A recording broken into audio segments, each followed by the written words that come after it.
Proper story is supposed to start at the beginning. Ain't so simple with this one. Now here's a kid whose whole world got all twisted, leaving him stranded on a rock in the sky. He gets up, sets off for the Bastion, where everyone agreed to go in case of trouble.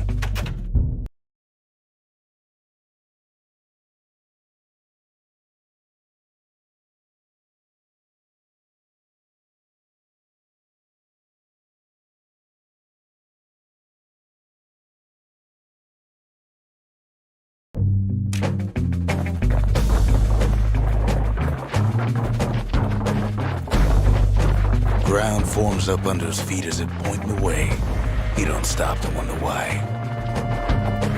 Finds his lifelong friend just lying in the road. Well, it's a touching reunion. He sees what's left of the rippling wall. Years of work undone in an instant. In the calamity.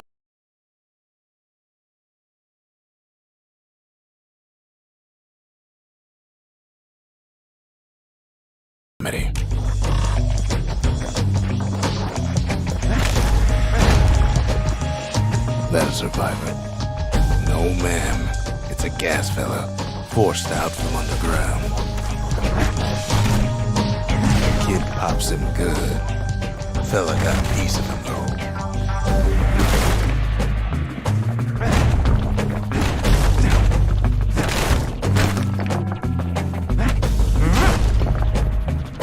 An old repeater falls out of the sky. Ain't a gift from the gods, but it'll have to do.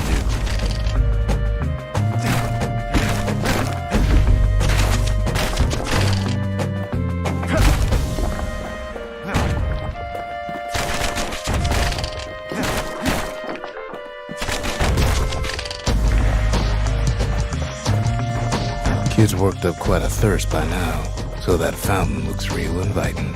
Sometimes you just need a drink.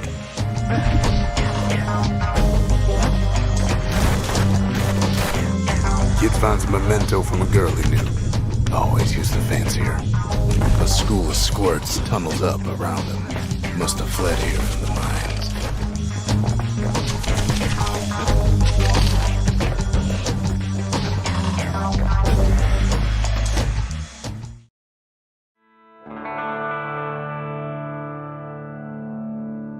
He sets foot inside one of Celandia's famous watering holes.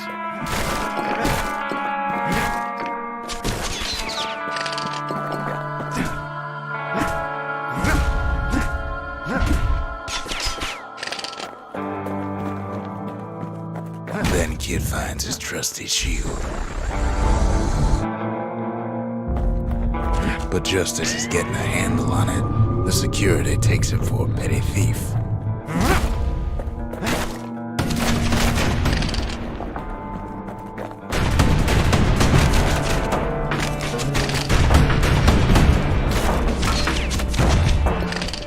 Special delivery, gas fellas.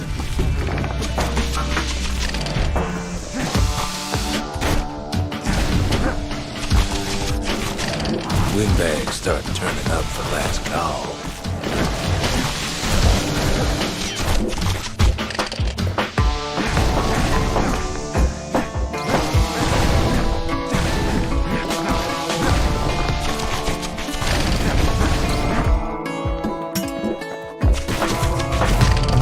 Start coming out of the woodwork.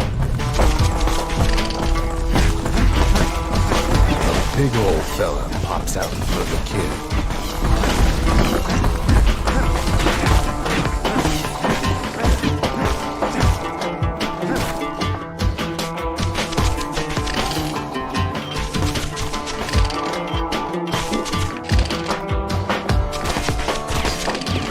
Kid sees the way to the Bastion out the window. It's a bit of a drop.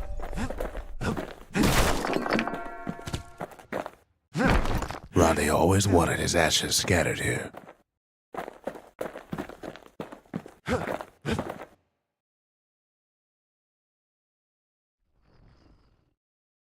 He gets a good look at things on his way down. He lands on top of a breaker's bow, and it ain't broke.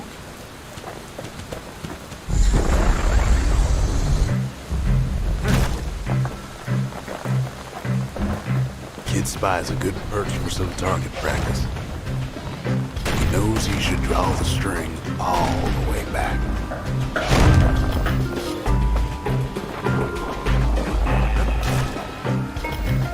The kid pockets a memento from a breaker, once the fastest man in the land.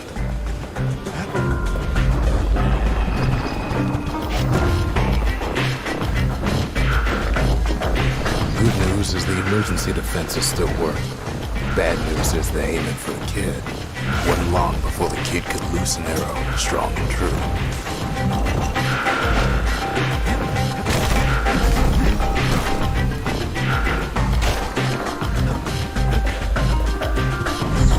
Picks up a few pointers from a dusty old tome. He's a mighty fast learner.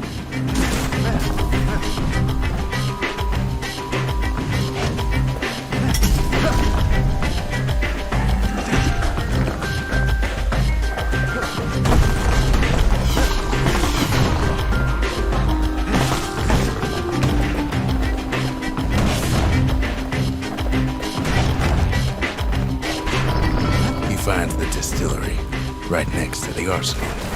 Tough part of town. One sip of the spirits in that distillery, and the kid'll feel like a new man.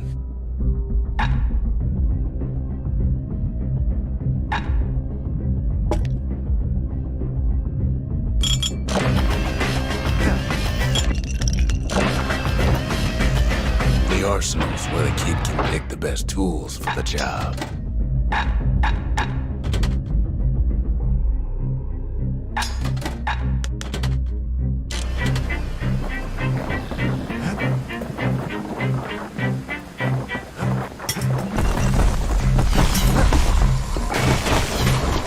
And then he falls to his death. I'm just fooling.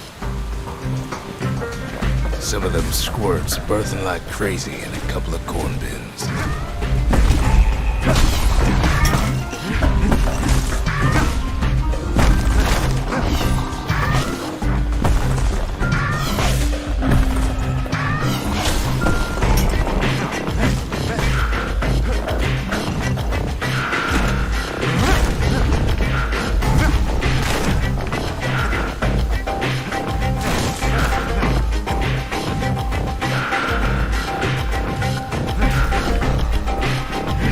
Was Maud, the tutor, once taught the kid good manners.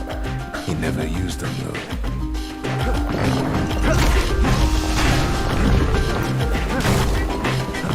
An old ferry barge sends the kid on his way. The Bastion's real close now.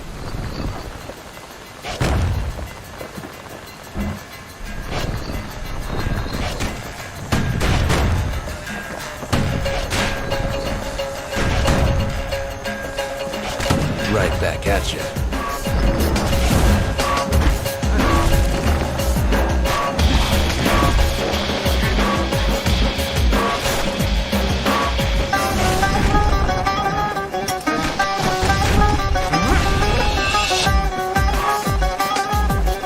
Kid takes a chunk of alloy.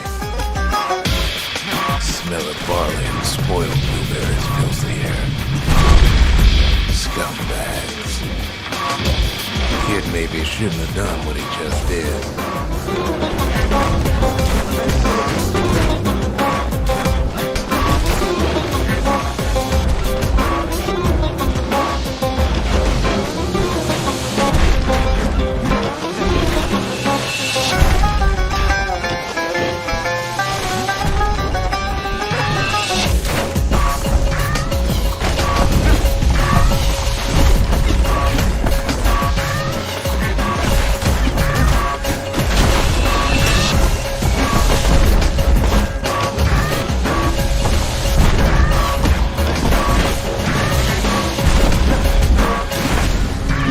puts him out of his misery.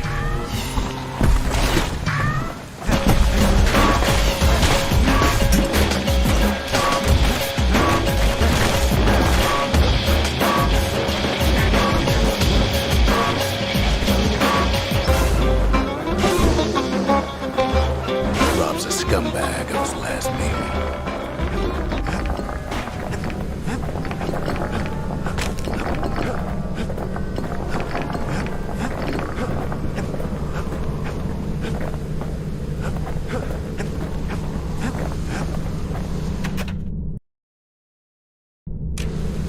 Finds the core to the Wharf District.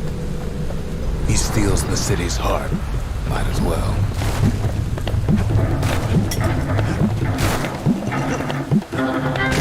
Kid has a feeling he better get a move on. The place is starting to fall.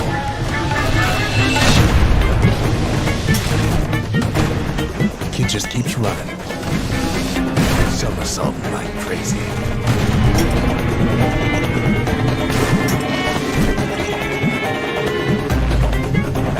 The skyway's in sight. Whisks him where it needs to go. Now the kid sees something stranger still. His mind races. Did anybody else survive? Sure enough, he finds another. He finds me. We talk for a spell. I try to let the kid down gently. This is the Bastion, all right. Except no one else showed up. There's a bit of the Bastion's power in that crest. Enough to point the way to the cores.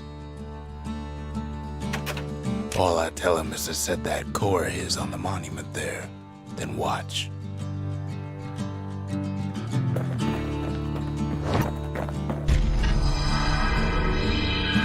Just like that, the Bastion comes alive. Starts growing again, growing stronger. Kid's gotta put its power to good use.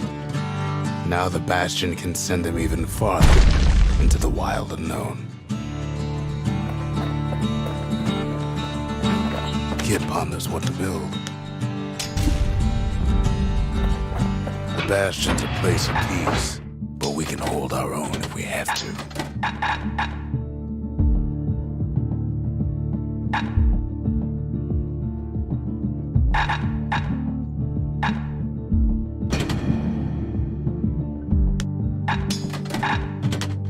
Ain't much kid can't handle with hammer and bow in hand. Kid don't know what's out there waiting for him. The Skyway. Now the kid can ride the wind to distant lands.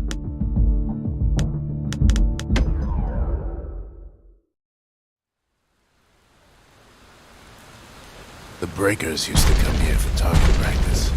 Used to play a little game. See who could bust the most targets in the fewest shots. He's focused. He's armed. And he's off.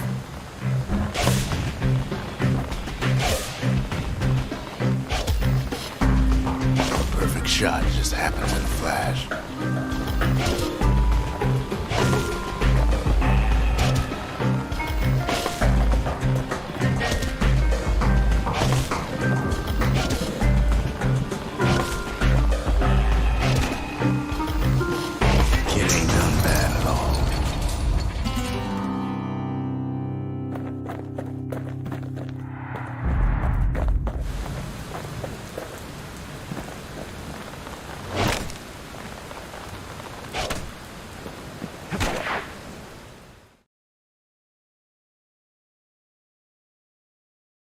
He returns with some of the materials we need.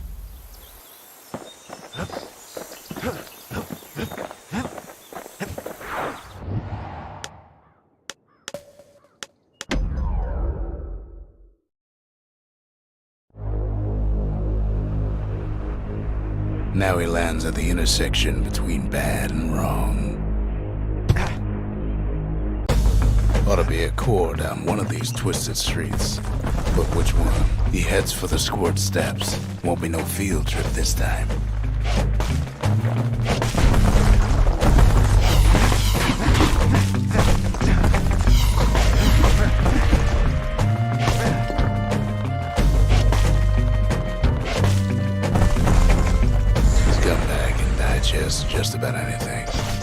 Except for this, it's quick for slicing and light enough to throw.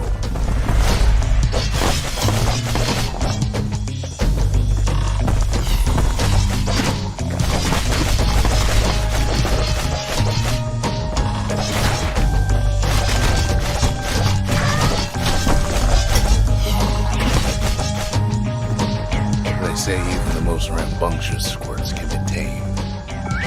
Squirts don't make the best of friends, but they can be useful in a pinch. No sign of the core here. At least the kid got something for his trouble.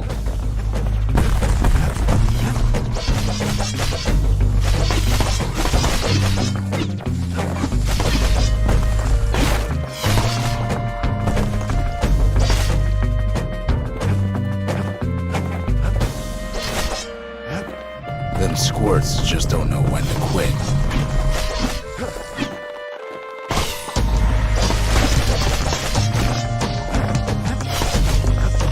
Up north is where the gas fella foreman used to live, tending to his flock.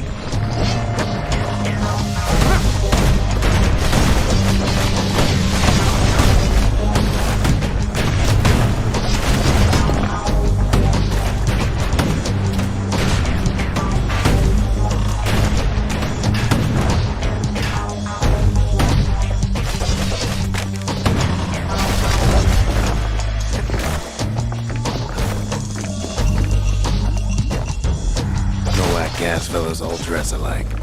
Kids wondering the same thing. And there it is, but it's locked down tight in an alloy cage.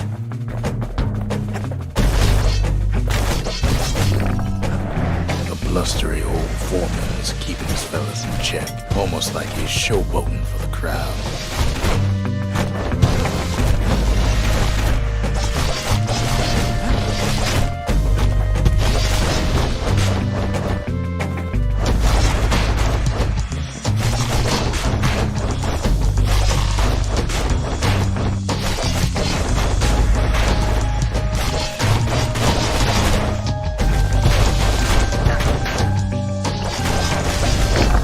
There's a new marshal in town.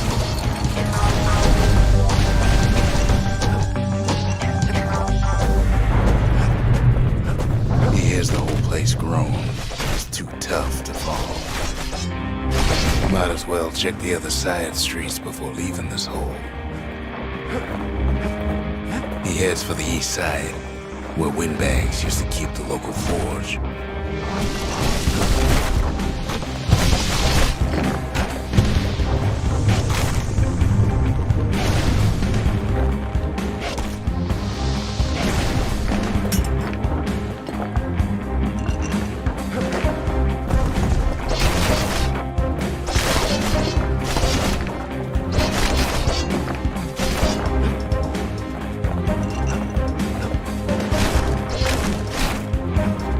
Inside the forge, Kid can fine-tune those instruments of his.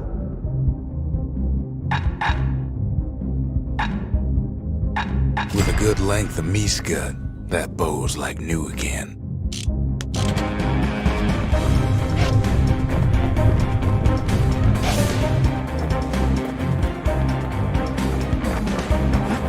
Odd place to find the likes of Percy the Snitch. Never much cared for that big wide grin of his.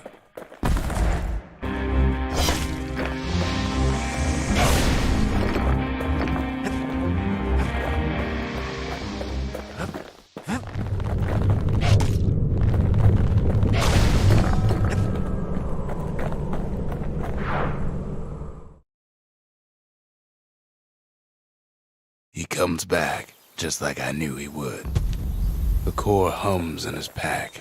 The monument's calling for it. The windbags used to be all right. Then the calamity took the floor out from under him. Kid does it again. Only fair he decides what we build next.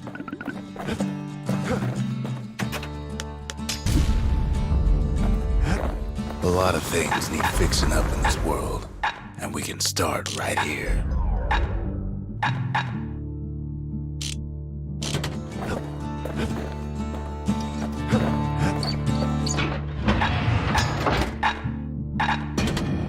bow and a machete, every bit as effective as the fancier stuff.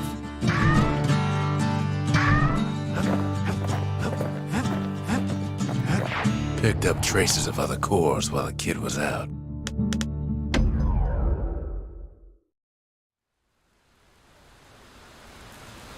Kid ain't had enough of the breaker's barracks.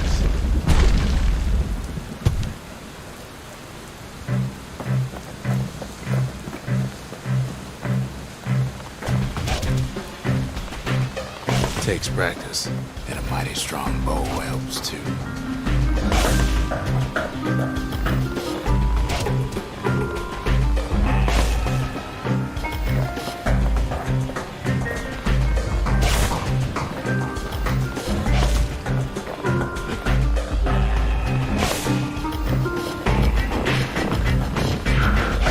It's all right, solid performance.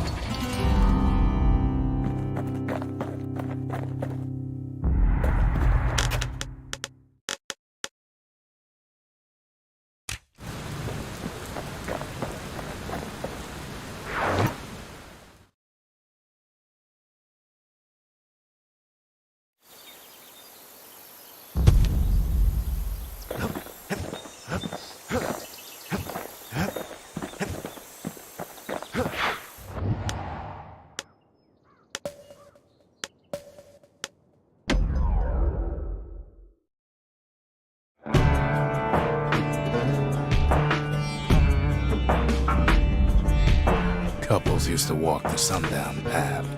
Kid ain't here for pleasure, though.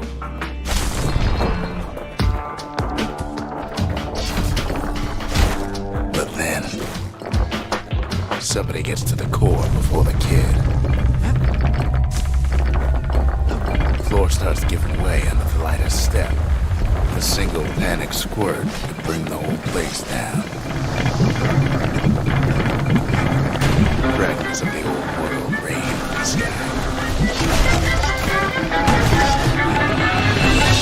Stray valuables are lying everywhere. Kid thinks twice about risking his hide for them. Well, the path ain't exactly open to visitors no more. Security's all fired up.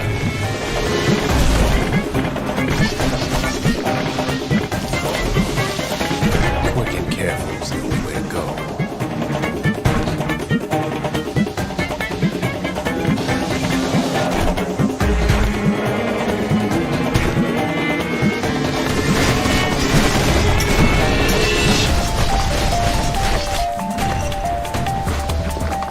See, the path was intended for leisurely strolling and such. Sky bridges link the path together.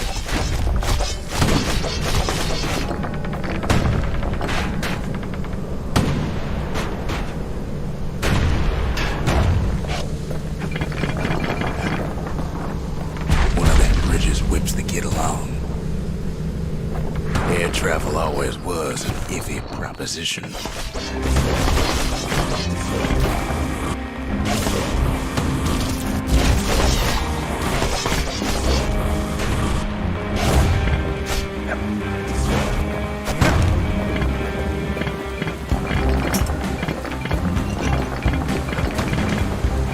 The calamity changed everything, even where the wind blows.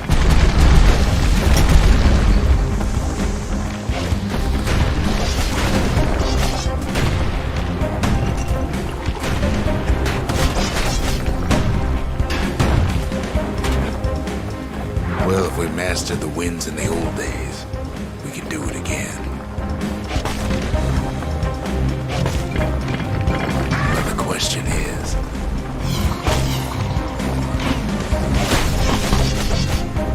who else could have taken the cord? Well, ain't no survivor stole the thing.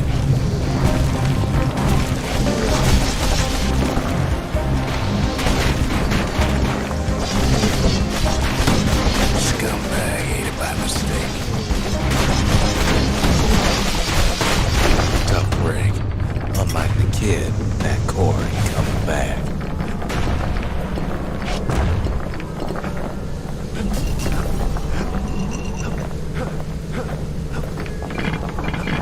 No, they used to ship live munitions down the path.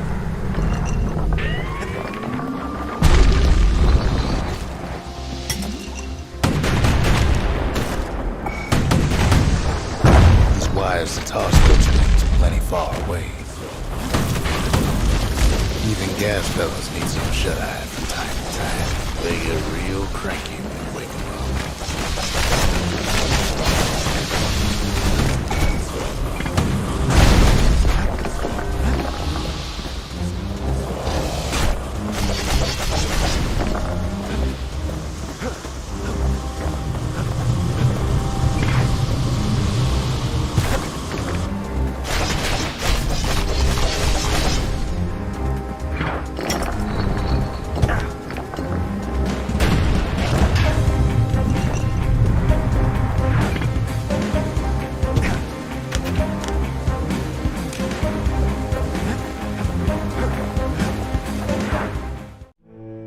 In all this toil, Kid keeps coming back to an overwhelming question. Who else could have survived the calamity?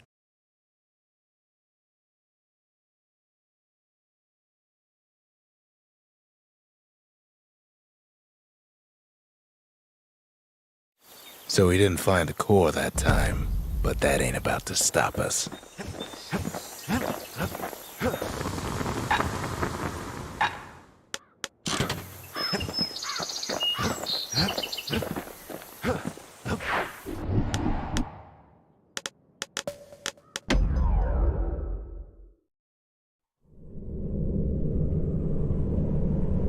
No place better than Trapper Shingle for learning to tread light and shoot straight.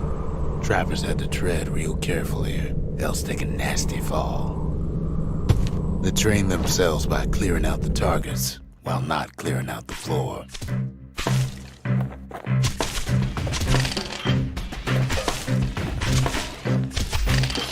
Any good trapper knows never to take a step till the time is right.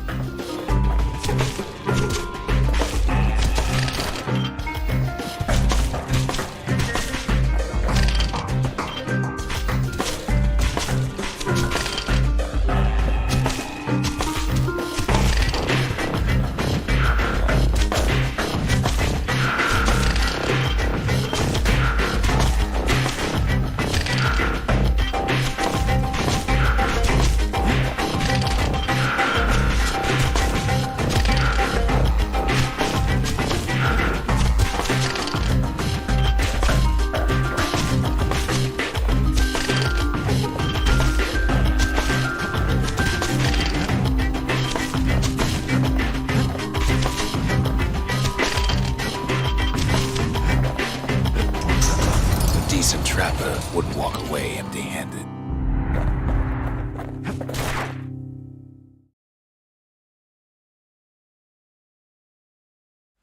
To think a rickety place like the Shingle survived, and so little else did.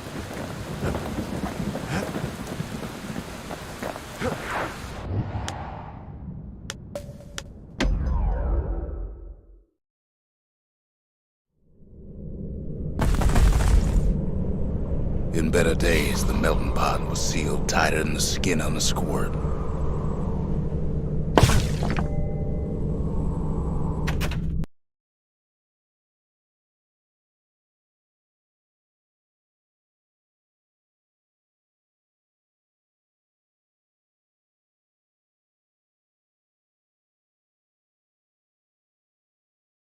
Hello. Yes, that was dumb as fuck to lock on single child. Of all the plans to survive the calamity, it had to be stab weeds.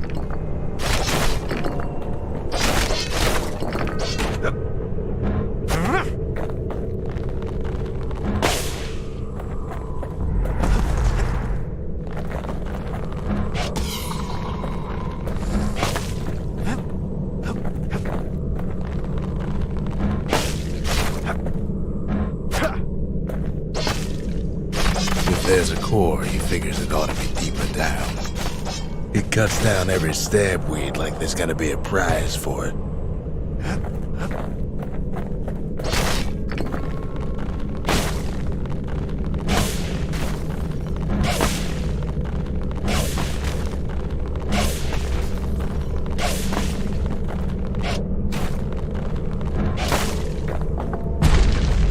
core stuck inside one of those fancy cages.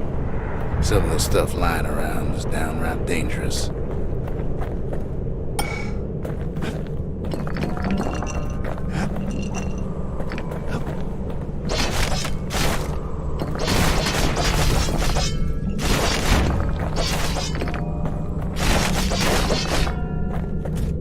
He throws a switch. Now what could possibly go wrong?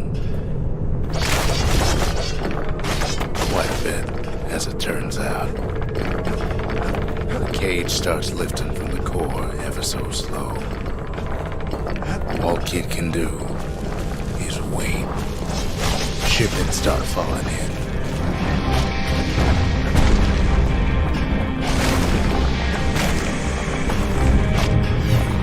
Not every squirt's born bad. Some spring to the kid's defense.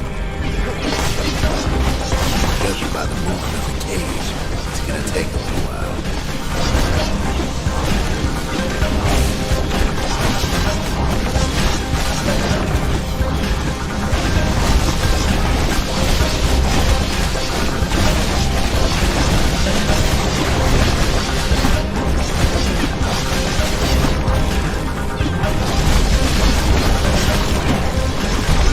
Scumbags don't take kindly to interlopers.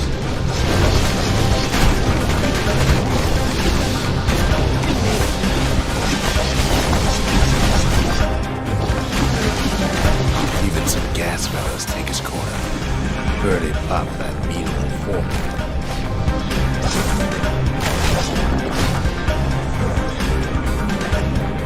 At this rate, maybe 5 more minutes, maybe 30 on the town.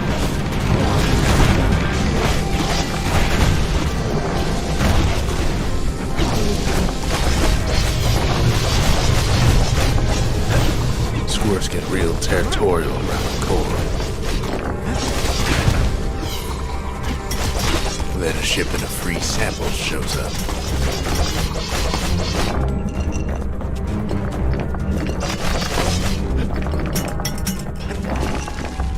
It ain't all bad, as the kid finds some spices for the little man. Tax free. One thing's for sure, that cage is awful heavy.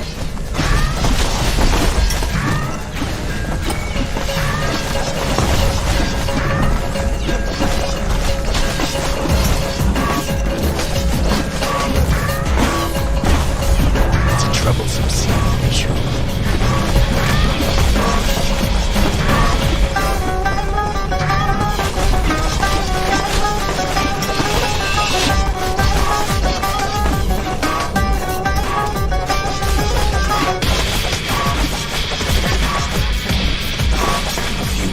Left, and the core goes free.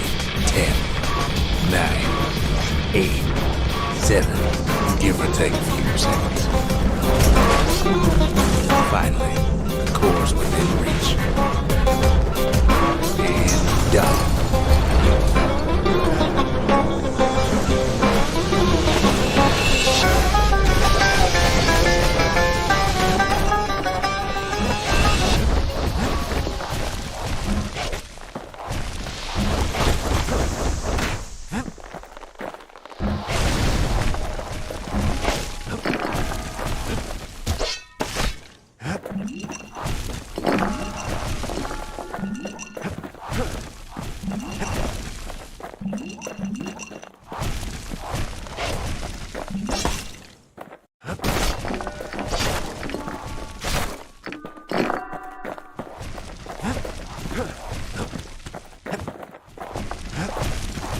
He's got it.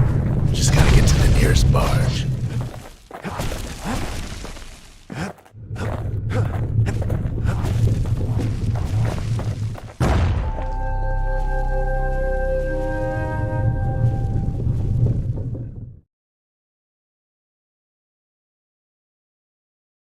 I still remember the look on his face after that one.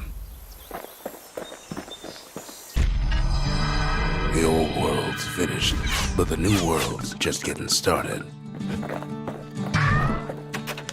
Folks voyaged across the boundless sea to found Ceylondia. It was good living here for a while.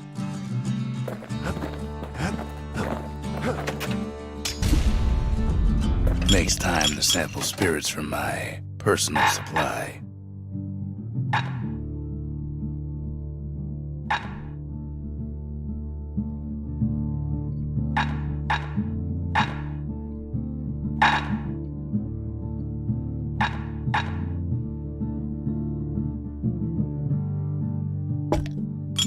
Party punch is so zesty, it'll let you carry on through the worst of times.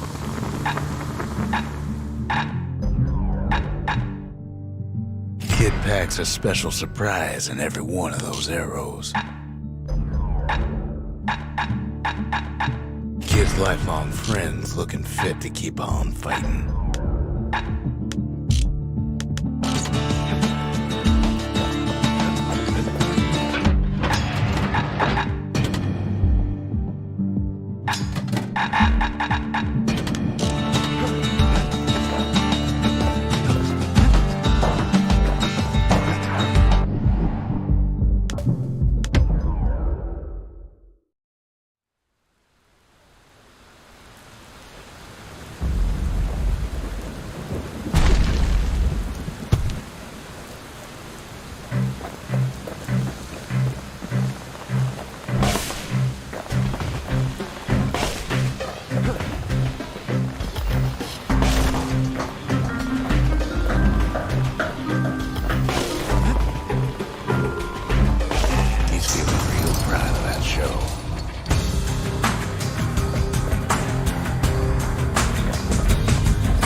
That's the machete.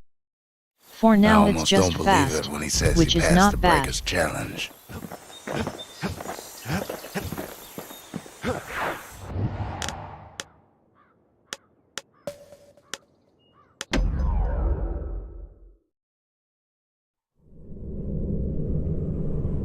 Windbag Ranch was built for gathering squirt extract in copious supply.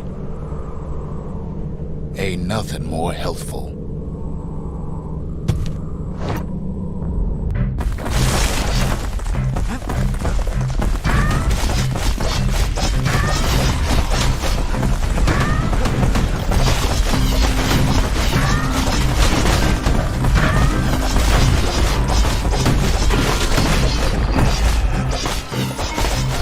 Some folks showed up to make a fast buck with nothing but a knife.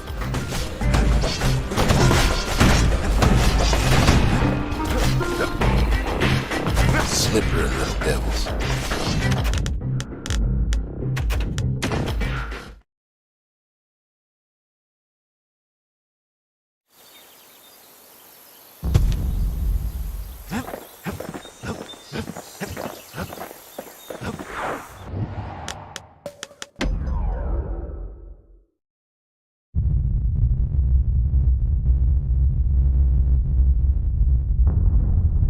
The dead welcome him with open arms. The calamity took everybody after all. Kid sees it plain, frozen faces all around. He don't much care to see him. Not like this.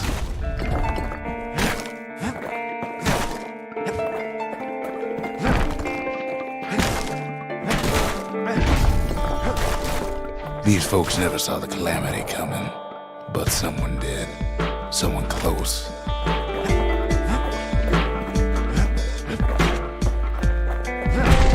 Someone who ain't like Mr. Beckley and his kindly wife. It was someone like him. Kid sees him there agape. In the flesh. It's a snag or two trying to get to him. He ain't about to stop, no matter what. He's got so many questions after all.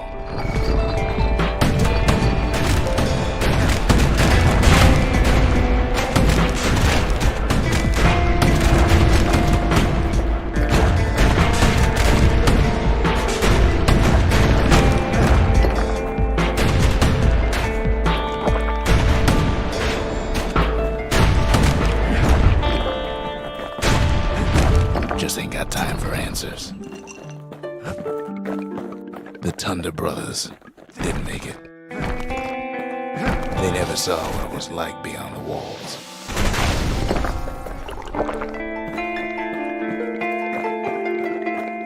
Nordy the Bird Boy didn't make it. The Jawsons, they didn't make it.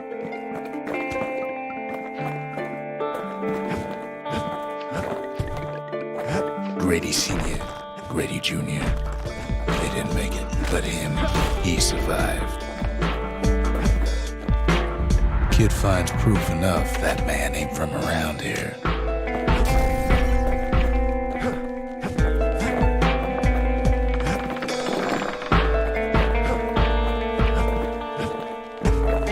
Just think, without that man, we wouldn't be here right now, would we? The Corps survived as well.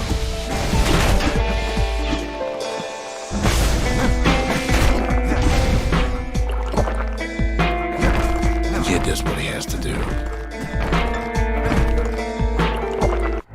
And then, what do you say to a man who's seen too much? Kid hasn't a clue, but he says this. We have to go. Please.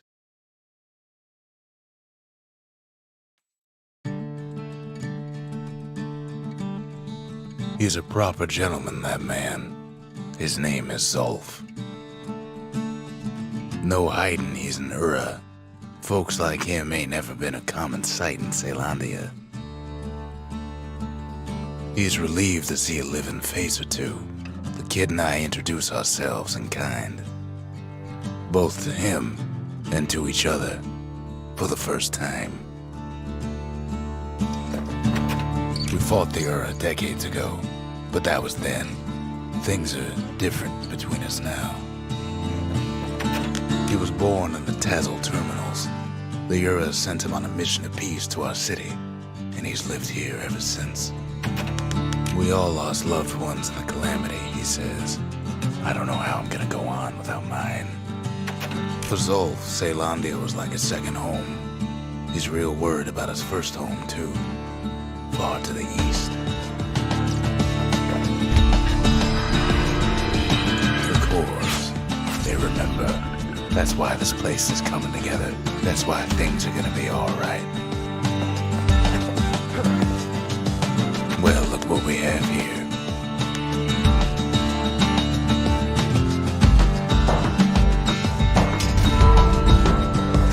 The memorial. Here a kid can pay respect to the old world and earn it in kind. The valediction. Just another one of my sketches. Nothing more.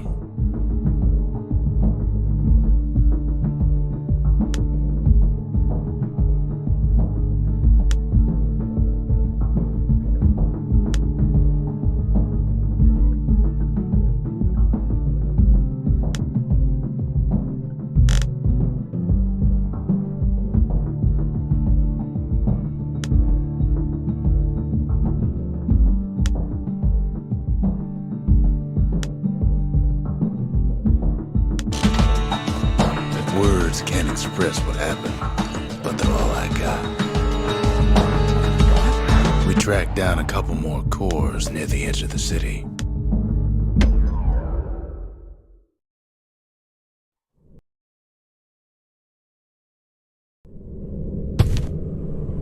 No use praying to the gods these days. No time for it either.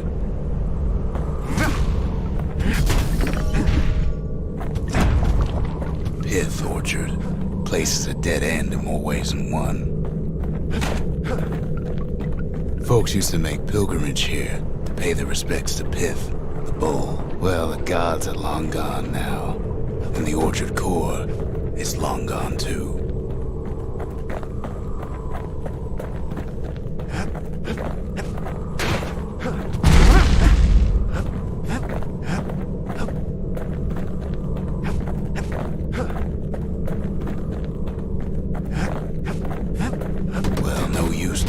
Just yet.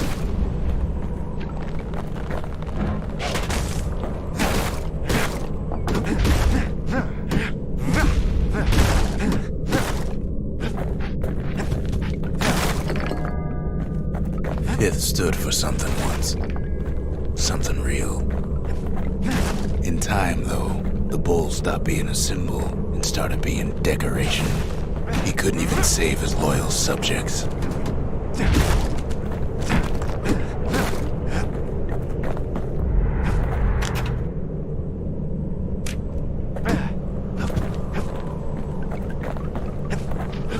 Pith makes a decent scarecrow, at least. Then Pith lights up like a rodeo. Ain't easy punching through his hide.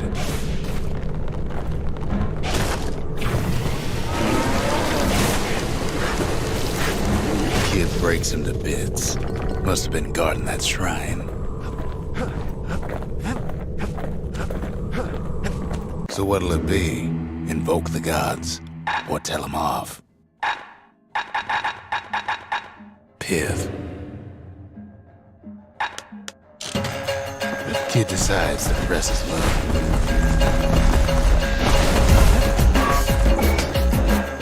Well, if the gods are alive, they must be plenty sore.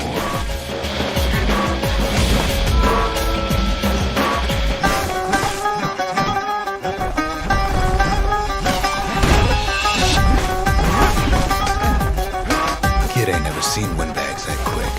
Maybe old Pith put a scare in him.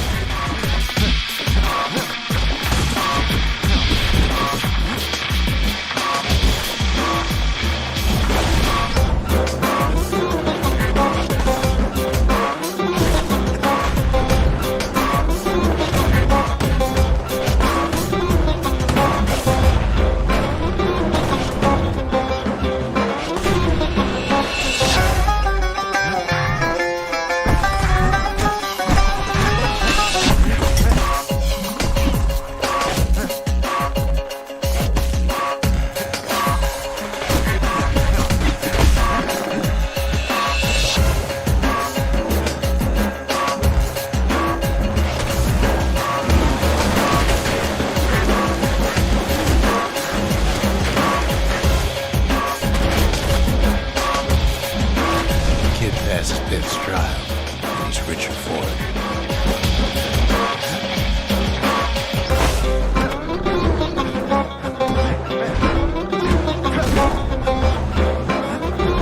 The gods don't care about trinkets, but the kid ain't no god.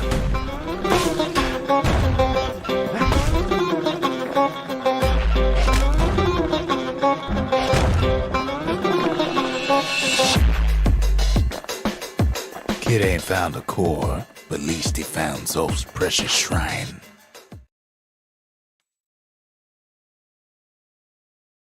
Now we can build a shrine of our own, though I got some alternatives in mind. Zolf doesn't touch the thing. Says the god of commotion is no children's toy.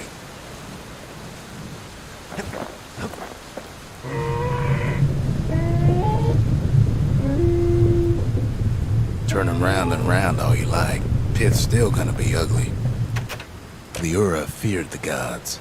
We turned them into toys, put their faces on our walls.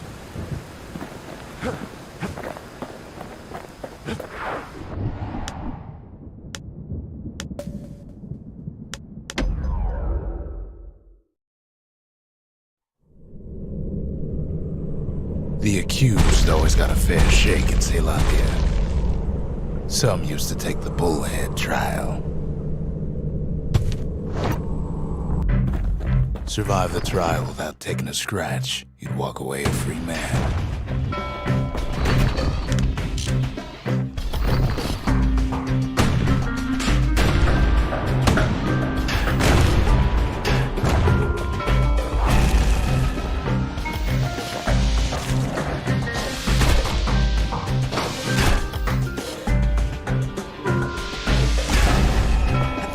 Trial taught folks 3 things.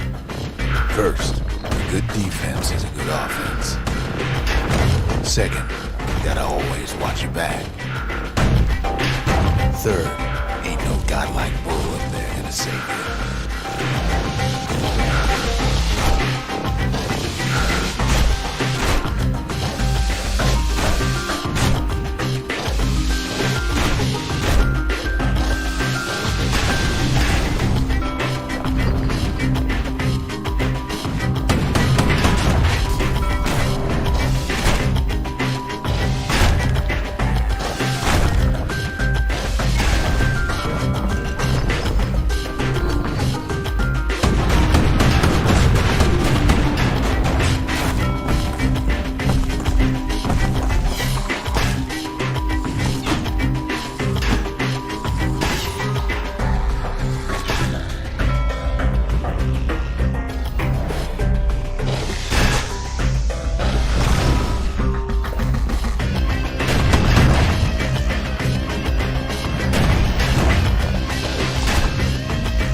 smarter ones knew when to just step aside and let things go.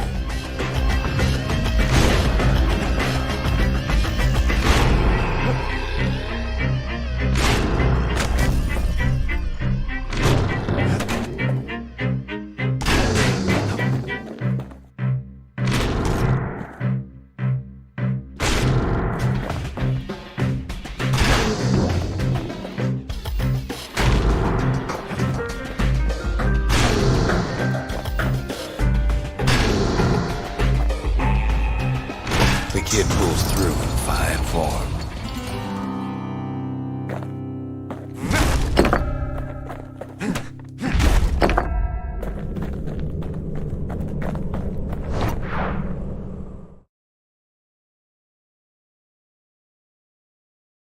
Well, the kid always wanted to compete in the bullhead trial.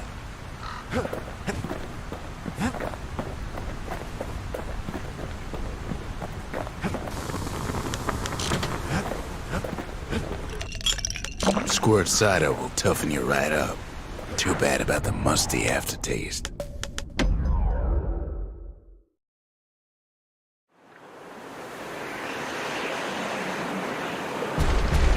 There's only one way to cinder brick fort. The hard way.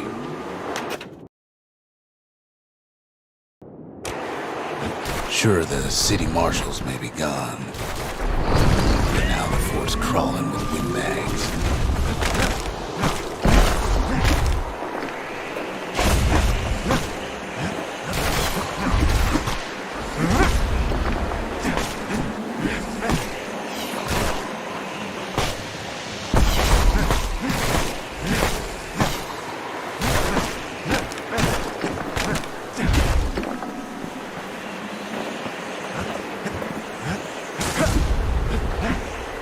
The calamity was mercy for normal folks.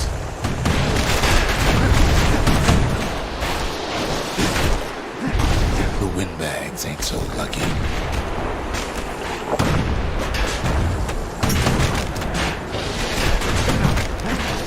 They've been left to freeze or starve or face the kid.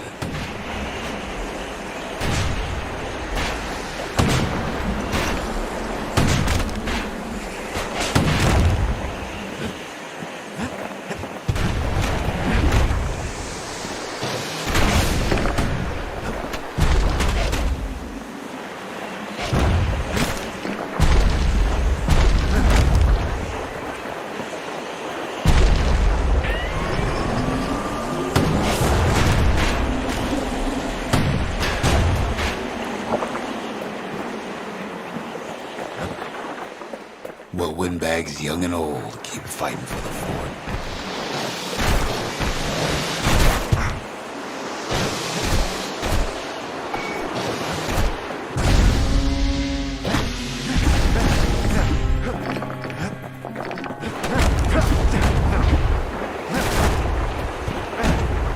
At least the marshals left the kid a parting gift.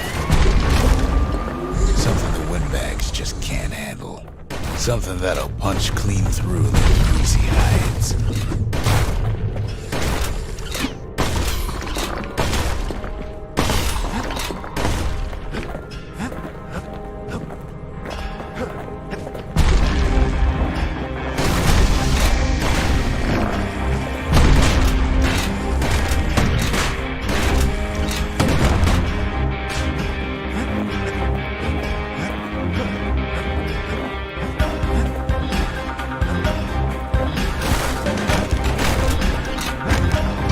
Windbags ain't much different from normal folks.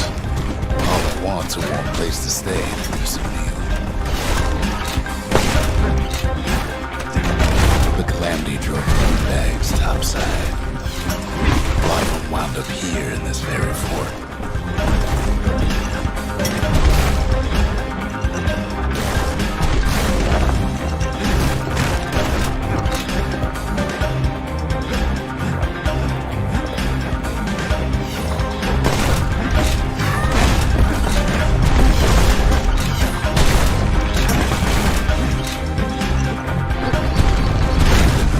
Business underground like in the old days.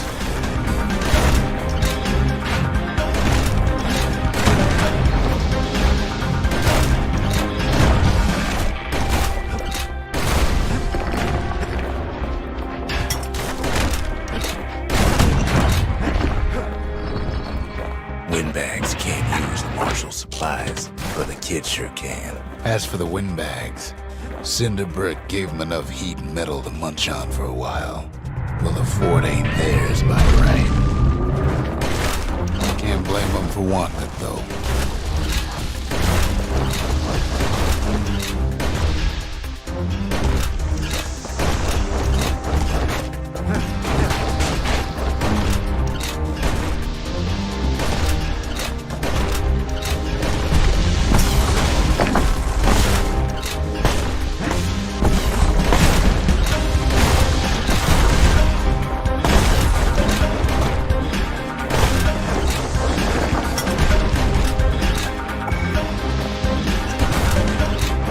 So many of those sorry things hold up inside that old fort.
Stash of grenades is there for him if things get even worse.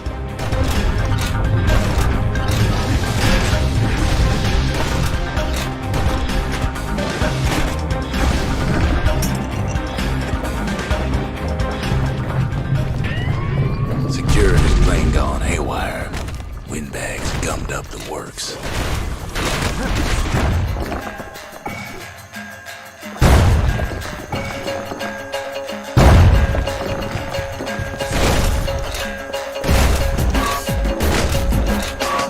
Kid ain't afraid of getting burned.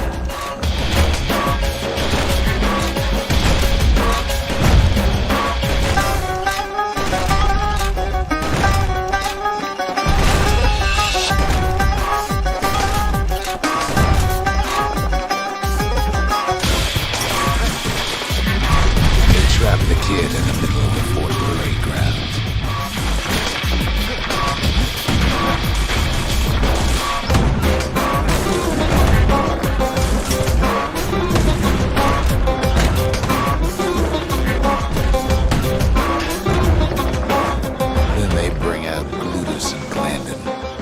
Scumbag.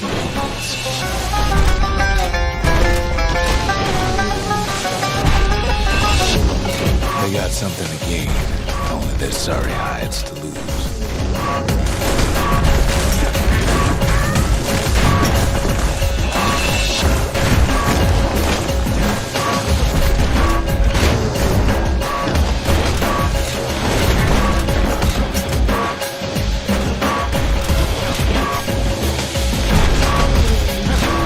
Big fellas who joins his brother, wherever they are now.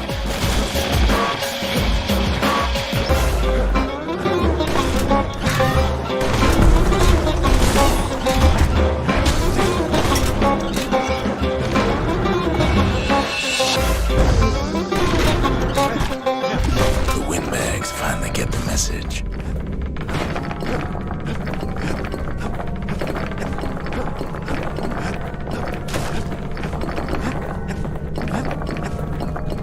Kid used to dream of getting a marshal's badge, but not like this.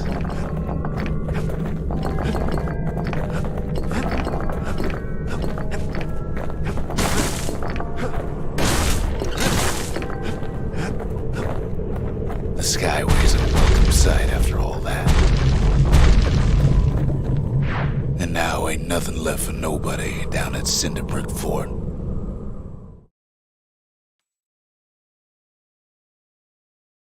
Kid shows up just as Ulf's telling me about his own journey to the city. Seems the only thing the Calamity saved for Zulf was his smoking pipe.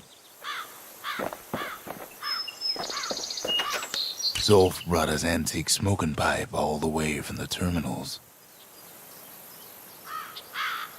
The marshals seem like good men, he says. They treated him with dignity. Poor kid collapses after just one drag.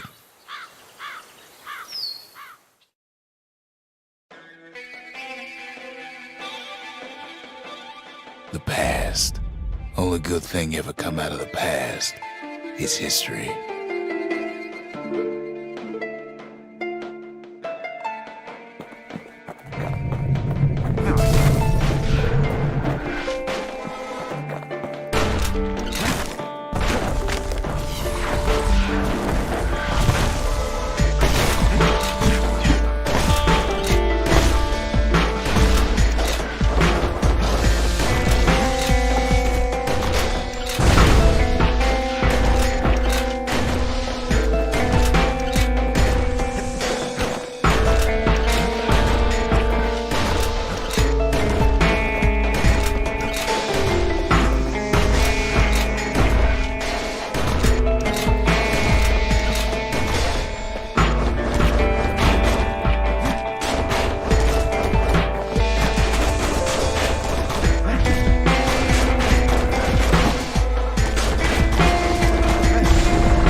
Up with a kid.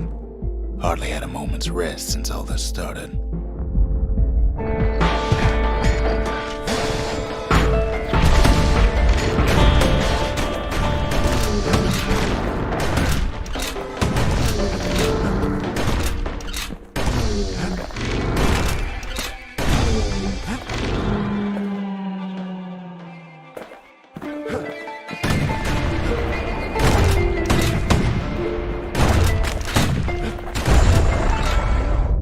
Fair to say he's led a hard life, supposing what he says in his sleep ain't no lie.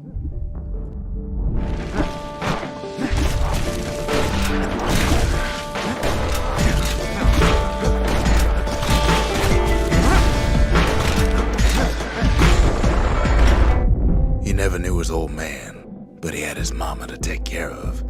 Frail thing with pure white hair like his.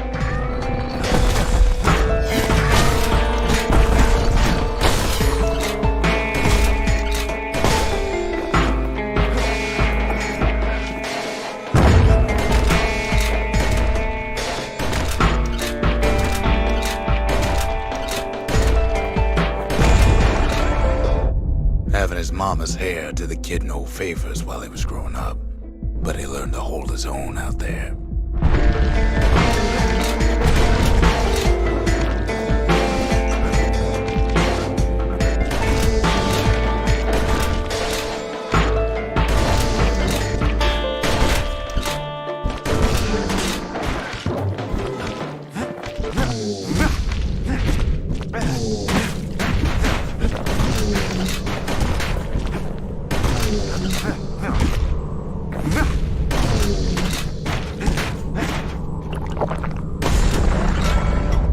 School ain't working out, so the kid signs up for a turn on the rippling walls. Make his mama some money.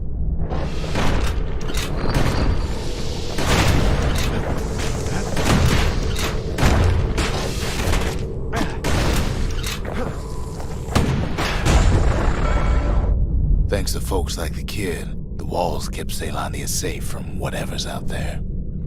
The elements, the Ura, you name it.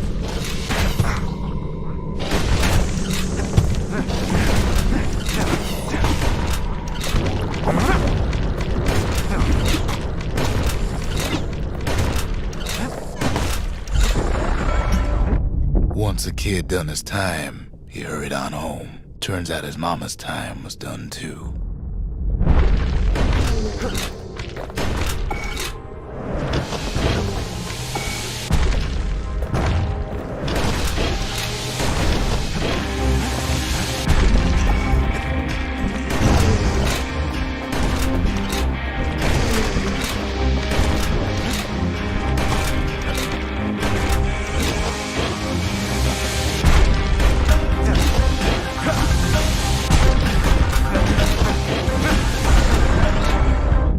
The city had nothing for him.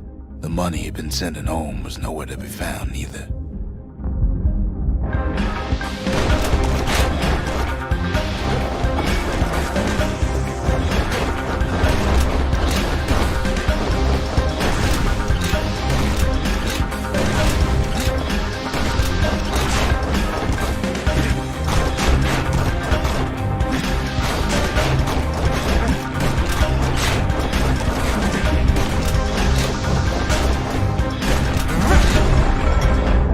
So what'd the kid do? Why, he went right on back to the walls for another 5 years.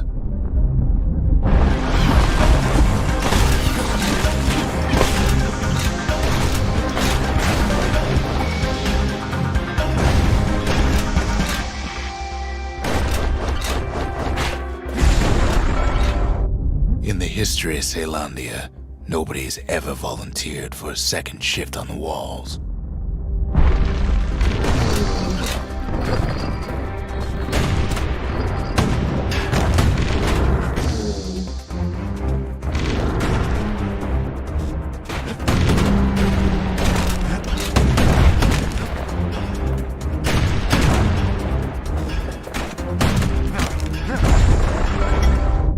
Out there, kid learned to fend for himself, learn to build, learn to break.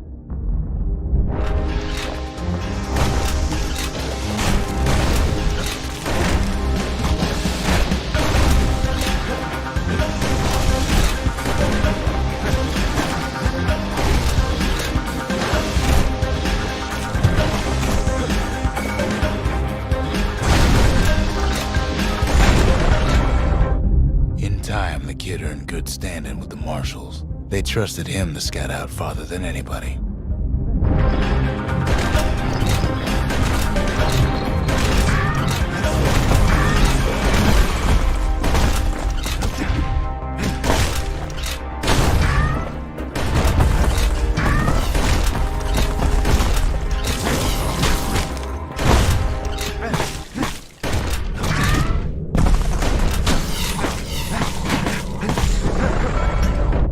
One night, on one of his expeditions, the ground beneath him shuddered, cracked, and split apart.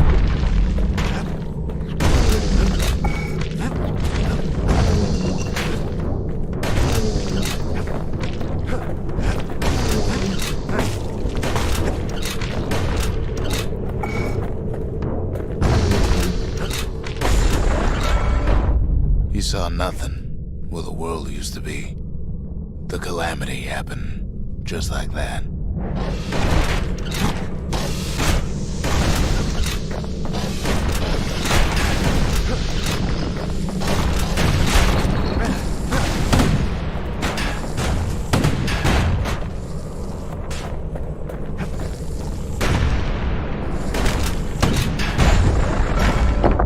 All the kid had to work with was his hammer and the clothes on his back.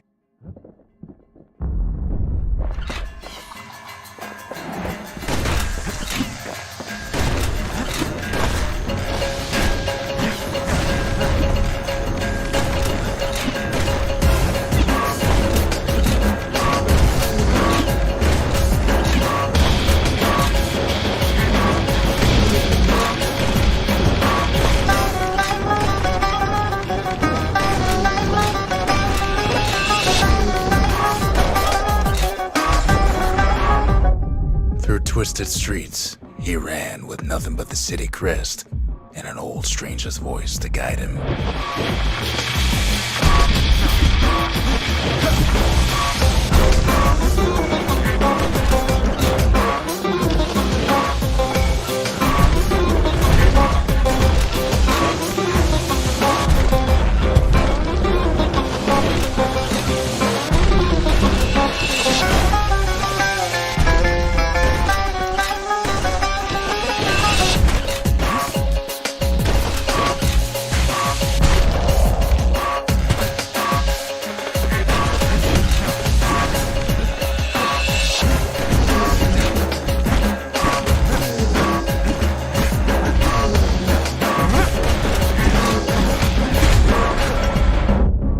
Finally arrived at Caelondia's vaunted safe haven.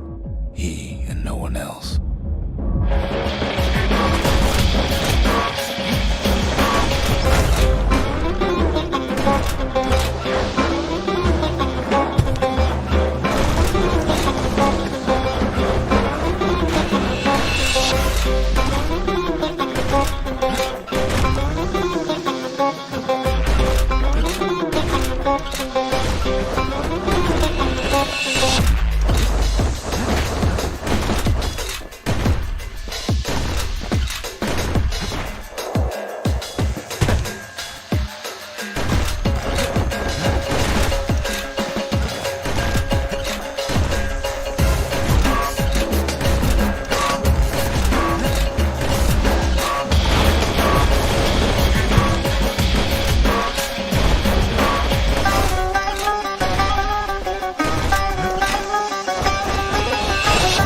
thankless work from a man who ain't even asked his name.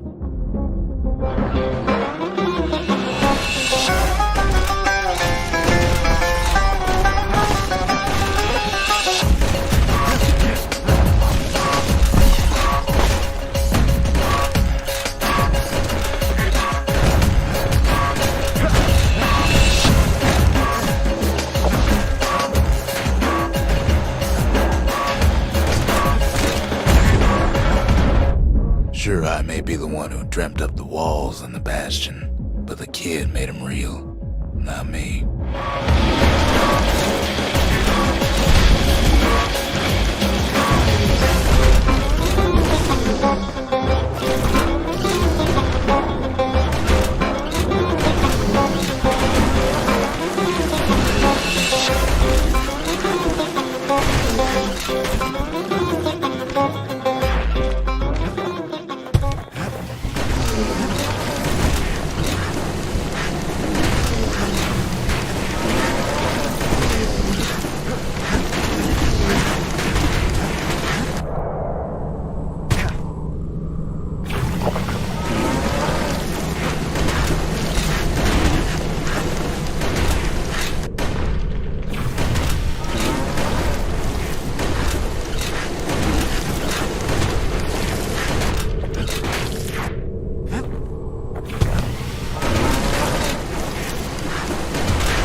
I'd like to say I'll never forget him, or what he's doing, what he's done.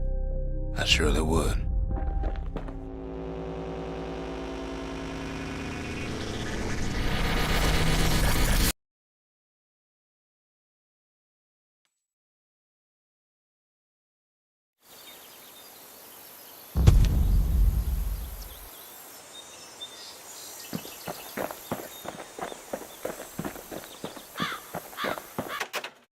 Even since the Ura surrendered to us, the marshals kept a wary eye on him. Zolf's travels ain't much compared to what the kids had to go through for all this.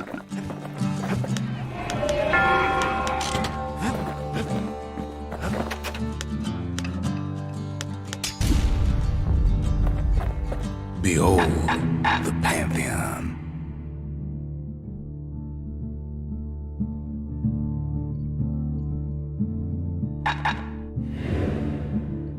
A Kobe.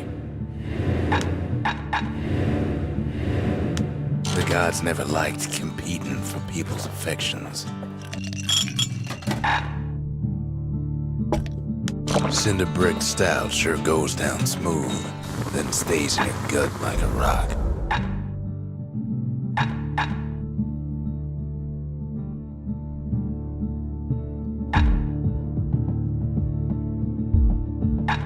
You want to tune a scrap musket, you start with the barrel.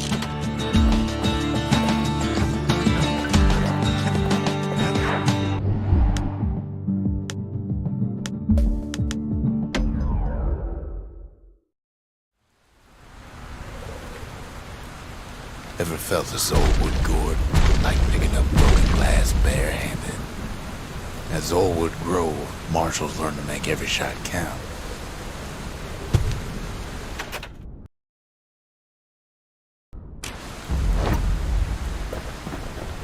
The trick was to pop all those nasty gourds without wasting ammo. Most marshals didn't get far on their first few tries.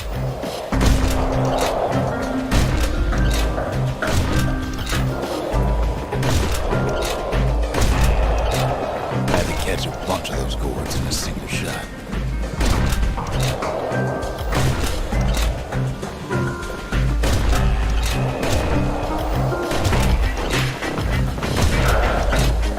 Funny thing about muskets is they work best up close.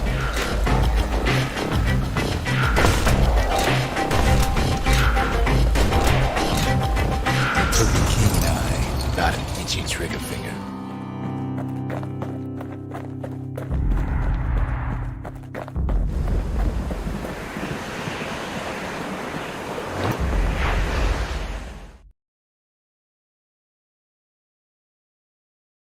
Marshals did more than just stand around shooting, of course.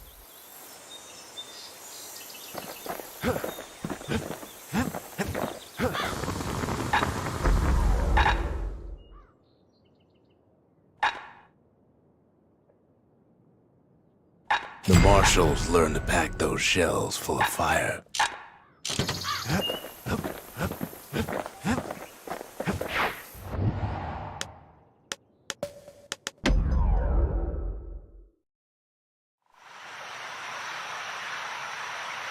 The city's unwanted things all met their end in the yard. Folks who fouled up would do their time here, smashing things to bits. The quicker they worked, the sooner they could go. The folks learned to plant their feet and put their backs into it.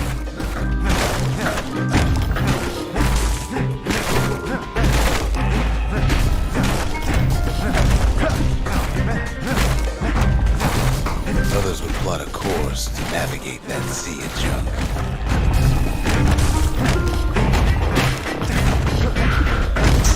A good day's smashing can feed a family for a week.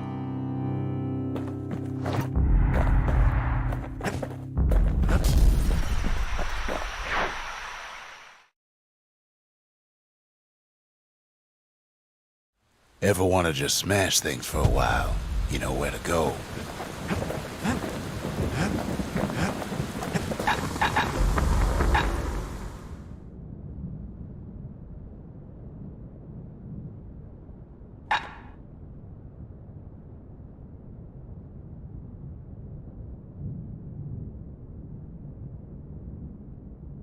Ain't never letting go of his old friend with a sturdy grip like that.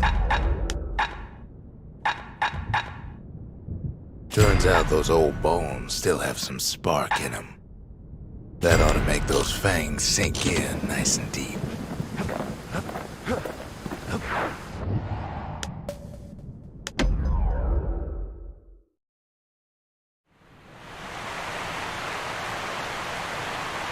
The Langston River flowed free and wild till the calamity drank it all up.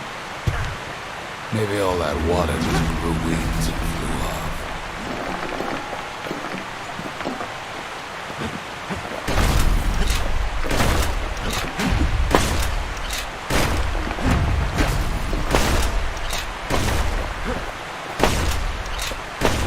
Riverbanks swarming with windbags.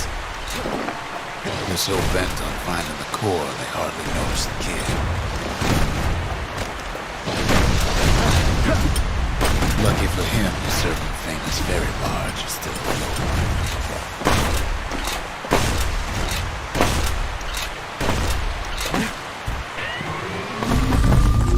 Weepin' Nellie. She sends some squirts crying home as she leaves port. Maybe Nellie knows the way to the core. Maybe she can slip right past all the clamor on the coast. Or maybe not. A security skiff pulls up portside. Nellie's just another windbag to those guns. Just then, the windbags notice who she's sailing with. They're pretty steamed about what happened at Cinder Pretty.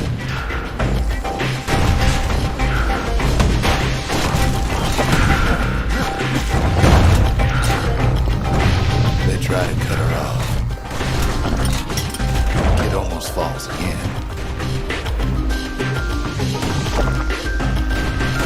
They try to slow her down.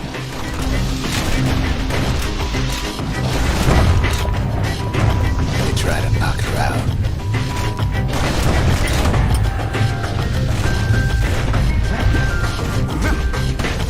Well, Weepin' Nellie tries harder. Try as she might, though, she hits a snag. Kid's gotta help her get untangled. Favors for favors.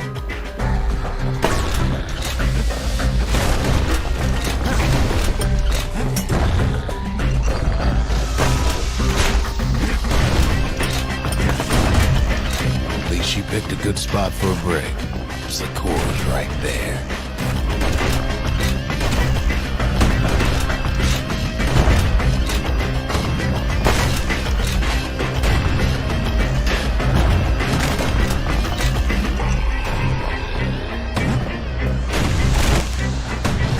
Then the kid hears an unusual sound, like 100 flapping wings.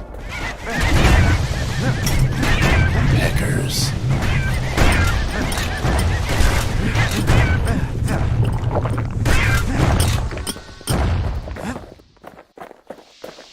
They had their own eyes on the core. But why? He finds Weeping Nellie raring to go. Turns out she's got a special surprise for when the waters get rough. She's gonna need a little help with all them peckers.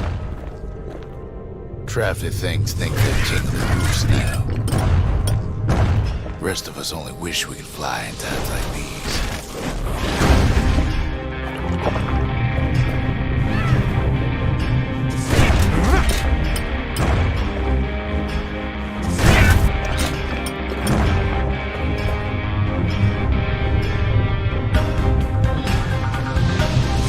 Security skiffs keep on coming, starboard side. Don't seem to care what they shoot, as they hit something.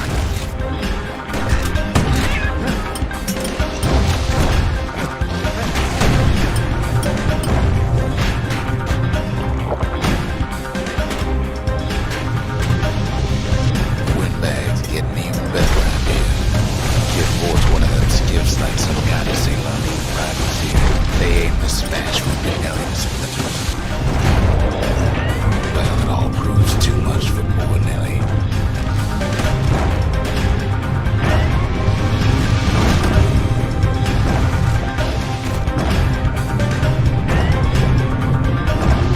She's just gotta make one last stop. With her last breath, Nellie gets the kid to solid ground. Solid ground, Pecker country. They want that core real bad.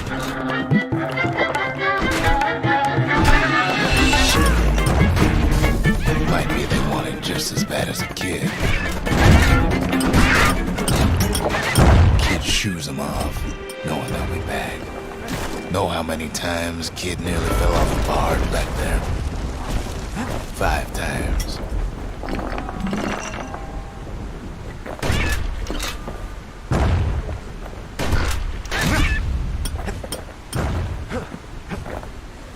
Now, listen close. You should remember this next part.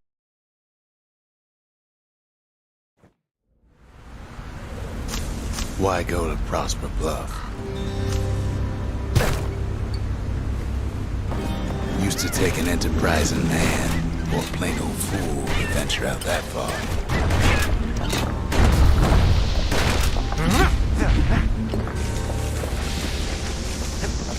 The city was the most beautiful place in the world. We all knew that. But on the other hand, some folks just yearn to see the things they're told they can't. And that's why you go to Prosper Bluff, ain't it?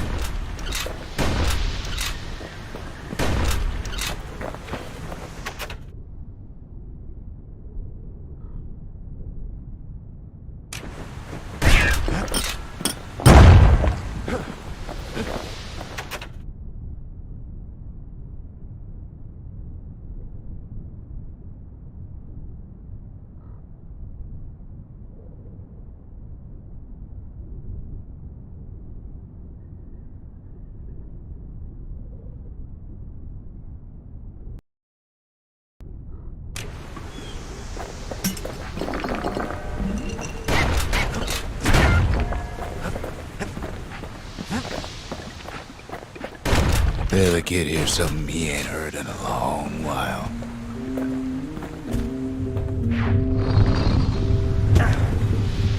How's it go again?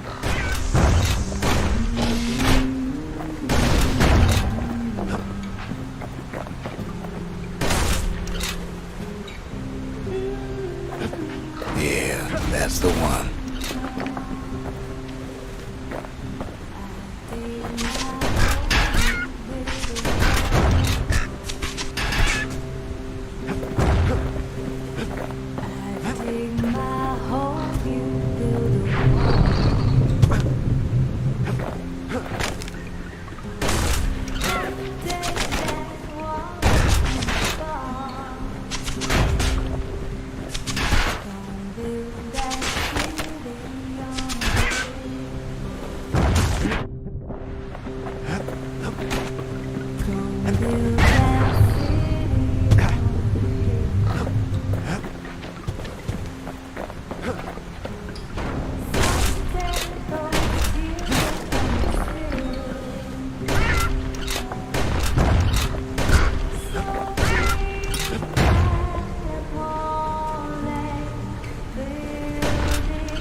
Well, no point explaining what happens next, right?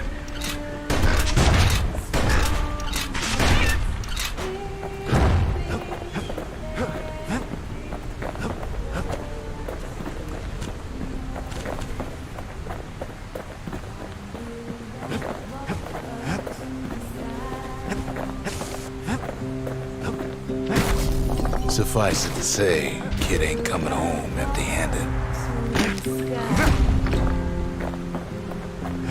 And besides, it's like the song goes, your bird is gonna fly. they'll be here before too long.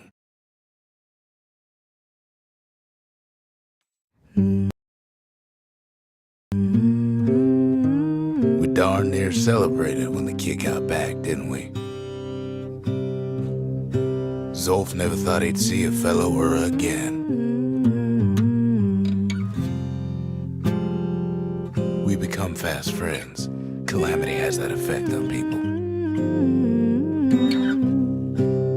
But there was more to be done. There was one last core to find. A scientific journal written in Zolf's native tongue. He learned so much from it. Too much. If only I'd known half the secrets of the calamity were tucked away in that book, I'd have worked to translate it right away. Kid's surprised when I tell him there's only one core left. I shouldn't have believed it either. So many secrets in there and she can't even read it. Her father's own journal. Most of the Ura never got a taste of Ceylondia's fine goods, unless they were born and raised in the city like Zia here. Girl tried to run away from home one time, but the marshals stopped that, didn't they?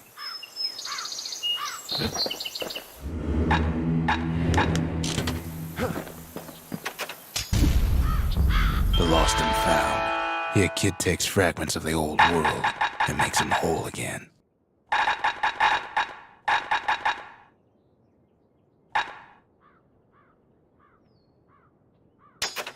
All it takes is some fragments, and the Bastion makes it good as new.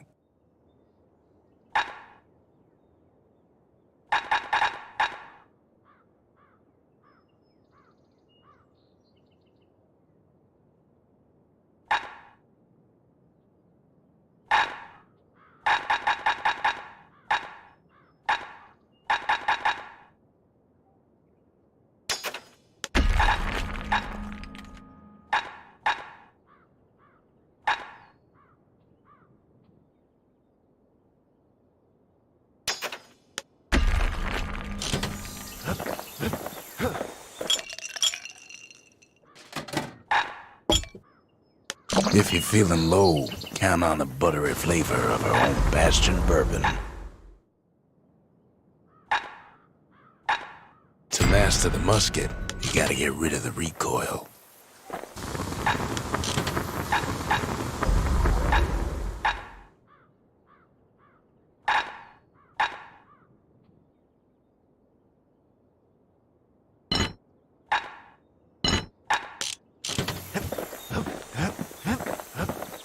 We track the final core beyond the city to the wilds.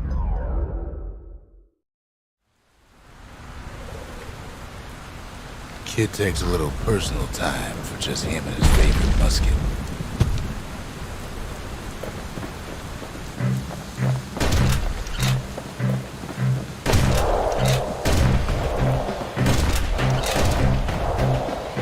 Plenty of gourds to go around, even now.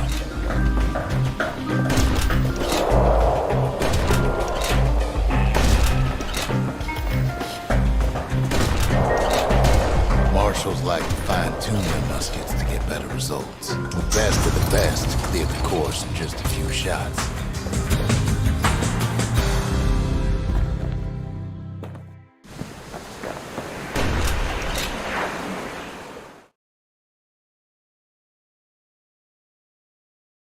Kid probably could have made himself marshal one day.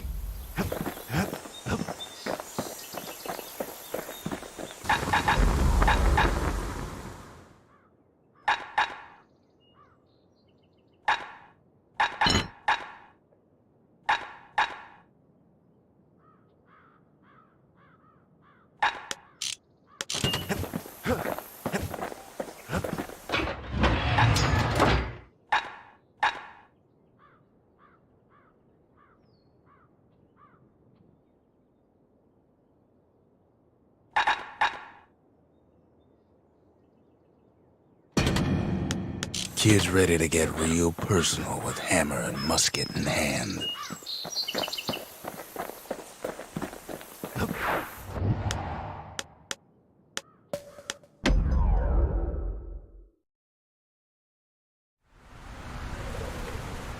The wild unknown. Place can eat a man alive. Place is so raw, even the calamity couldn't cook it. Not all of it.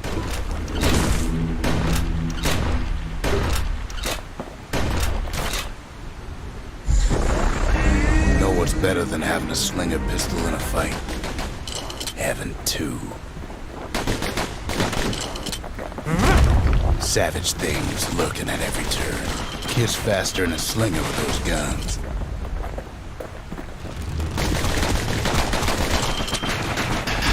Good thing pincushions can't see where they're shooting.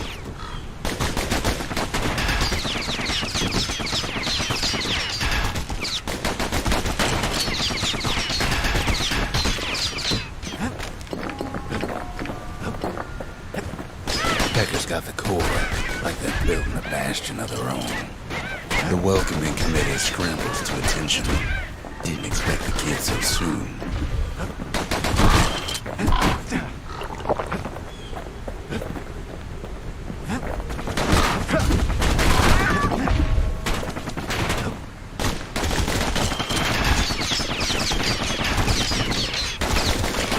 They shouldn't have let their guard down.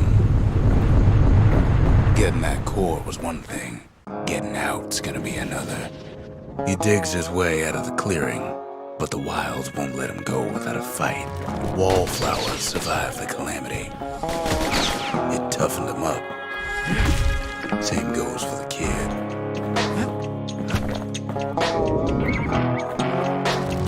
Best take it real slow when pincushions are afoot. Slinger Johnson's old outpost is all that's left of him. Kid sticks to his old standbys.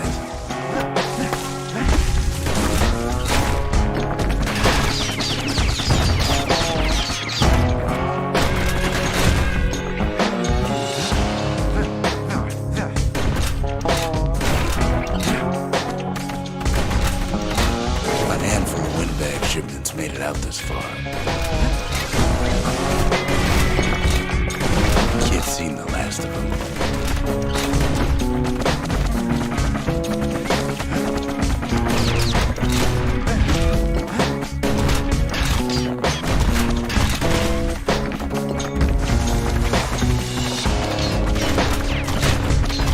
Don't ever turn your back on a pincushion.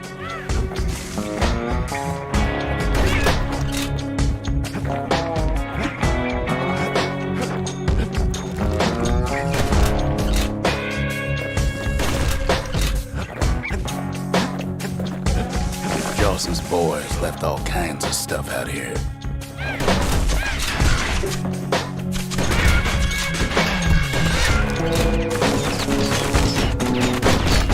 Then kid gets the feeling he's being watched. Not by me, by a lunkhead. And lunkheads ain't fond of two-legged animals.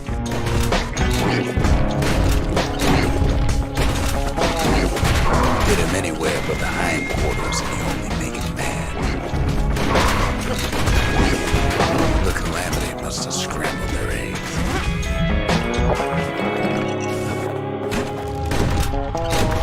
Wild green pineapples about the only good thing out here.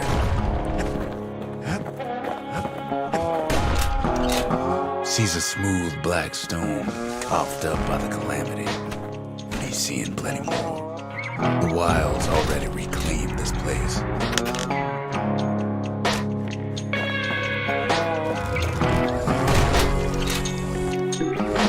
He's anxious to get back. After all, he's got the final core. His journey's over, right? Well, no, it ain't. Not by a long shot.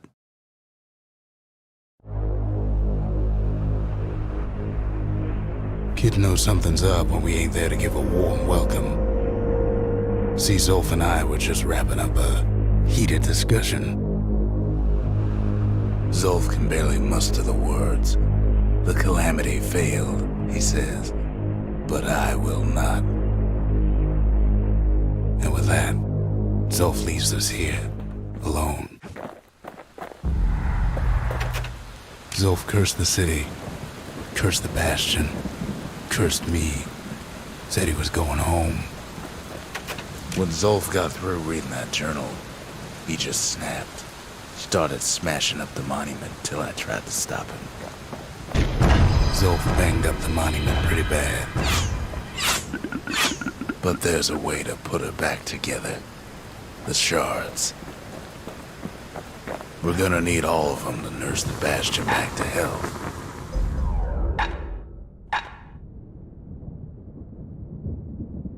Takes a lot of moving pieces to make a dependable sidearm.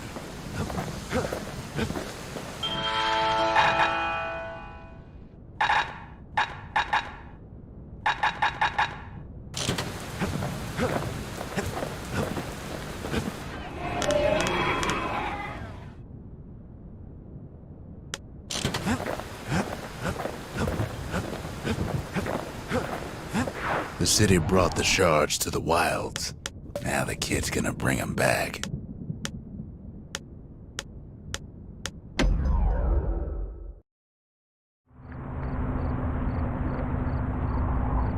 After Zolf's little episode, Kid sets off in search of shards.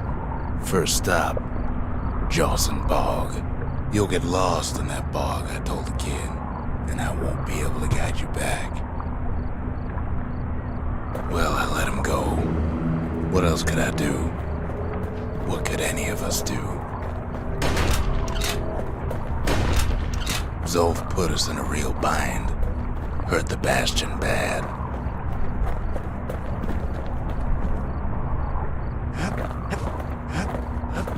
But the shards can make it better. They're like smaller doses of the Core's medicine. Shame the only place to fill that prescription is out here in the wilds. This place is intoxicating.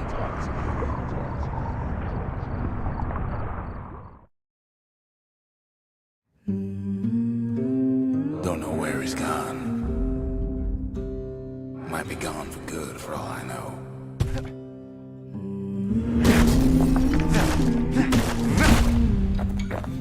Wherever he is, it's somewhere I've never been. Somewhere I never want to go. Kid can't fall, no matter how hard he tries.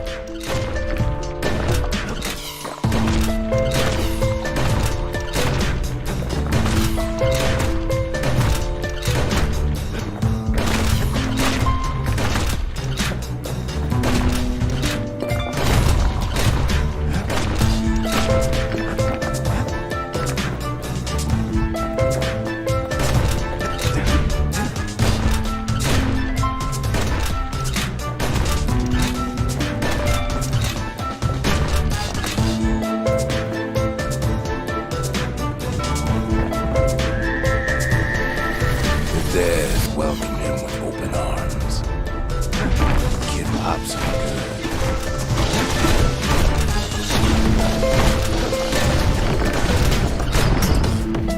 That a survivor? No, ma'am.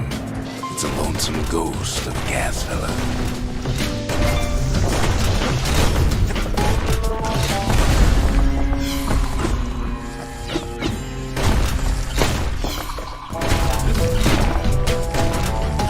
Say to a kid who's seen too much. I'm Zolf of Ura. Pleased to make your acquaintance. Now the kid sees something stranger still. Did anybody else survive? Sure enough, he finds peckers, lunkheads, wallflowers, pincushions, vine apples, swamp weeds, ankle gators.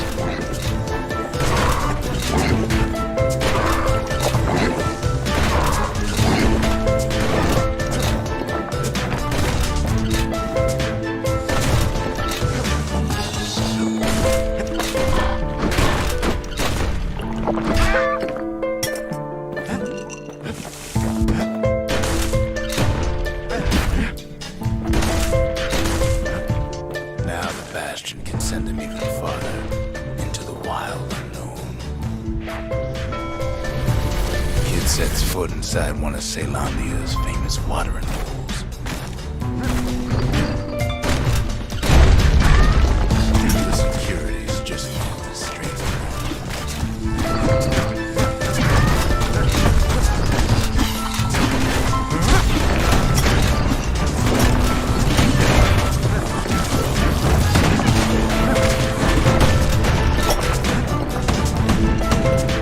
He has the nerve to flash the shield he stole.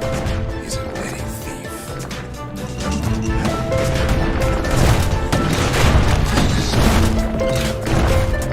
Kid succeeds where the calamity failed. Would you look at what he did to poor old Ronde the bartender? Proper story's supposed to start at the beginning. It's so simple with this one. Now here's a kid whose whole world's alright, snoozing there on a rock in the sky. He wakes up. I'm just fooling. He sees what's left of the rippling walls. Years of work undone in an instant. He sees what's left of Piff, the bull. He sees what's left of his lifelong friend.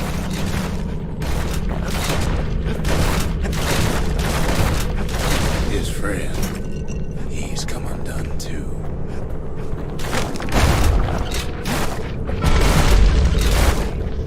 He sees what's left undone.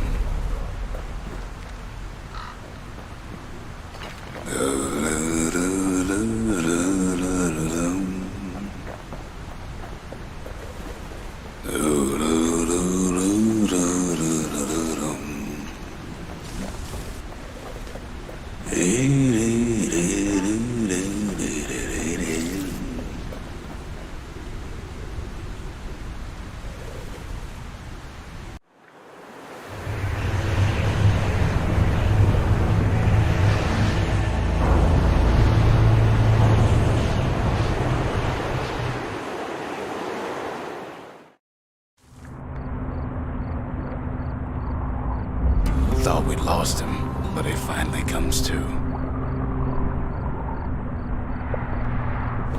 The shard ain't lost either. Not anymore. Now to find a ticket out of this hole. Bootlickers dig their nasty thorns into his heels.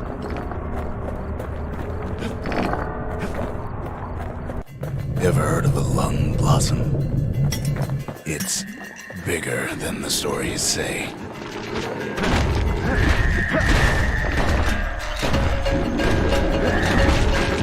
The breath on that thing, like a scumbag's rubber leak.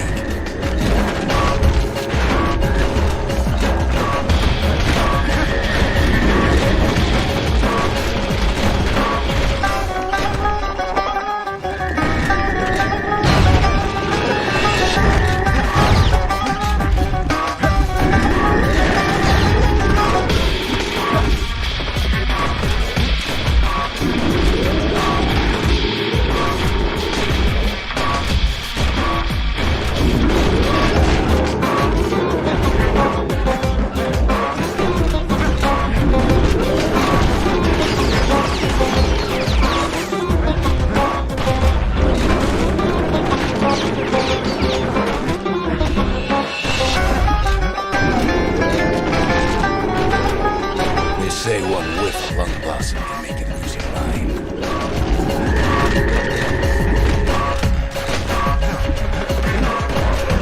Well, a kid prunes it down to size somehow.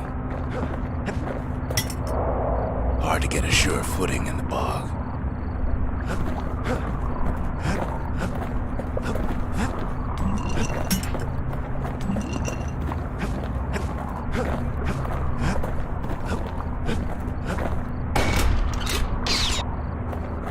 Mother only knows what happened in the bog. Kid never much cared to speak of it.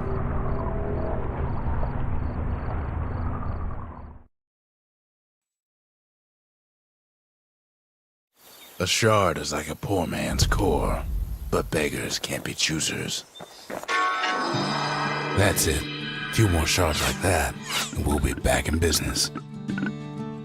A single shard can breathe new life into this place.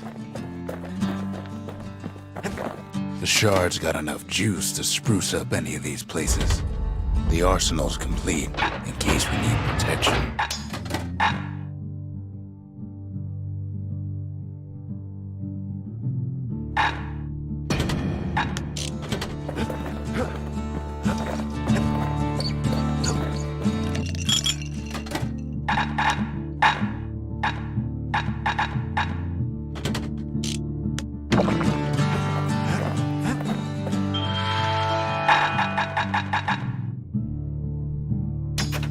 Finders keepers.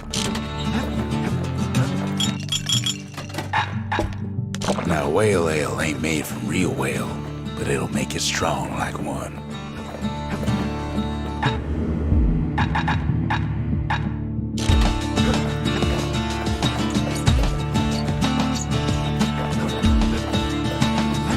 The city tried to use the shards to stake out the wilds. So much for that plan.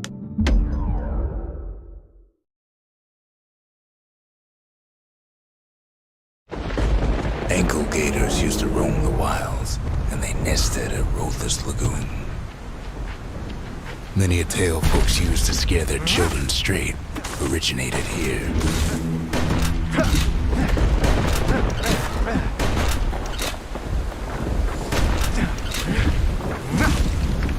All kinds of beasts we don't know up from down, still lurking about.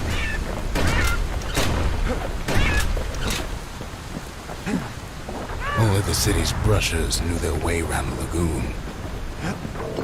These beasts, they don't like company.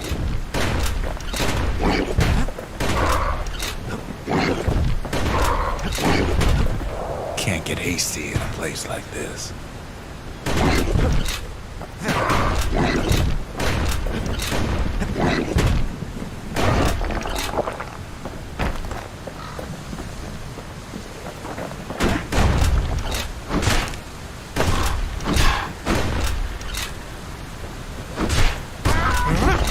Even the brushers learned to fear this place.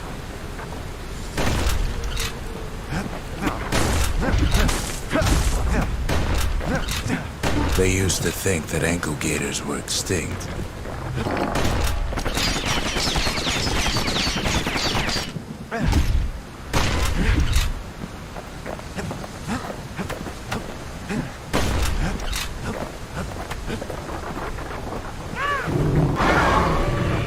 Well, they ain't. One of them's been living in the tall grass. They called her Queen Anne.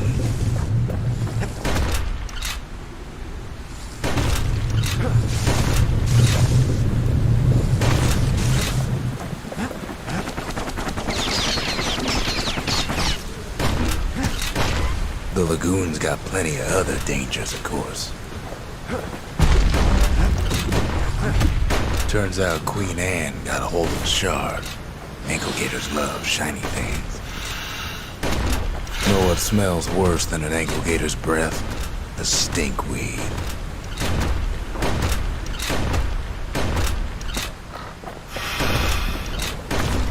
Can't fight Queen Anne without the proper tools. Ain't time for pecker hunting, but the kid can't resist.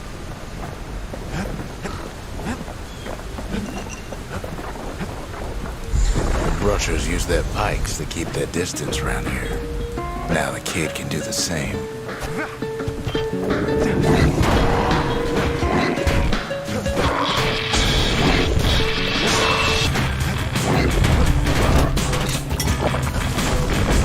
Sharp sticks make Queen Anne nervous, so she backs off a bit.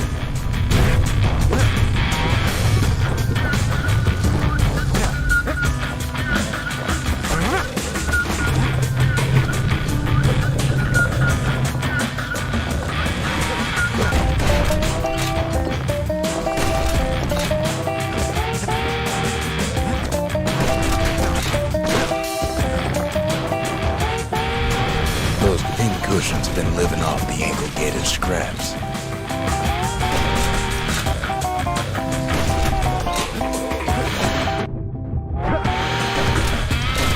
Queen Anne can't fit down some of these narrow paths.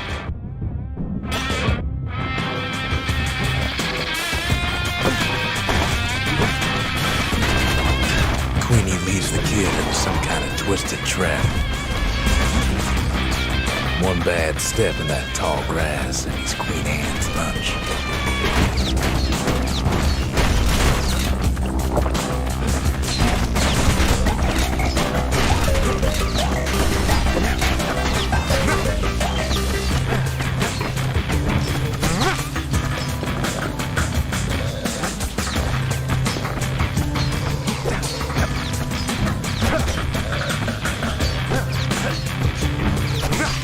Holds his ground. Seems the Queen's running out of options. Still no sign of the shard.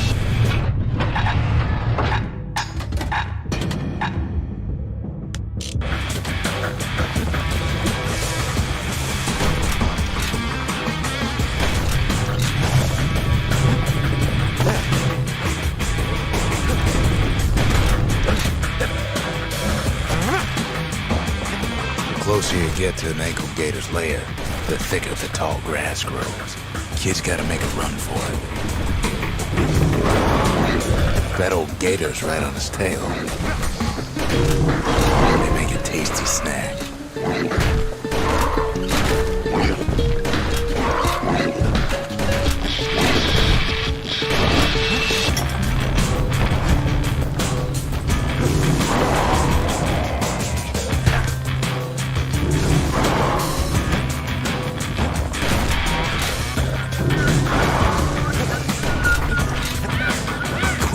Scared a bunch of peckers out of hiding.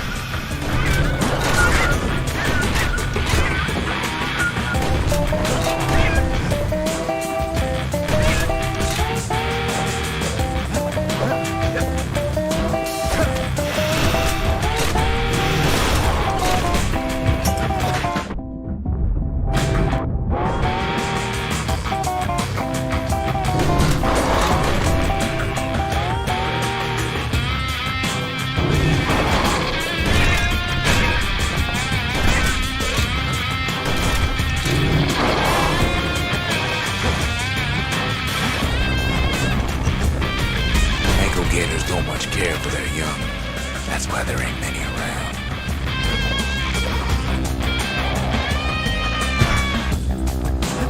Wanna know how to find an ankle gator lair? You use a kid as bait.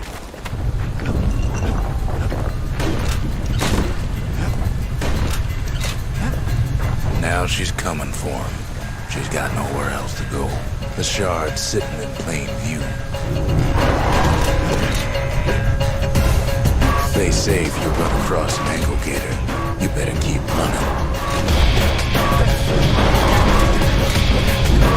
And now he's made her mad.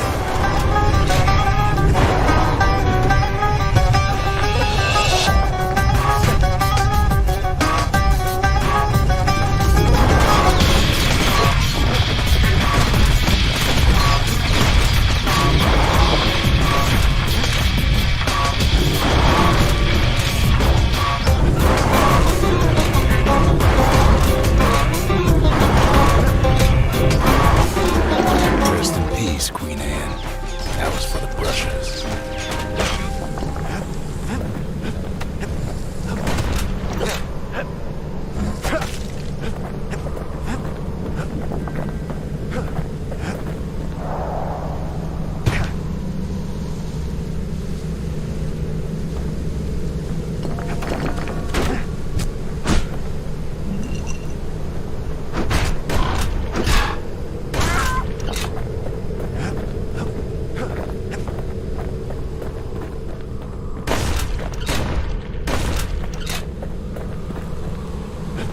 Kid's done what needed to be done.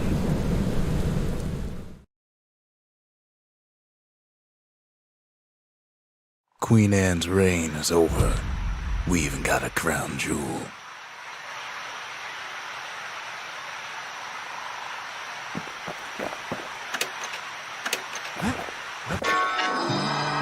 All that trouble for a single shard.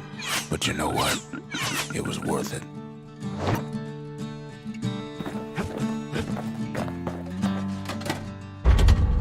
We need an awful big lost and found under the circumstances.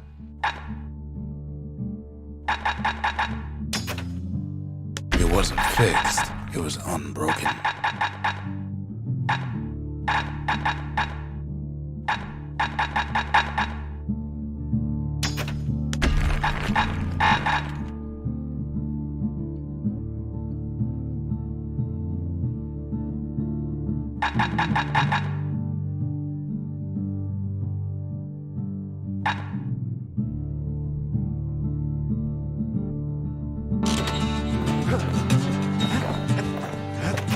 That gator's a crazy gal, but so's the gal who promised to look after her.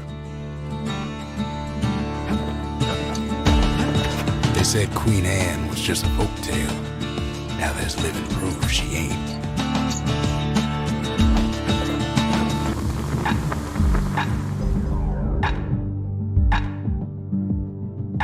He's made a right comfortable bed for all those bullets.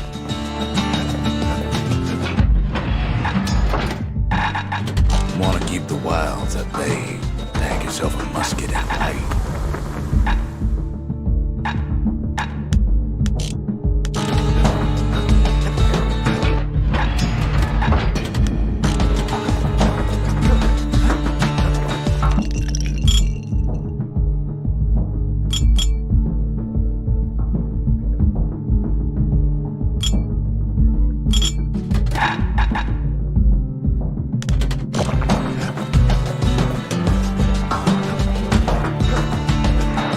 shard should be farther out there in the wilds.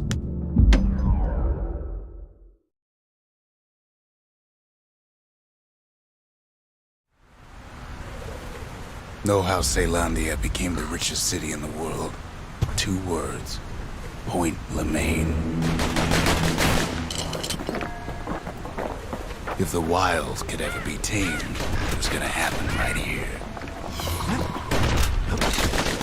But now, the greatest outpost past the city line is nothing but a freak show. The army's triggers once had the place on lockdown.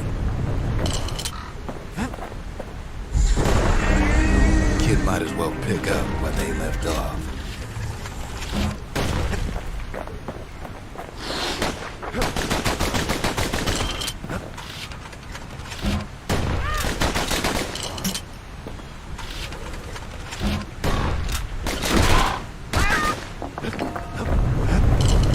Point Lemaine seen better days for sure, but it ain't done.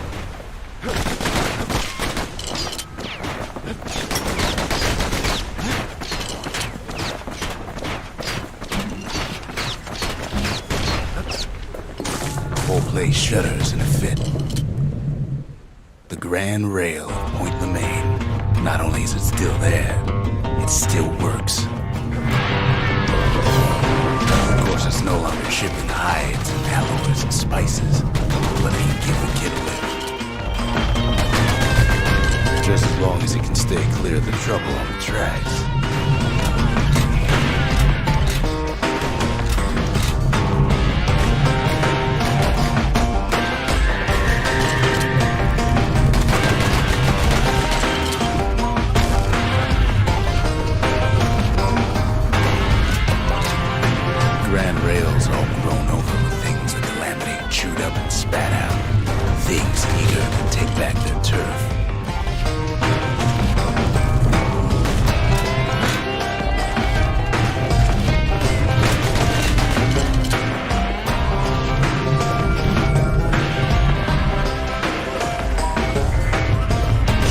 So much as one of those things slip by.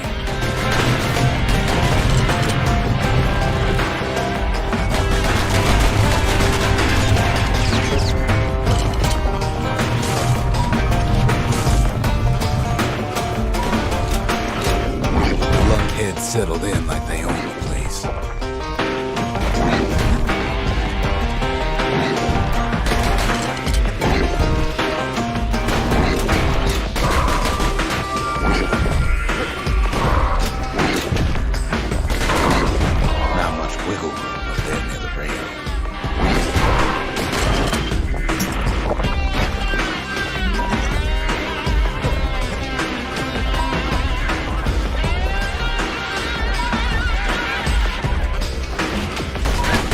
Fancy footwork on the rail, what with wallflowers, coughing fungus everywhere.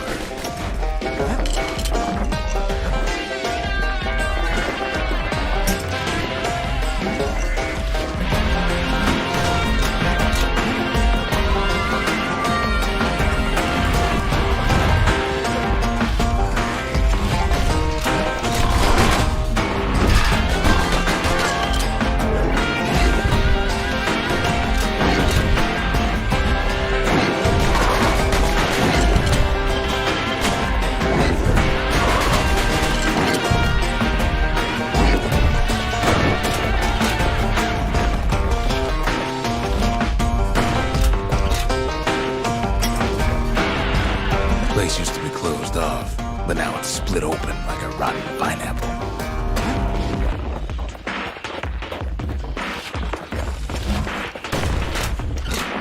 Of course, the Grand Rails see much more fighting in bygone times.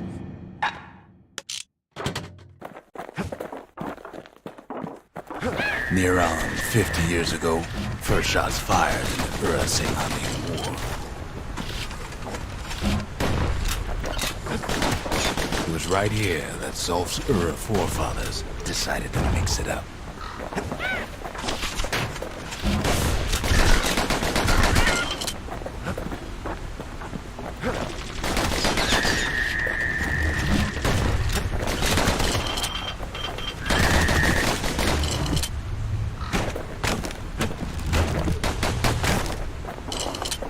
Okay, so maybe we didn't get their sign-off on the whole Grand Rail thing. That was bad.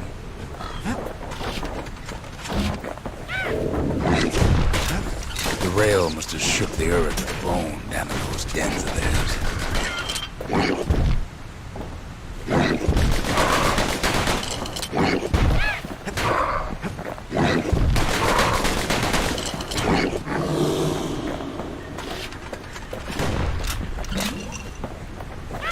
Well, the rail won't last much longer now that the kid took the shard. It's still got one good run in store for it. All the rotten wood there on the rails turned it into swamp weed centrally.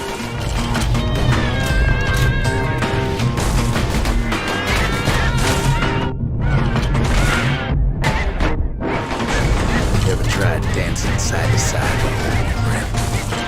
While shooting a genuine registered army carbine, while choking on swamp weed. Deckers trying to rip you in the eye. Well, let me tell you, it ain't fun.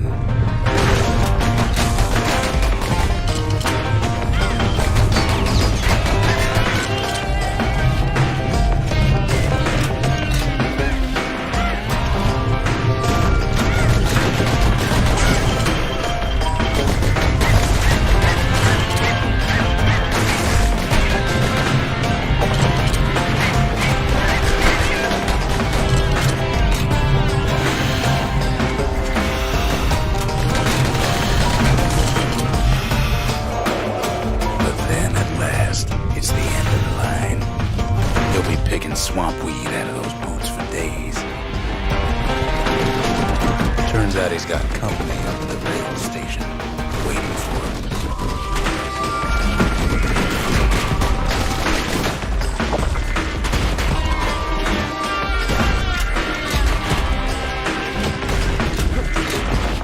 Not just another wallflower or pincushion, mind you. At first he thinks it's Zulf. Turns out he's wrong. This is for you, says the man. Then wham.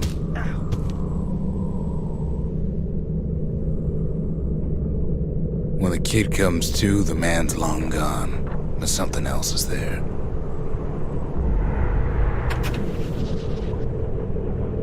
The only words kid recognizes on that parchment are for Zia. Well, what's a kid to do?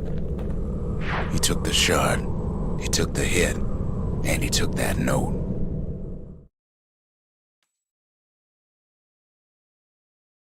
That note cuts straight to the heart of things, don't it? It ain't too late to unlock the potential of this place.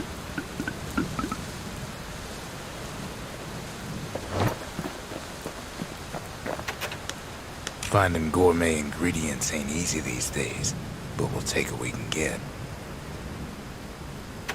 The note says it plain.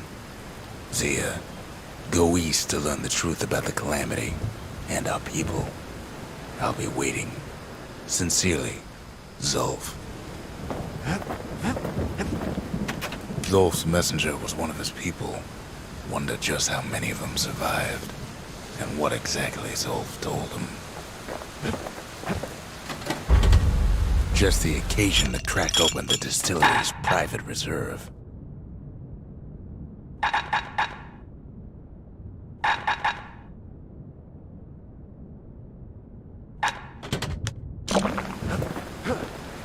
Can't be too careful these days.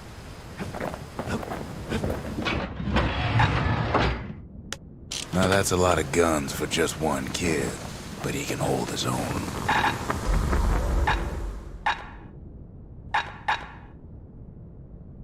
That's the way to make every shot count.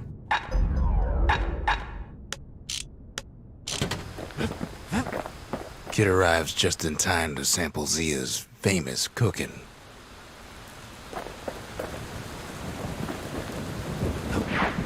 He wolfs down too much too fast, and it all goes to his head.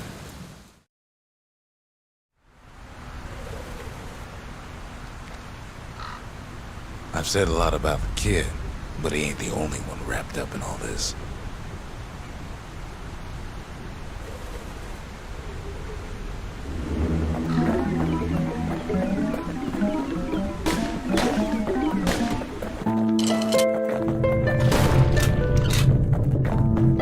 What's he thinking? Let me see if I got this straight. I only heard it once.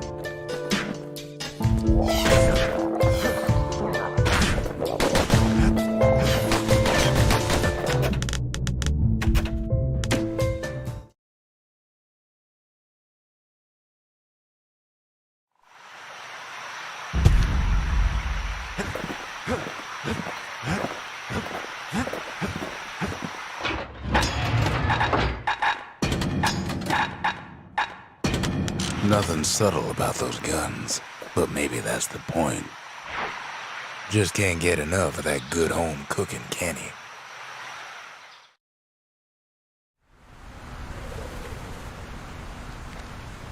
Knocks him into an uneasy sleep.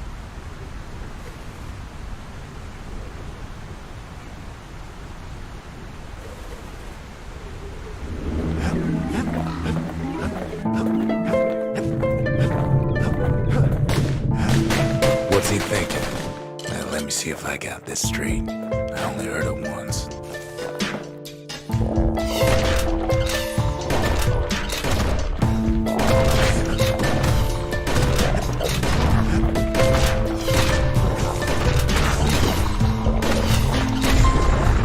Once there was a normal Ura girl, but she wasn't born in the tasseled terminals like the rest of her people.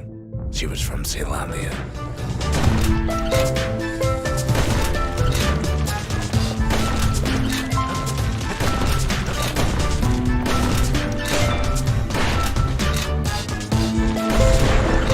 Her folks were orphaned in the war, taken in and raised inside the city, on condition they would never return to the terminals.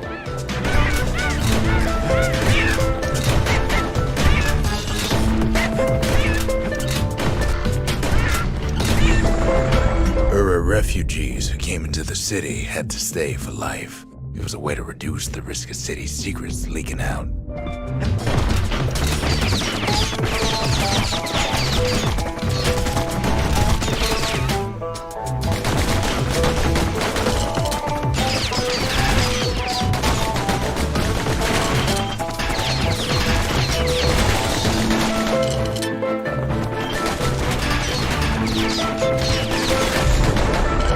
Mama passed away from birthing complications, leaving the girl trapped inside that city with no one but her father.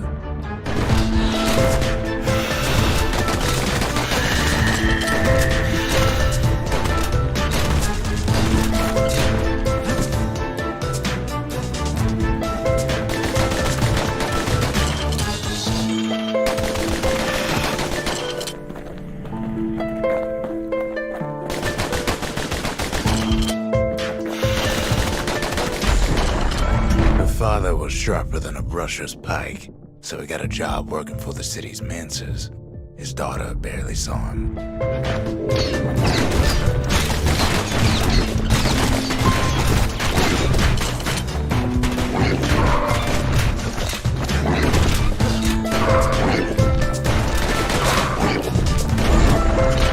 Her father told her nothing of her Ura heritage. He told her nothing of the mancers. It's for your own good, he said.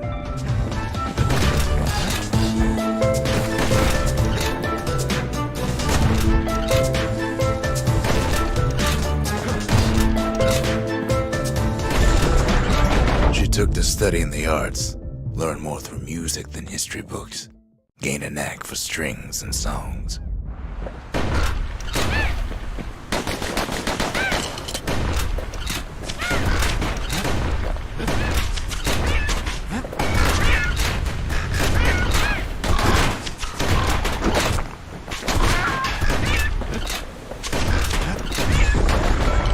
First, she tried to be like other girls, but her classmates spread word that her father was an Ura trader, selling out the city.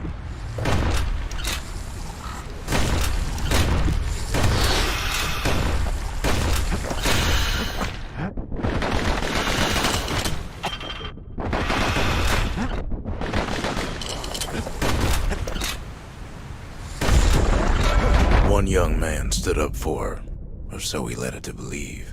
He knew much of her heritage, and she grew fond of him.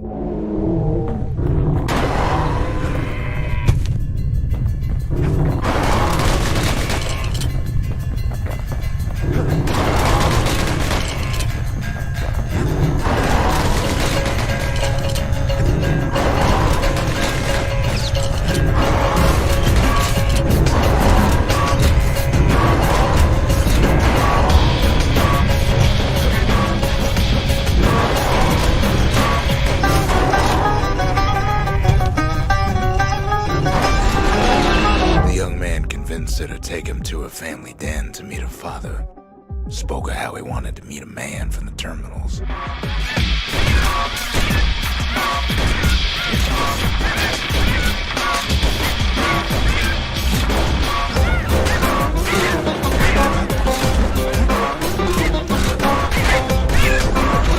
When the young man greeted her father in the Ura's native language, her father flew into a fit of rage and threw them out.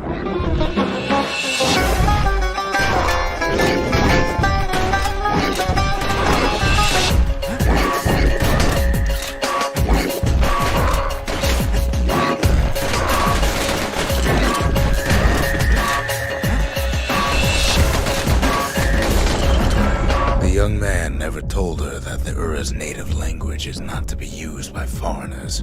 To do so is a terrible insult.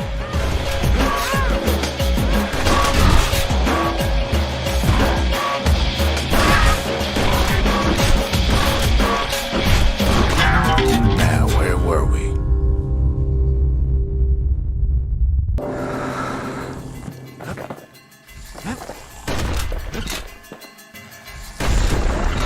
It was then that she decided to escape. The two of them could flee the city together and go to the Tassel terminals.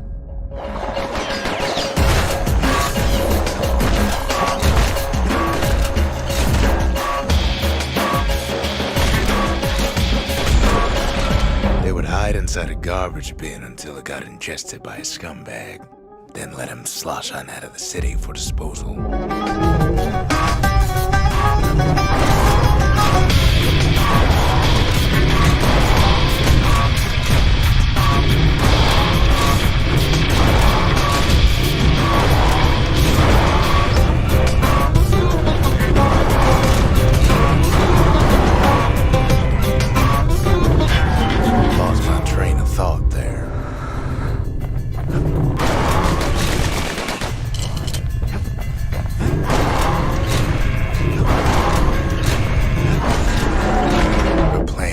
Succeeded, but the authorities were already there when that scumbag sidled up to the city walls.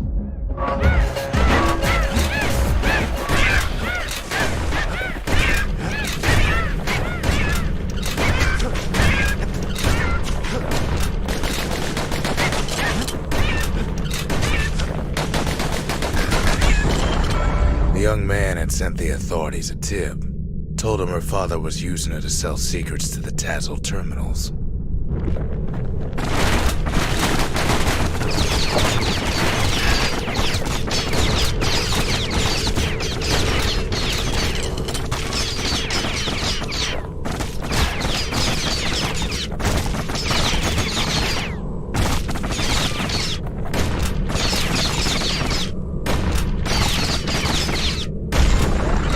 She and her father were arrested for treason, but her father got a deal. Returned to work for the Mansers, and she'd go free.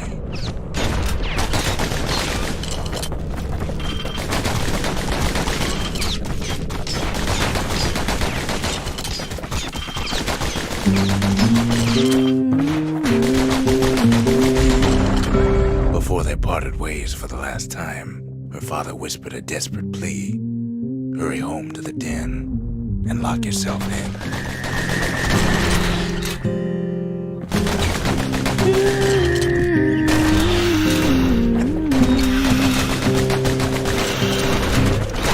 Dig my hole, you build a wall.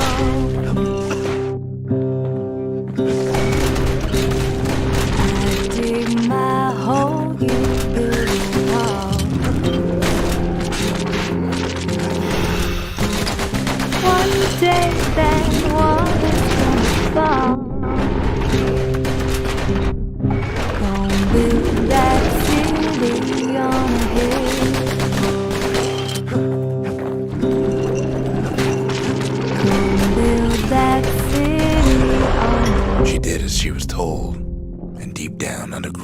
inside that den, she found a journal written in her father's hand. Here's a promise, babe. So big that won't let build it strong, 'cause we'll be there. The next day, the door to the den turned to ash. The girl came up for air, and she saw the calamity all around her.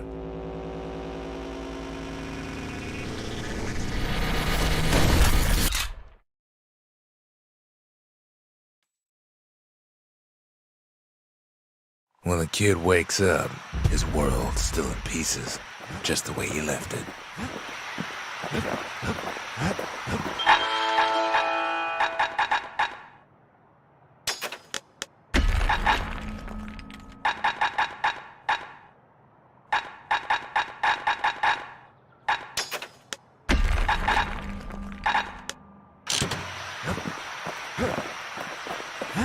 We could always see the stars. We just never could reach them, no matter how high we built.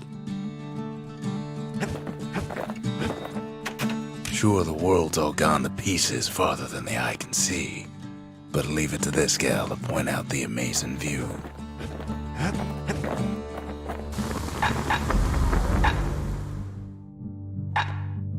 Even the army never issued carbines in such fine shape.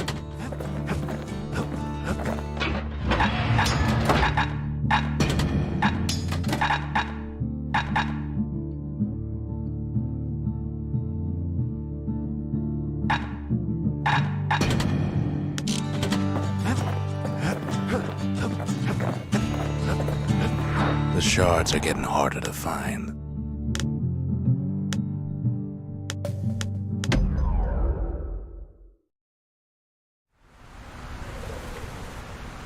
Ceylonia's army only took the best, and the best of them trained on Trigger Hill.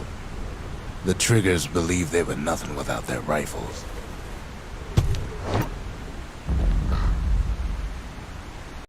Nothing beats the feel of shooting a Ceylonian army carbine.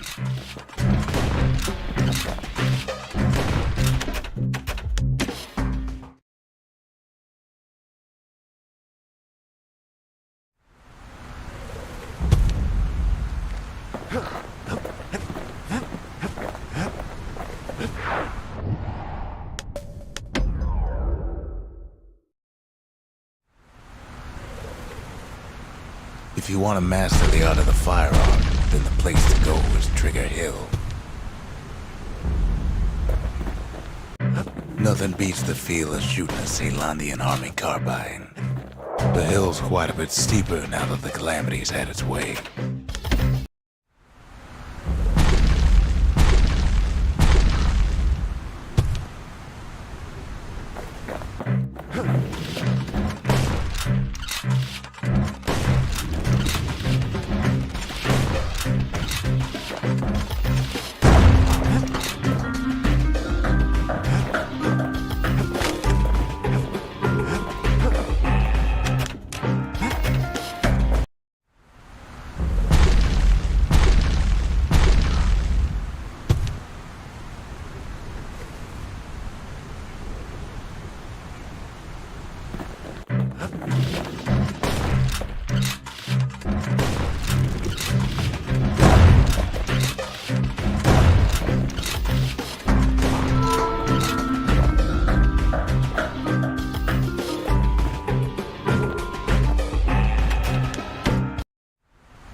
Some felt the course was too easy, so the Triggers spiced things up a bit.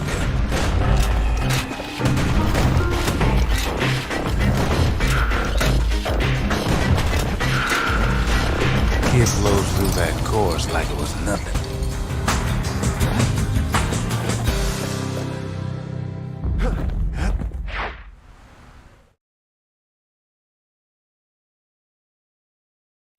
The Ceylandian army would have recruited him in a flash.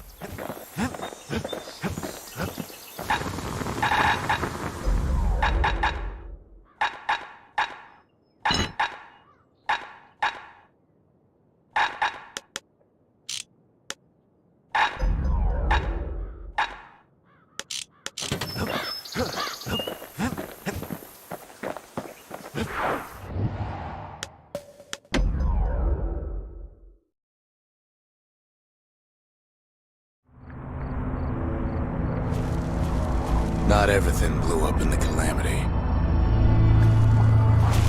Why, Colford Cauldron here blew up way ahead of its time.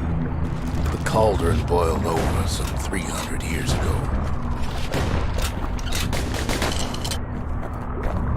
They say it filled the skies with ash and the lakes with molten rock.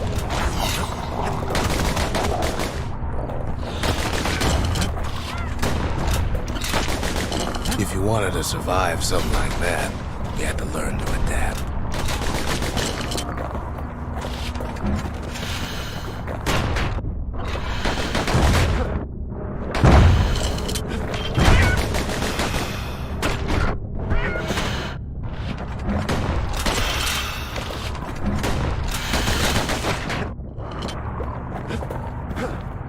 So in a way, the beasts of the wilds, they're all survivors too.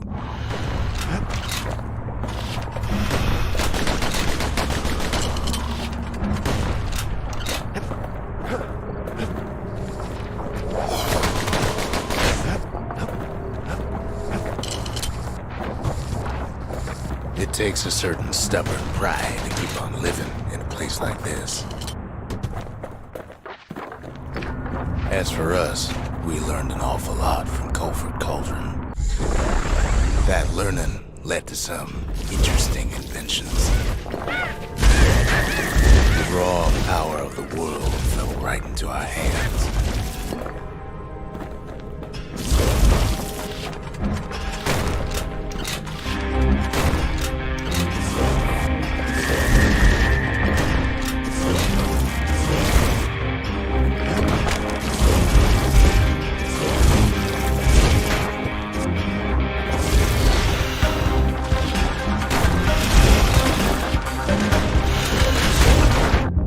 Can't fault our people for their natural curiosity, can you?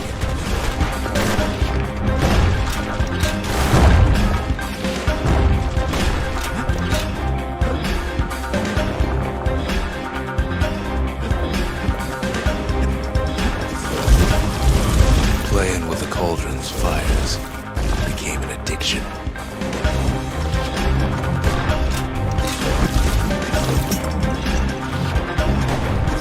Sure, we dusted off a good many secrets out here.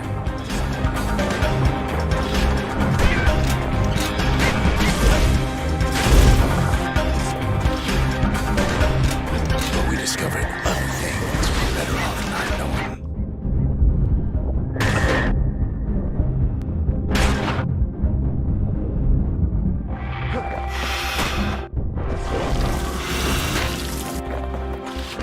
The unforgiving scent of sulfurous dirt.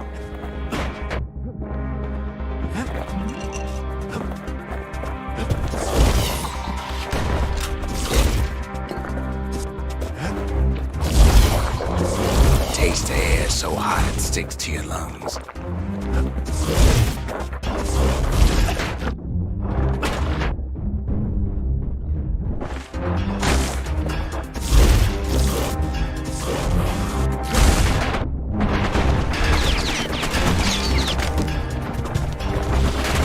Sorts of awful things crawling underfoot.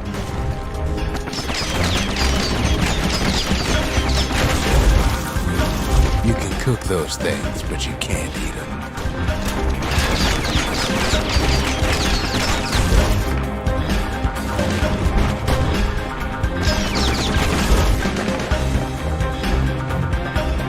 Never thought we'd find so much life in all that ash.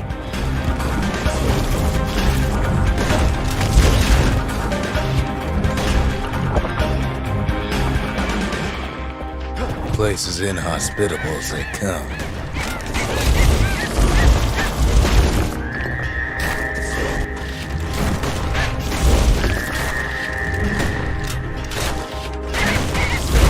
But still we pressed on.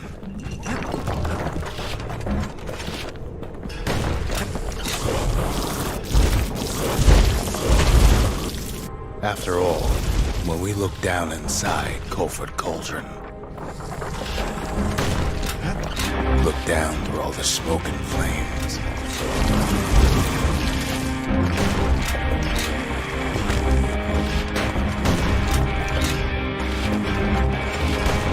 we saw in there the heart of the world, the heart now laid bare by the calamity. We had to have it. As for the kid, he just has to get that shard out of there. Too bad taking that thing woke up every last stink eye from here to Johnson Bog. Sure, it ain't the most convenient path.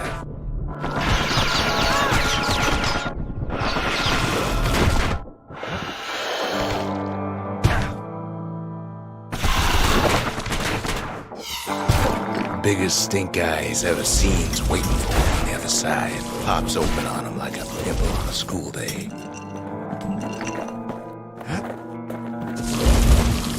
And where there's one stink eye, there's always more.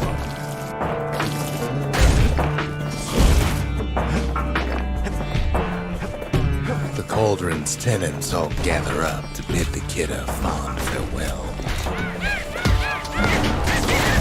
The kid don't shed any tears for him.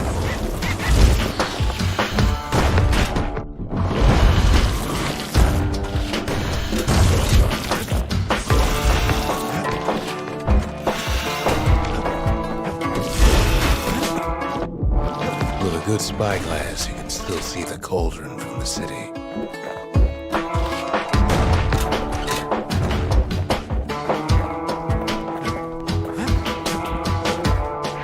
But all the fires died out. There's nothing left of it.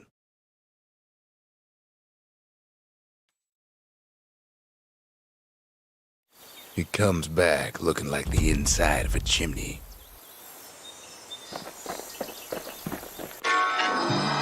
The shard works like a charm. You can hear the monument's heartbeat again.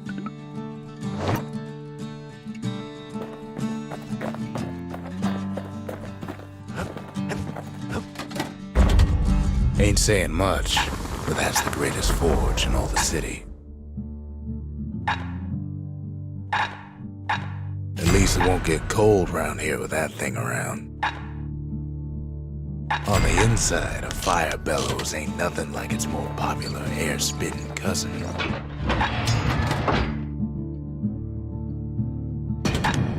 When one type of firepower ain't enough, there's always the carbine and the bellows. They said the wild could never be tamed. If only they could see us now. We're all a little short on friends these days, so that's a welcome sight.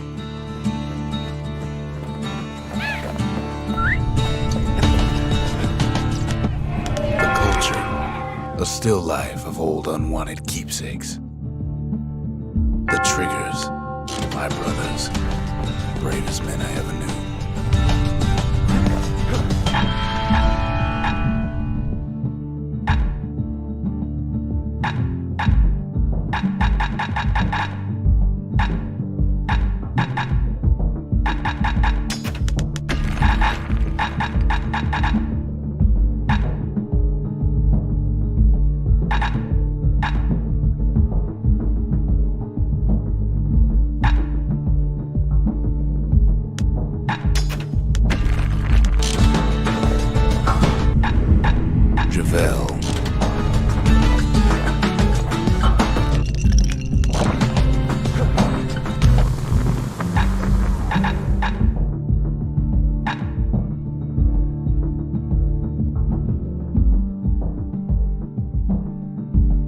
Without an insulated air intake, that thing's liable to blow up on you.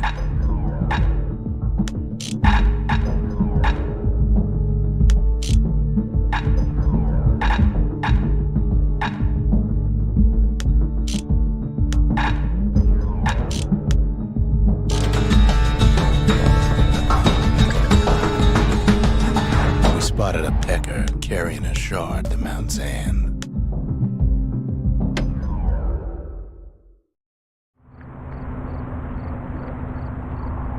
You have to think fast to survive the wilds, and none thought faster than the slingers. They could shoot their pistols with the speed of a machine.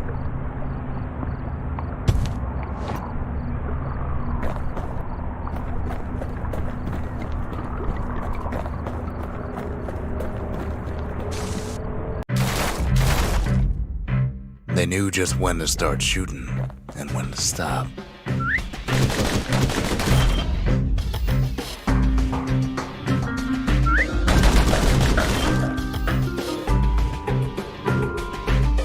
Those pistols could spit out rounds just as quick as you could pull the trigger.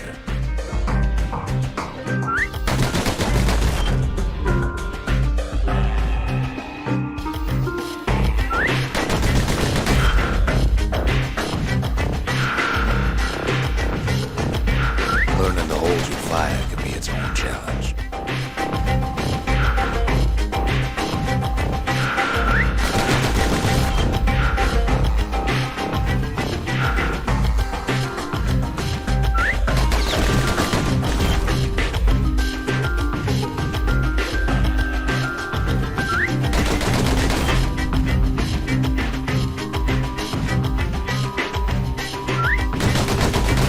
No matter how fast you are, you can always get faster.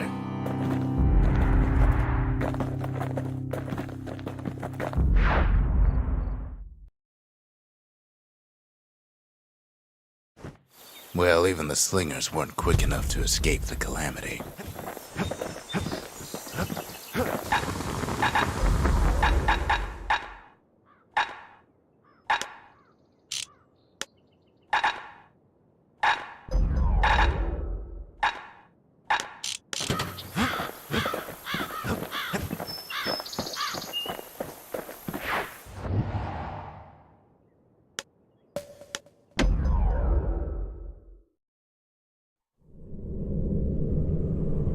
Welcome to Grady Incinerator, home of the hottest wings east of Caelandia. In all seriousness, the incinerator was a dump, and it had a problem with peckers. Blasted things would swoop in and spread trash all around, until we started using fire. We couldn't just torch them all at once. We had to use restraint. Too bad we can't all fly.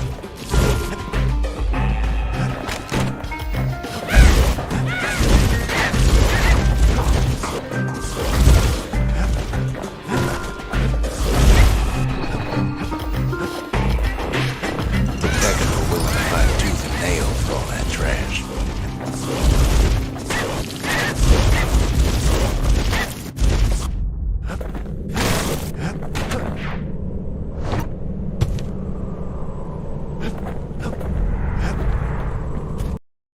Know how we kept the city clean? We put all our trash in the Grady Incinerator.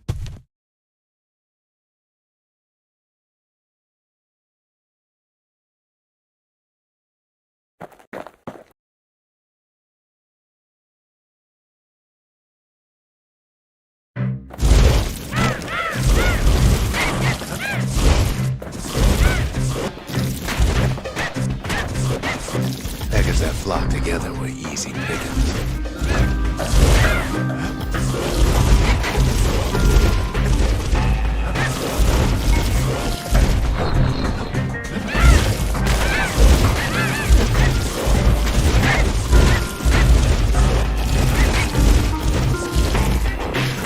Keeping the incinerator clean was a paying job, but not a pleasant one.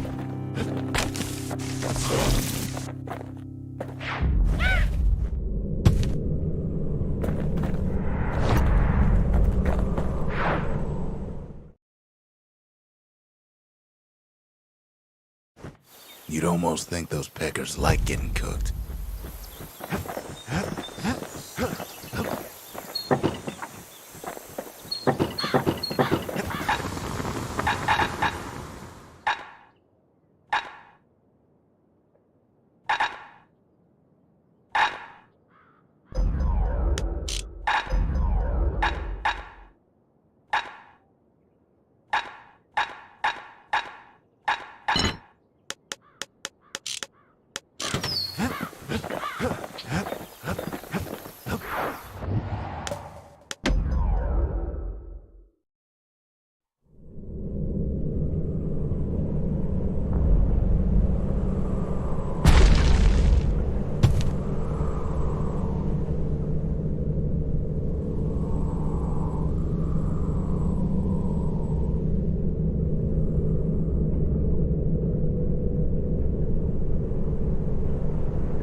teach those peckers some respect.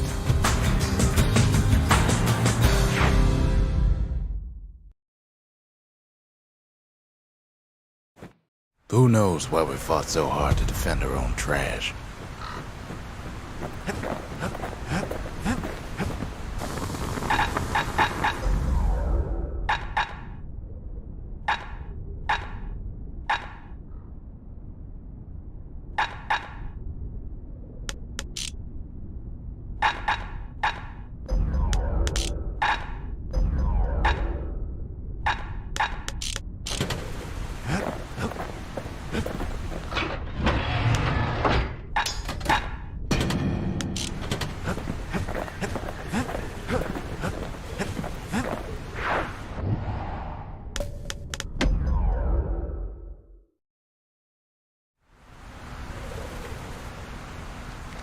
Can't rightly call Mount Zan the mountain anymore.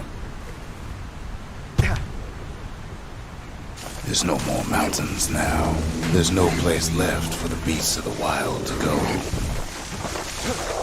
It's a delicate situation. A good thing for those beasts the Calamity saved leftovers.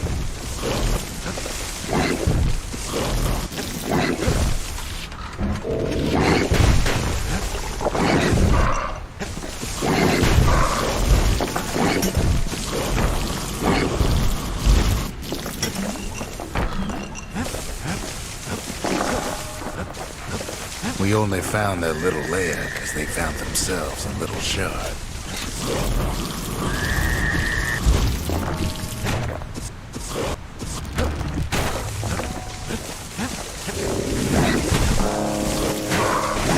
The creatures of the wild, they've been building a bastion of their own.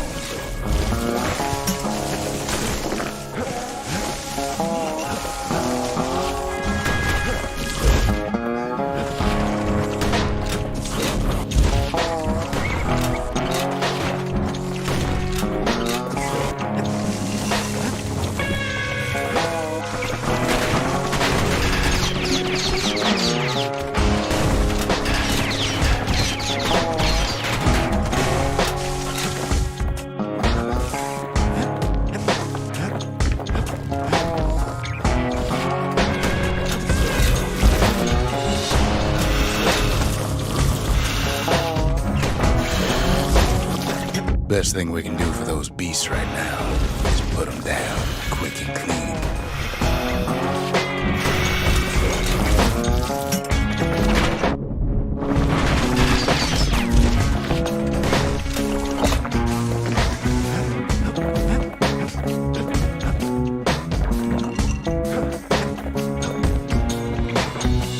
There's only one kind of mercy left these days.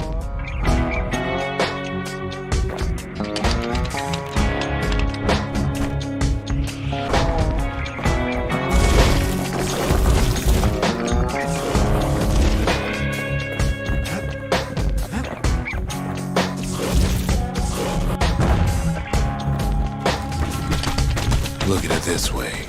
It's either them or us. But if we win, they win too. Our Bastion is everybody's game, not just ours.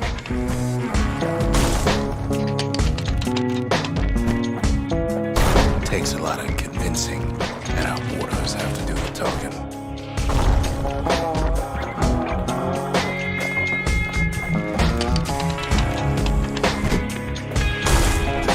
Those beasts been hard at work fixing up the place.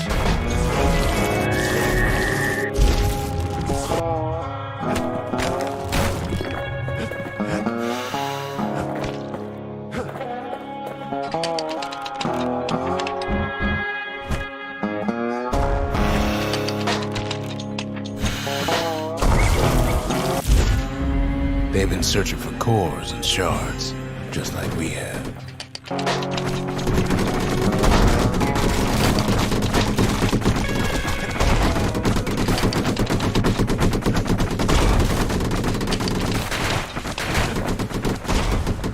Maybe they've thought about turning back, just like we have.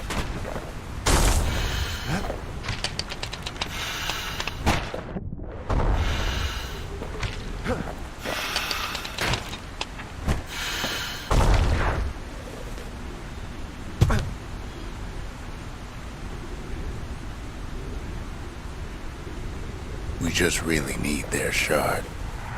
Kid got it fair and square.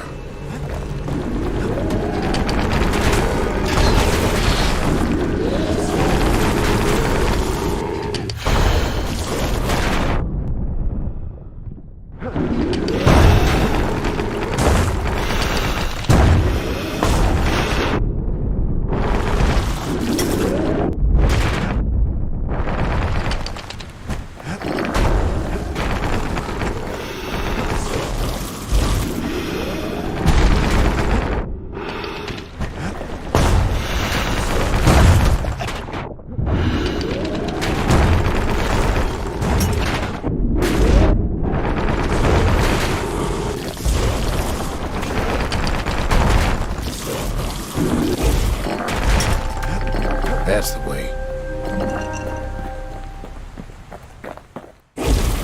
He's done what's best for him, don't you worry. Don't you worry.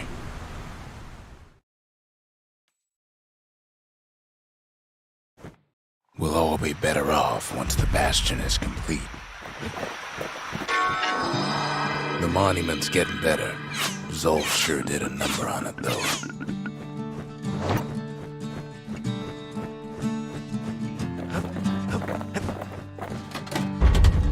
Seems the gods recommended this place to all their friends.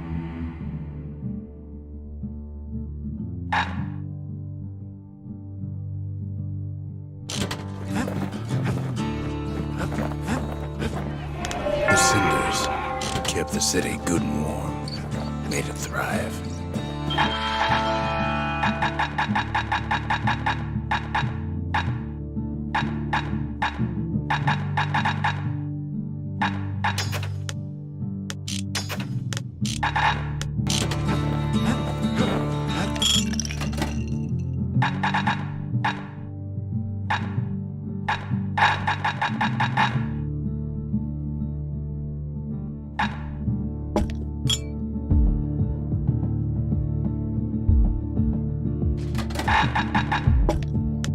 Bold brandy is thicker than paint. Makes your skin feel as tough as knife bark. Well, if you can't burn it, you can always blow it to mother on high, right? Toughest thing about using that gas can is keeping a grip on it.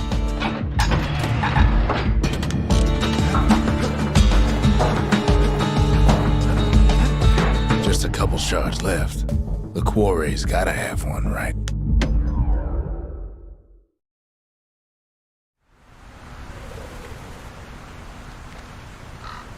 Imagine everything you'd need to build a city like Caelondia. It takes hard work and planning, and it also takes a burstone quarry.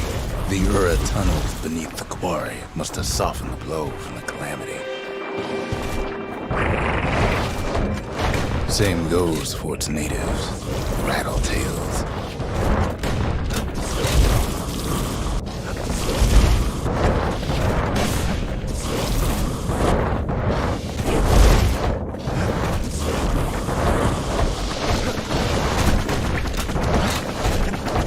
Rattletails ain't the worst of it either, but more about that in a little bit.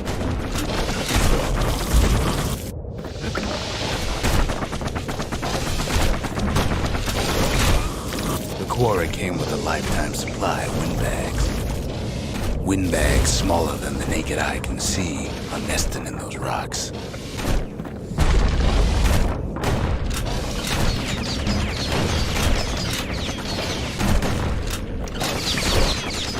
But there was even more to it than that.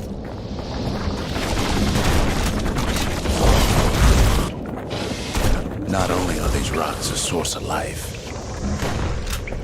we found that the oldest ones remember things.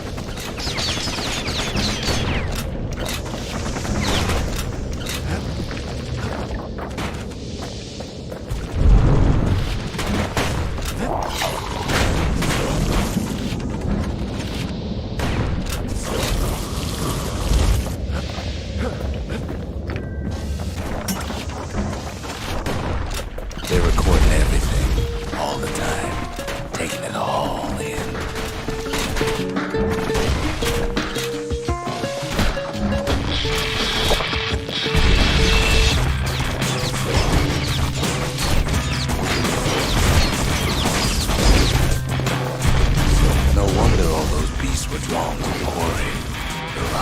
calling him.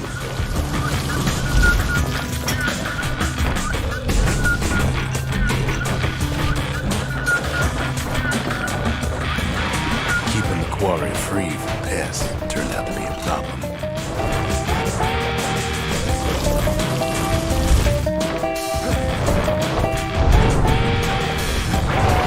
Rattletails kept tunneling in to snack on windbags.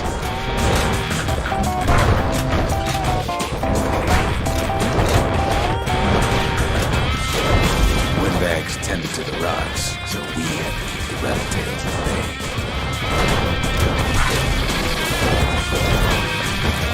The quarry ain't exactly up to safety standards anymore.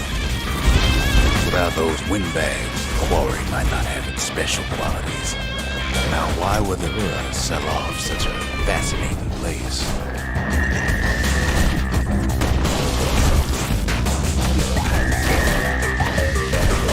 The Ura always were a superstitious lot.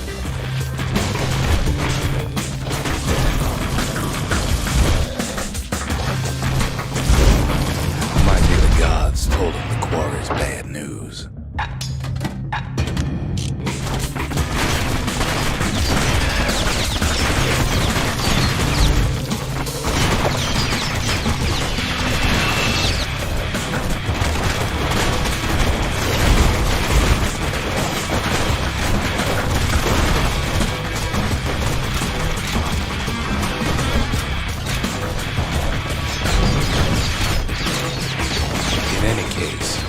Fair to say the quarry was a godsend.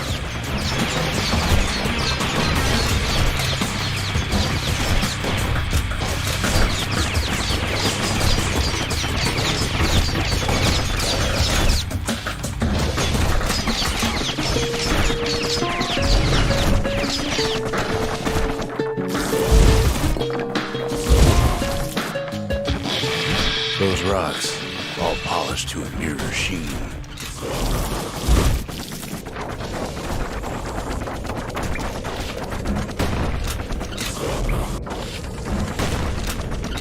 The largest ones, Noah's cores.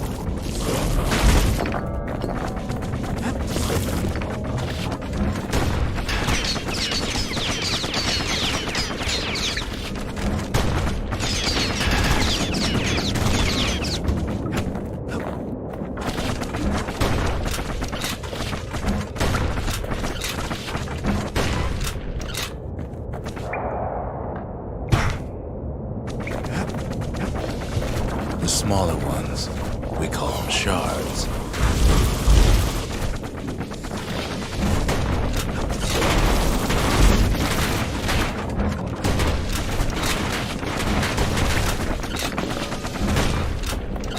The shards got a fraction of the core's power, enough to fuel a voyage to the mainland.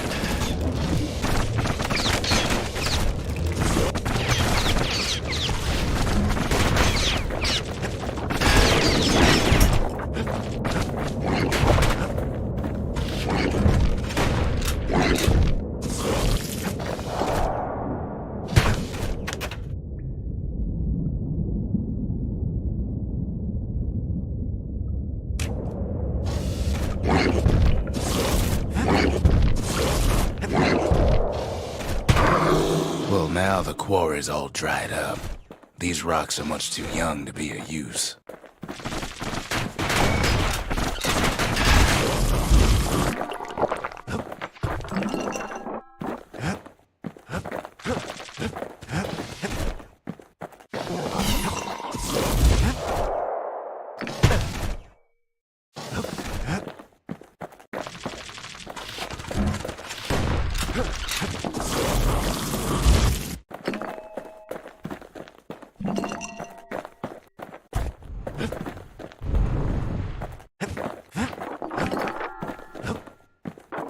Remember how I said rattletails ain't the worst thing in the quarry? That honor goes to a beast we took to calling Sir Lunky. Massive things stomped many of our boys. We just couldn't get rid of him.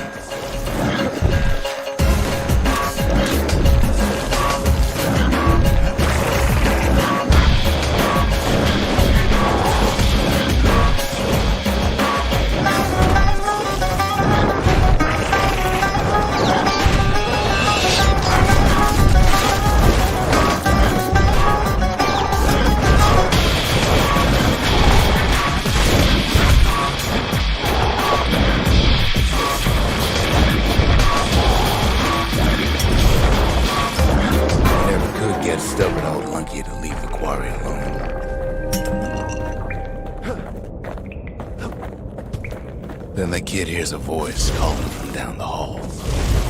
"Are you all right?" it says.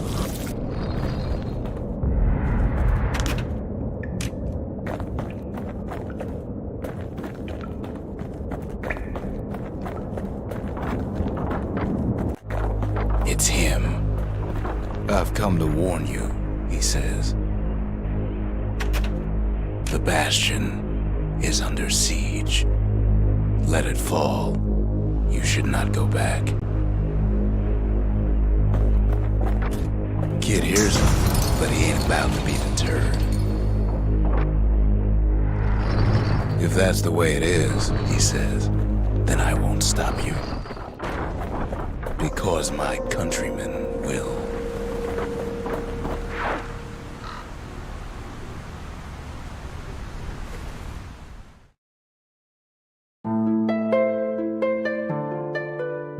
Say what you will about Zulf, but he's a man of his word. His countrymen don't much care for pleasantries, though.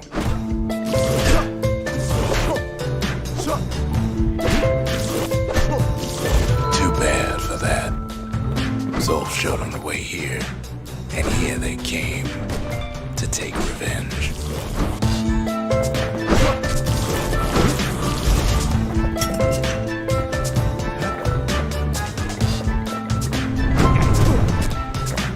They got inside the Bastion and shut the door. Kid's gotta go in through the back.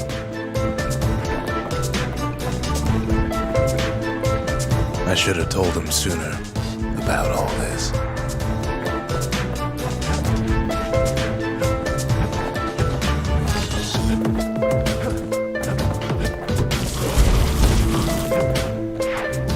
Unfortunately, they broke in and they started digging their hole.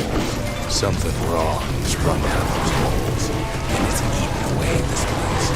We tried to stop him, but we needed him.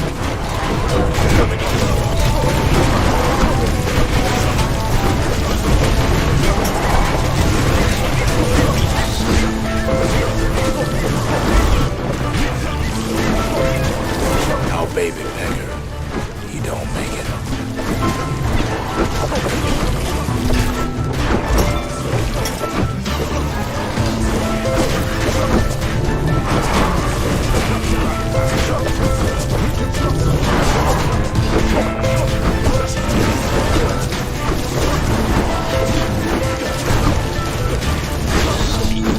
Our little squirt, he don't make it.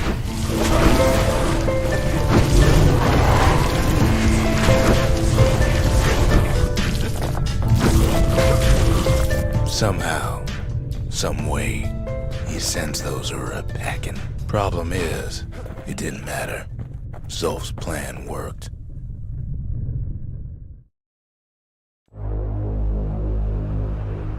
We find each other as the dust settles. Then I tell him why the Ura came. To get us back for the calamity. It was Ceylandia's master plan to wipe the Ura out. But part of that plan backfired, didn't it? If only Zulf knew the whole story. What were we to think? They must have got her, taken her back to her rightful home. The shards can put this disease in remission, but there's only one cure. We need to finish what we started. The memorial may be finished, but our part is far from over. The conscience. We haven't lost everything, long as we have that. The sanctuary. If we can build, we can rebuild. The faith. Mother, this one's for you.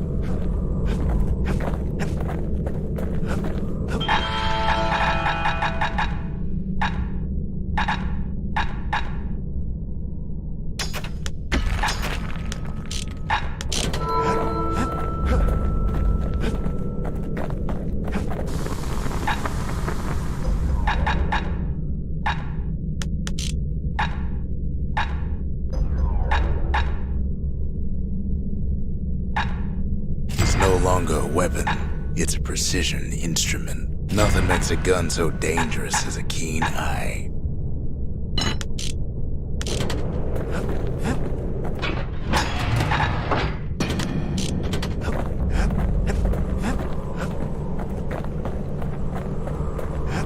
The Ura swooped down from the east. At least now we know the way.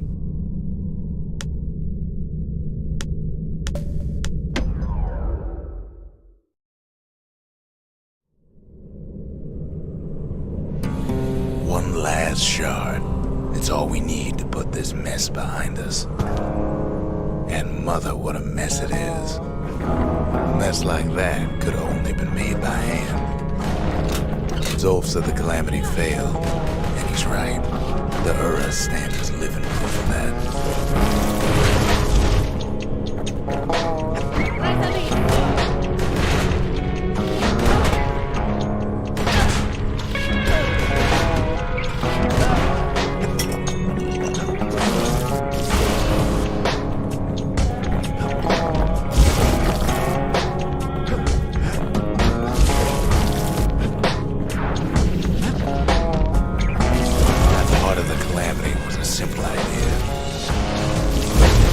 We never wanted to go to war again. Wanted to rule it out.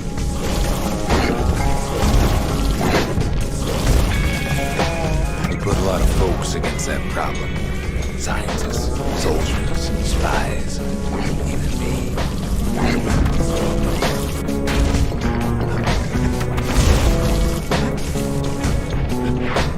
We sought solutions far beyond the city. Traveled near as far as the kid's going right now.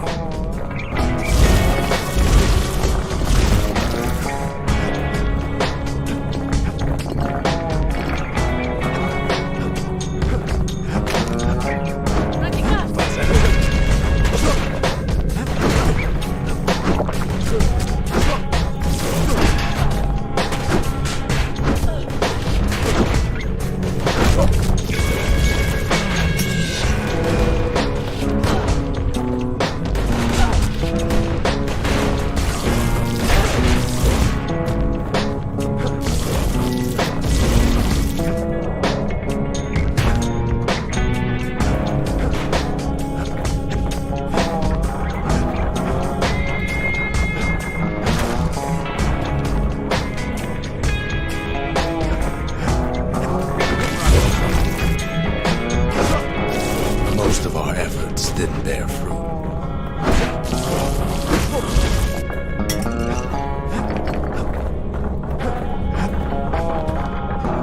Then there was a breakthrough, but it didn't come from one of our people.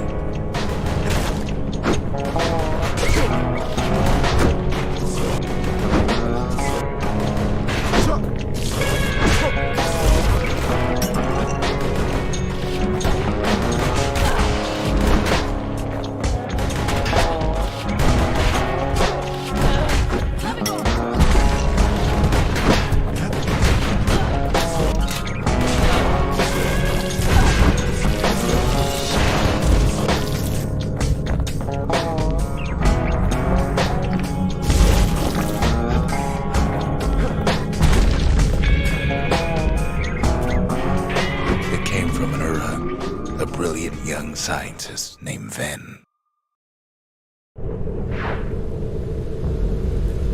Ven worked for the Mansers, the sharpest knives in the city's drawer.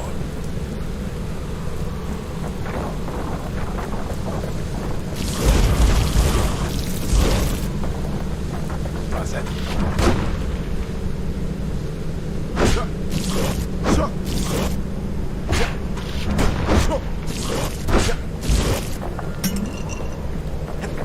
With his help, the Mansers devised a way to seal the Ura tunnel shut in a flash. Just like that, every last Ura living in the Tassel terminals will be gone.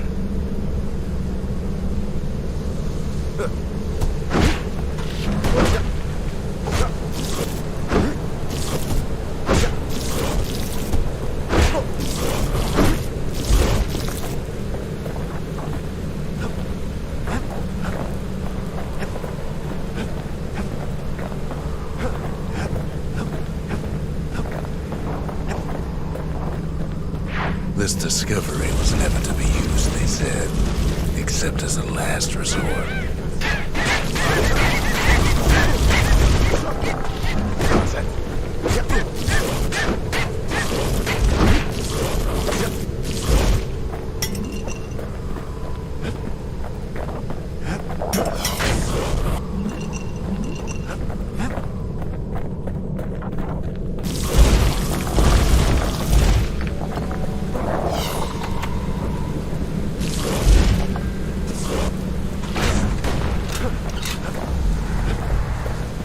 We're lucky to be alive. But Ven didn't like being manipulated. He had plans of his own.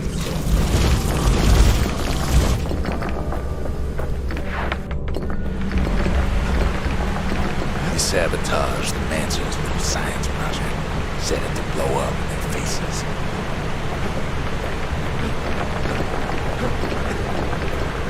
Imagine how Ven must have felt when they finally made him pull that trigger.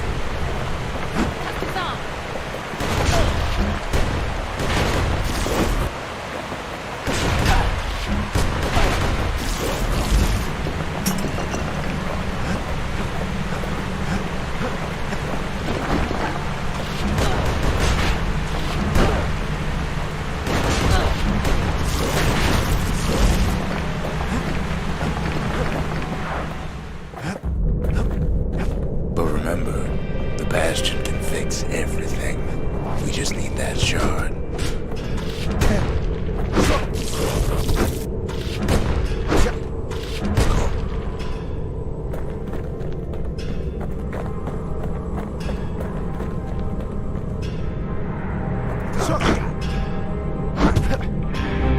Too bad the Ura ain't exactly been willing to collaborate on that front.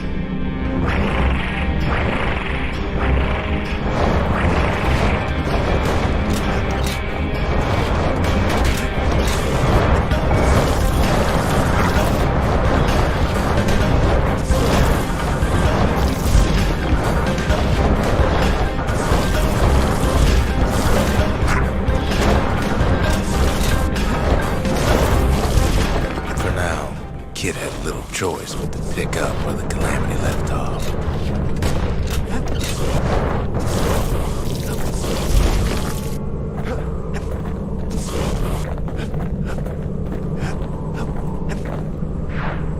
First things first, though.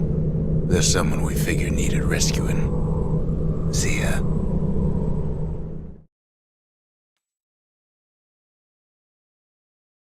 The Ura fell back, no doubt planning the next move, but we knew ours already.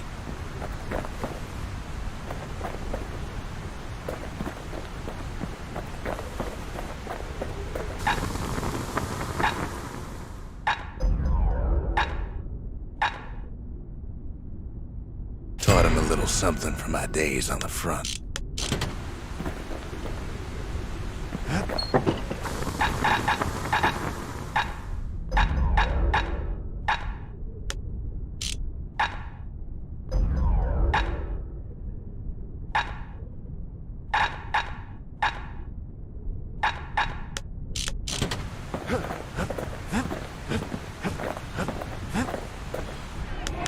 The city, its riches, nothing but fragments now. Sometimes I want to ask him, why do any of this? But truth is, I don't want to know.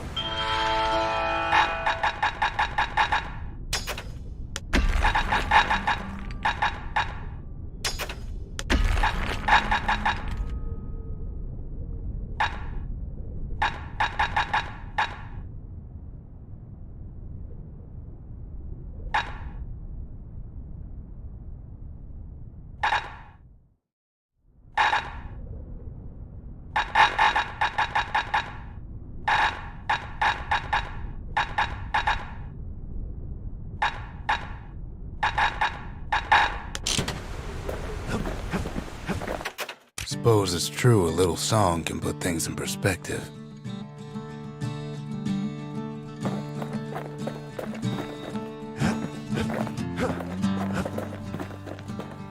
There's something we had to do before going after that last shard.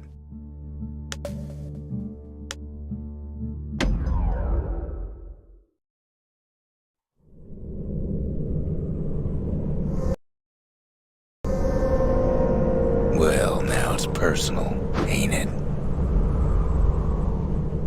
It's personal for him, and it's personal for me. We get straight down to business.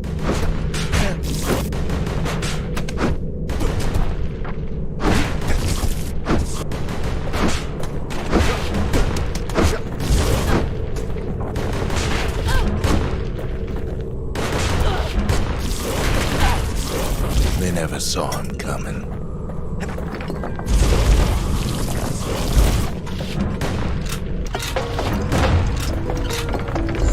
He gets his hands on the care package I sent him.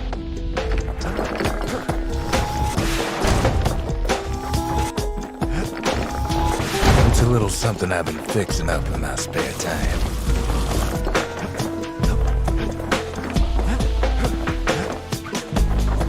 They got their own security and everything. Pretty fancy. Still, they ain't used to having visitors around.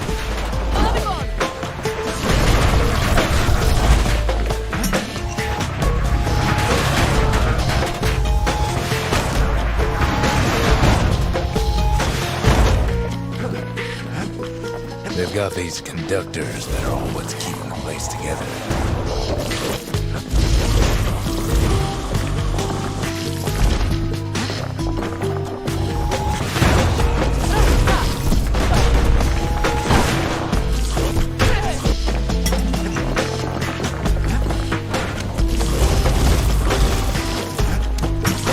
Those rocks are like tumors, the same kind the Ura planted in Bastion.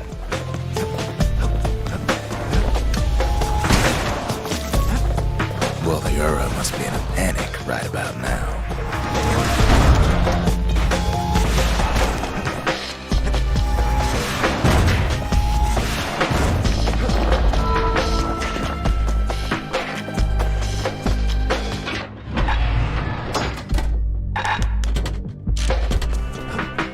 They even sick their little rattletail pets on the kid.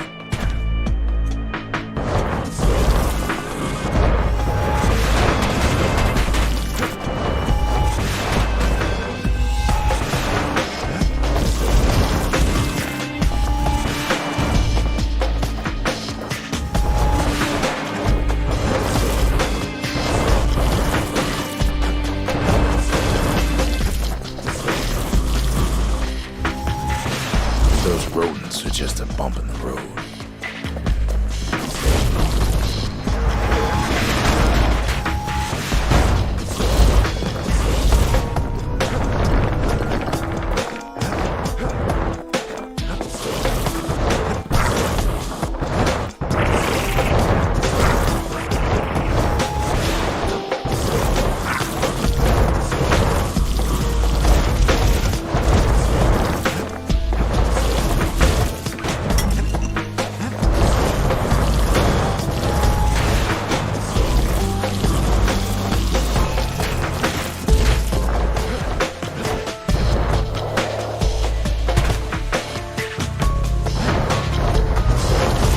Picking the whole place apart, piece by piece.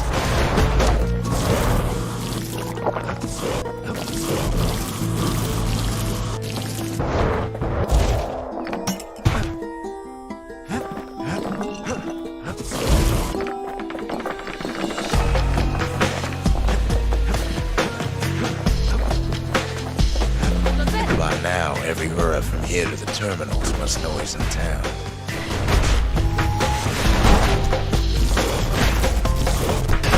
Kid returns their greeting tenfold.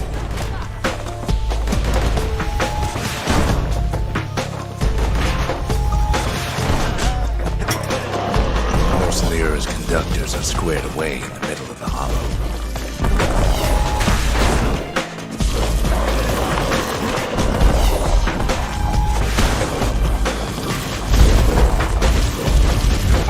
They're easy targets.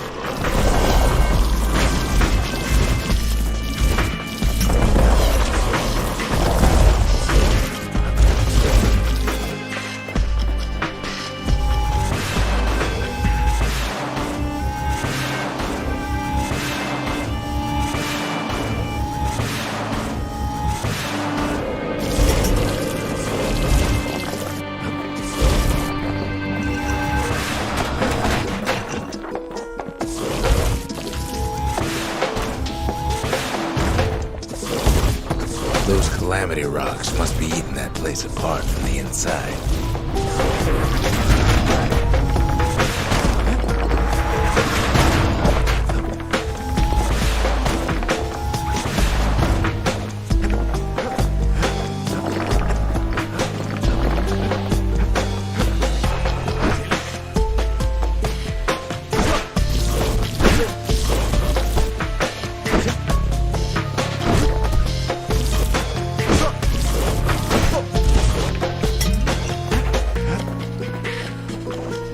Keep hanging on to that barricade. After all, their homeland's not much farther.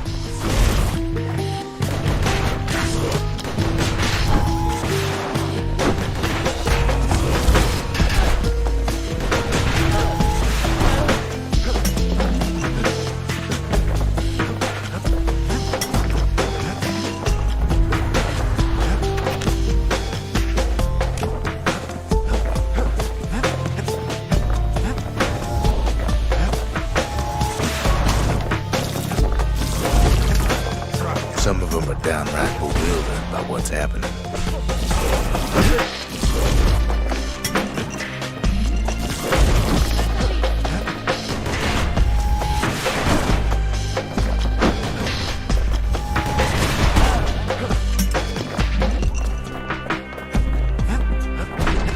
Maybe they know they've lost this, lost to a kid.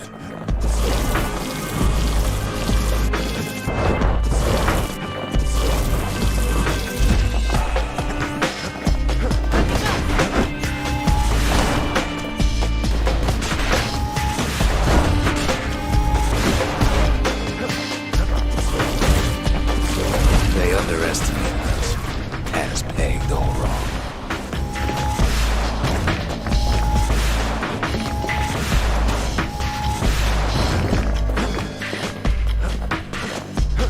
Yes, our people caused the calamity, but here we are trying to fix it.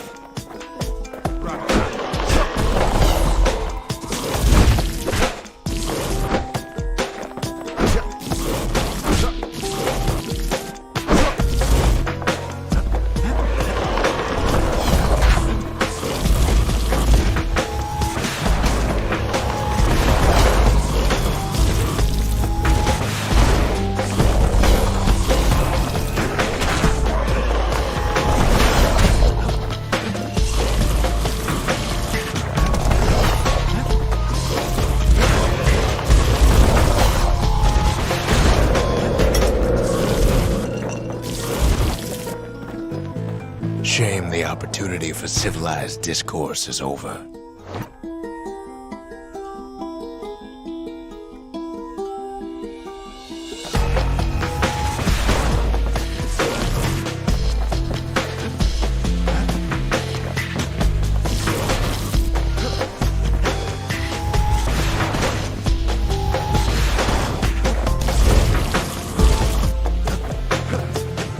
Did the Ura really think we'd just turn around and walk away?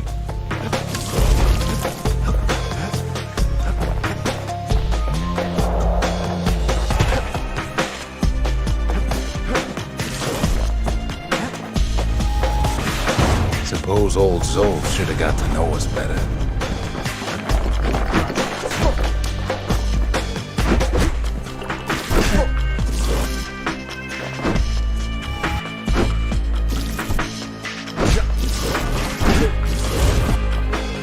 Maybe I should have trusted him, told him everything I knew.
this is all over, it'll all be water under the bridge.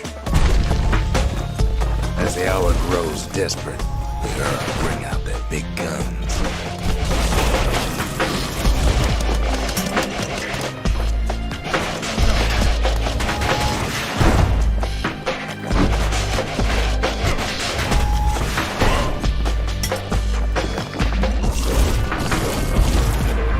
There's nothing standing in his way no more.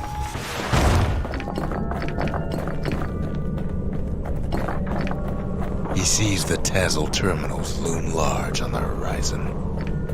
All those dreams, snuffed out in the calamity, will bring him back.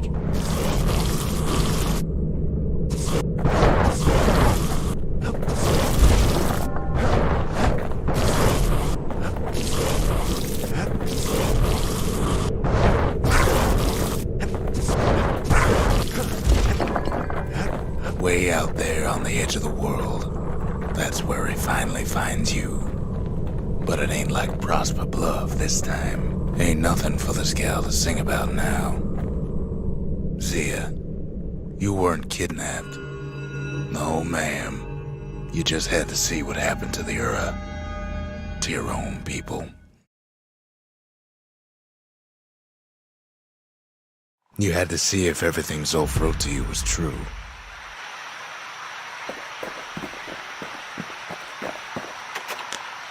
They lost everything, didn't they?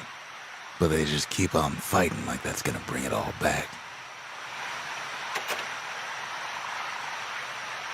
Fixed that thing right up, didn't we?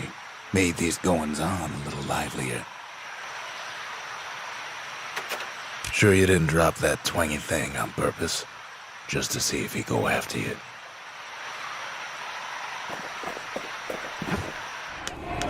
The country. She's all to pieces now, but still looking good. I don't need to see what happened to the Ura. I'm trying to undo it, remember?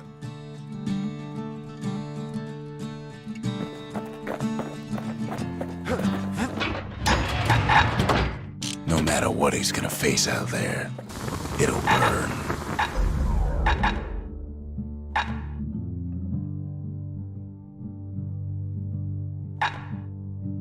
That thing wasn't always meant to be a weapon, but there's no denying it now.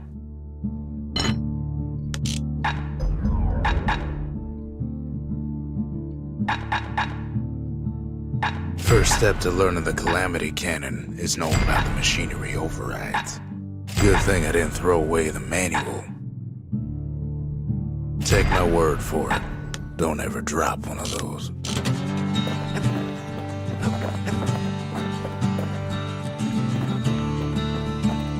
Once the kid gets that last shard from Zolf, it'll all be over.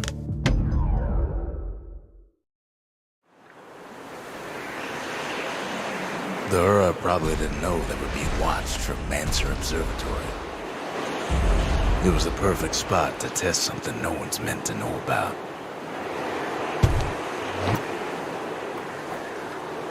Only trouble was something about the place drove the windbags crazy.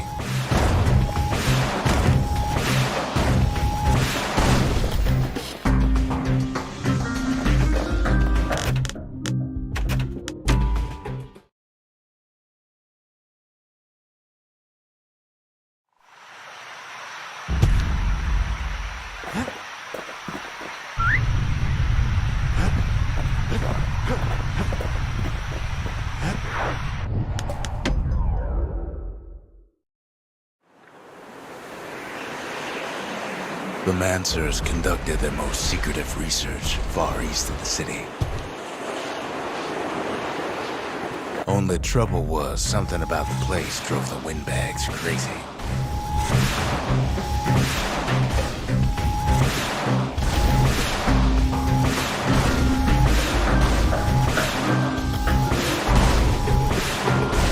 You can cause a lot of collateral damage with her if you ain't careful.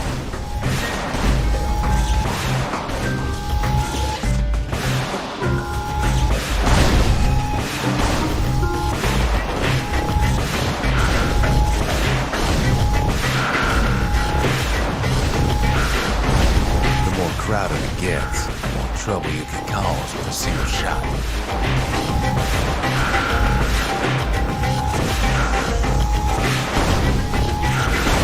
staying well clear of that impact.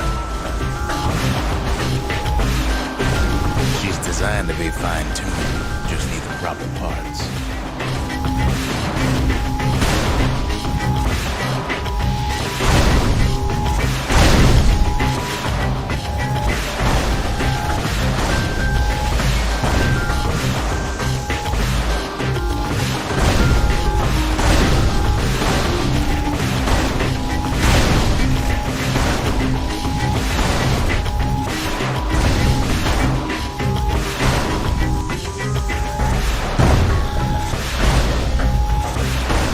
Not much left of the observatory when the smoke clears.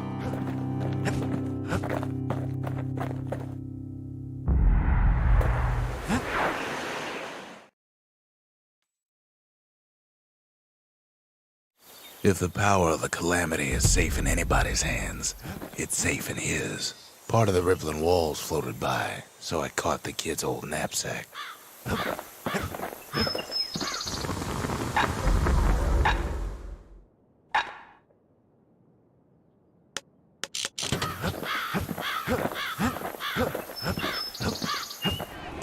The Mancers, they knew everything, even if it cost them.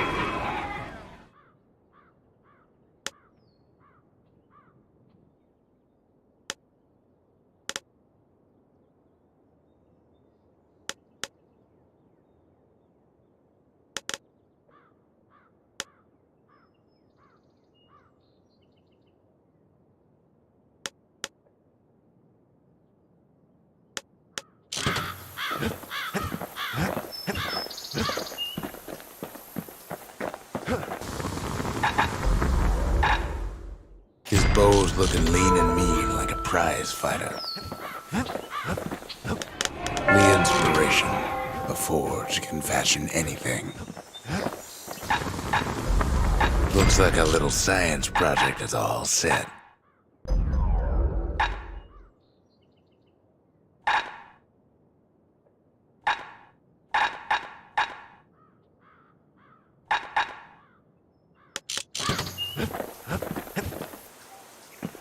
It's hard to sleep easy these days, what with everything that's happened.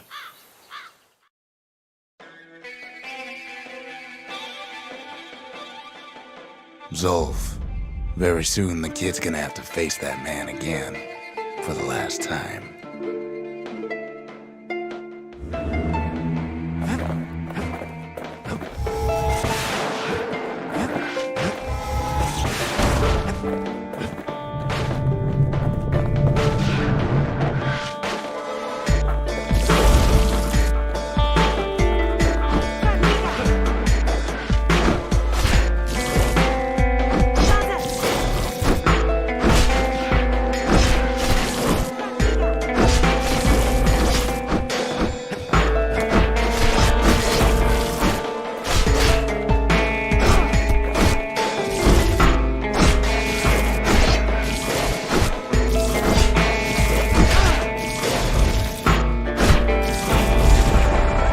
They met on the worst day of Zolf's life.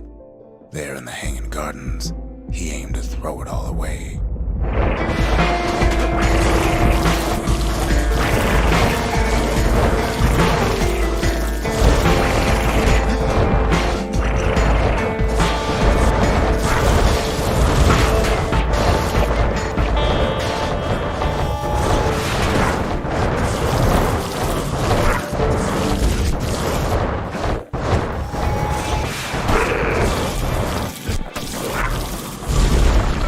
It wasn't the first time Zolf had nothing to lose. He was born to a simple Ura couple who didn't last long before plague took him.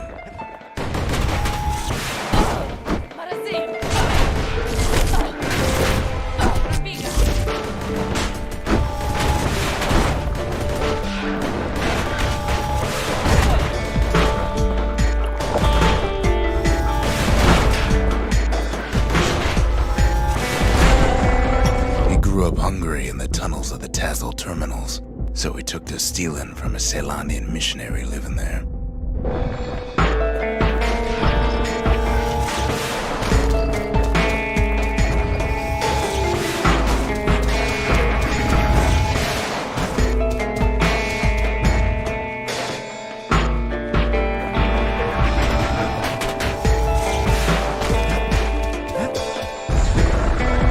once got sloppy with his thieving hands. The missionary caught him, but didn't rat him out. Instead, he offered to take him in.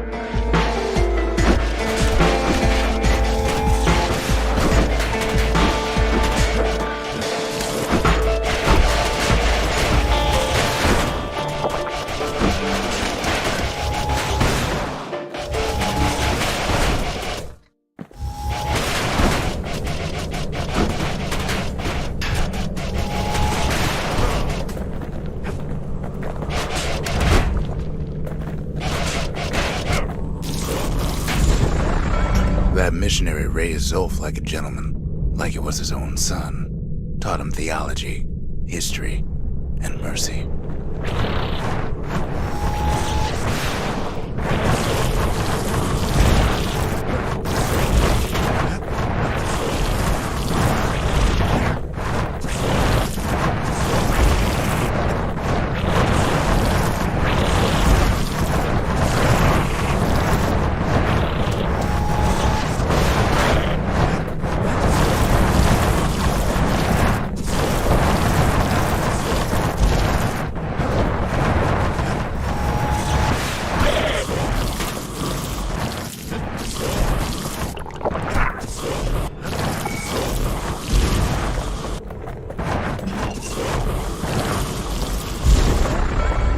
Missionary passed away, Zolf promised to continue his work to bring about a lasting peace between the Ura and Zealandia.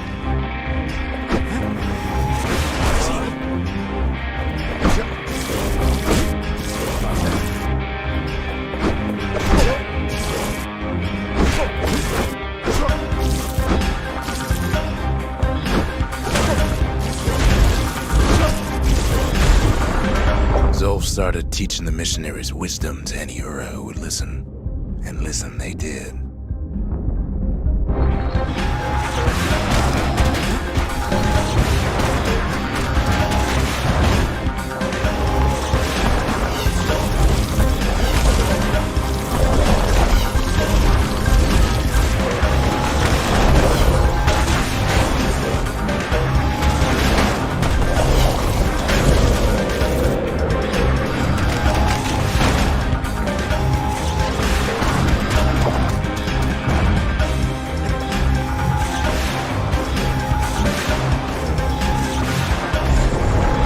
He advocated tolerance and argued that the Ura should atone for the war.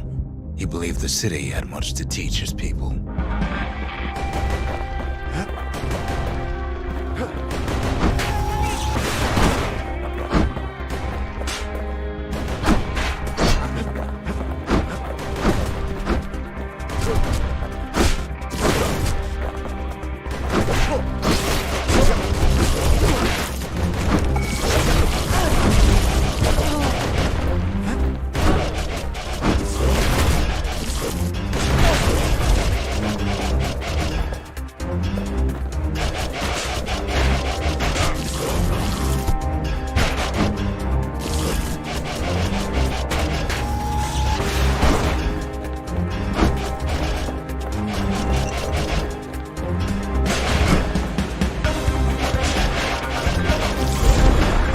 However, Zolf felt he could only do so much in the Tassel terminals.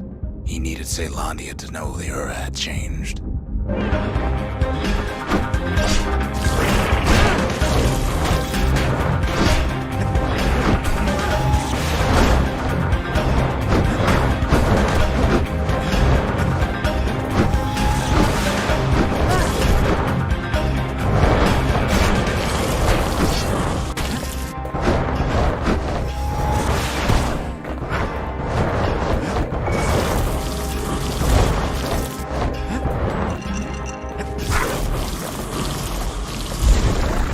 He decided to do what the missionary did many years before. He left the city of his youth to brave a savage land.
was hard, but he knew how to fend for himself. And then at last, Zolf saw the rippling walls on the horizon.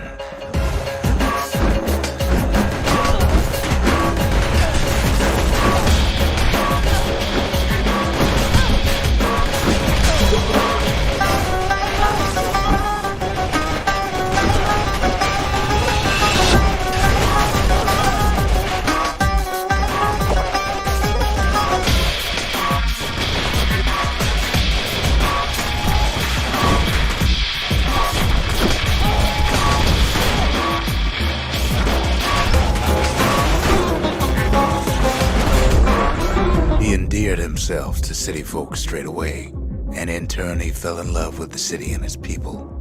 One in particular.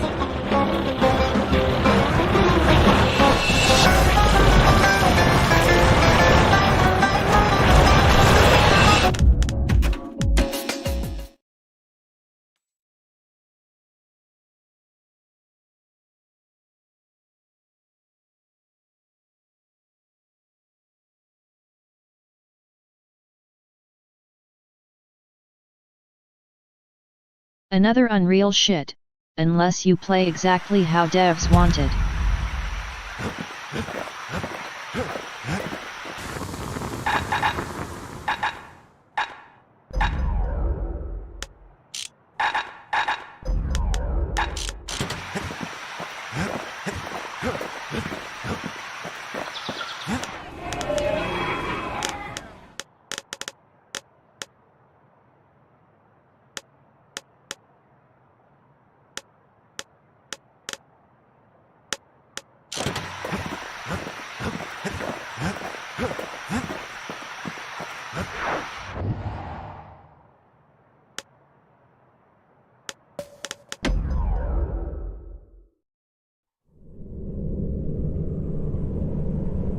Kid decides to keep working his aim and footwork on the shingle.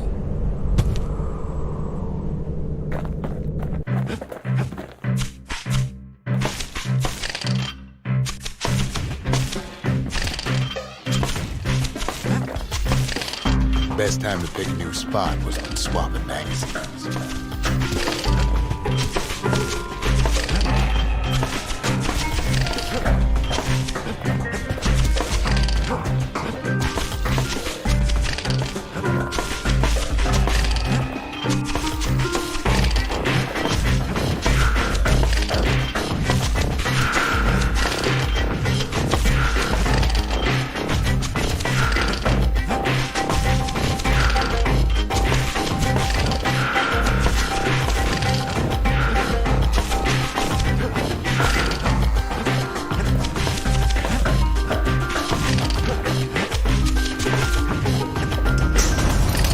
Trapper's got something extra to give him an edge.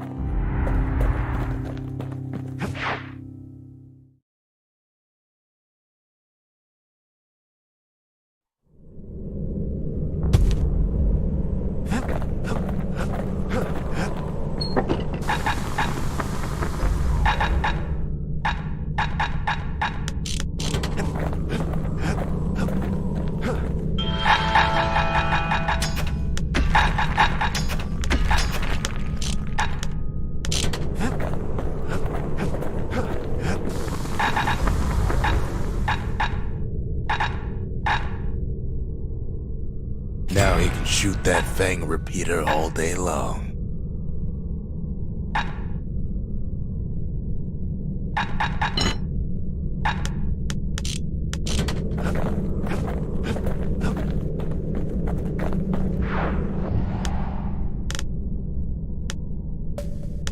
The Tazzle terminals, all that's left of the Ura civilization, and the last stop on his little journey.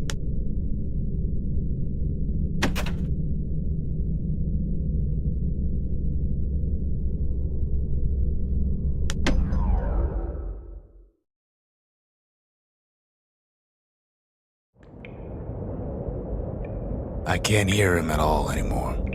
He's too far away.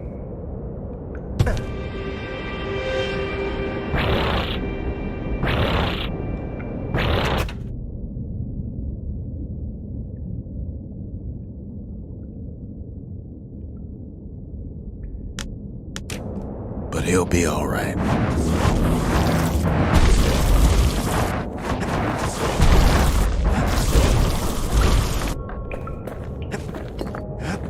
Just needs to get that shard from Zolf and come on home.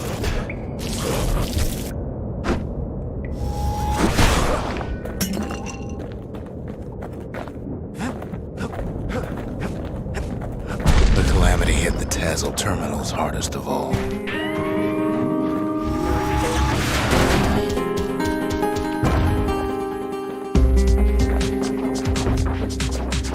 You know why Zolf went back there. The place was his home. All his old friends and family were there.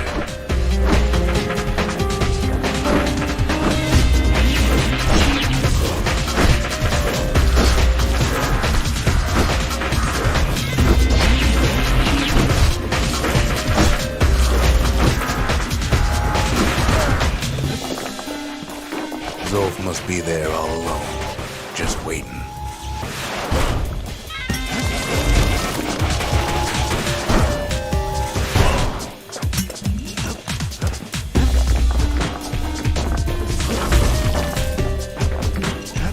You know what's funny?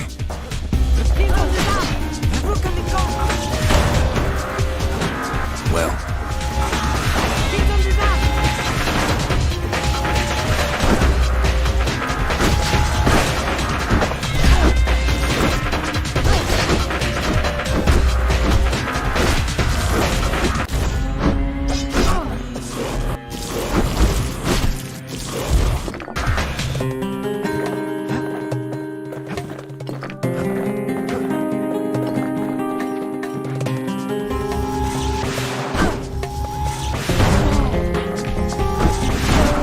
all of us are waiting for a kid.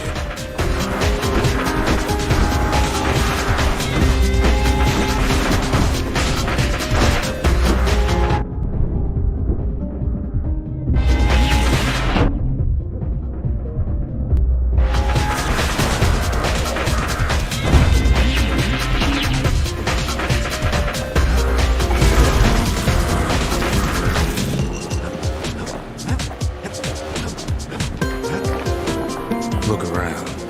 There's not much left to do here in the Bastion, I'm afraid. So why not tell each other stories to pass the time, right?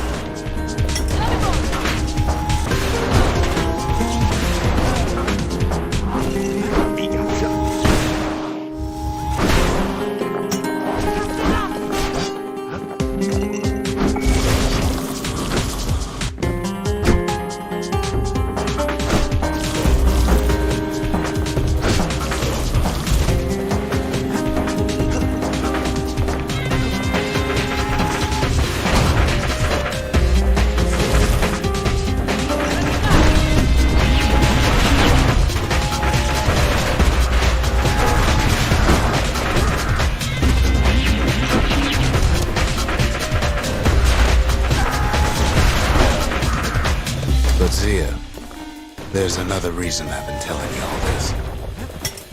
There's something I want you to understand.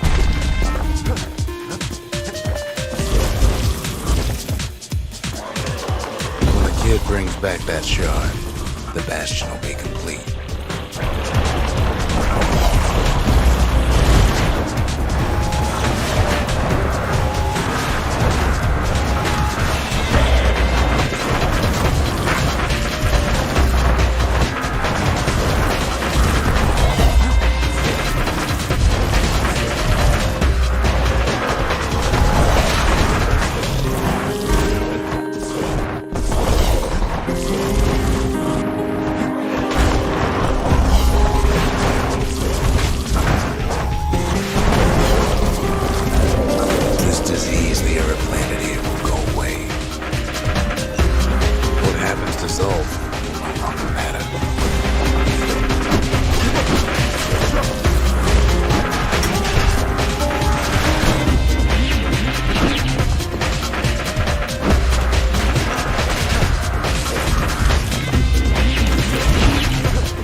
Celandia will be whole again.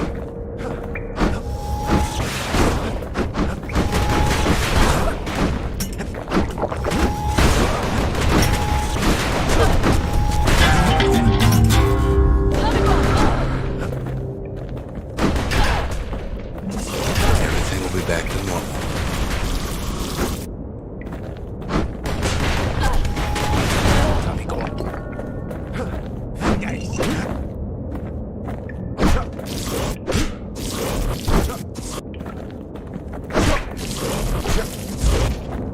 Everyone will be all right.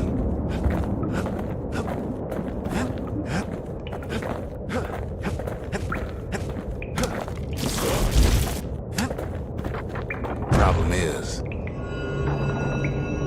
we'll all be gone.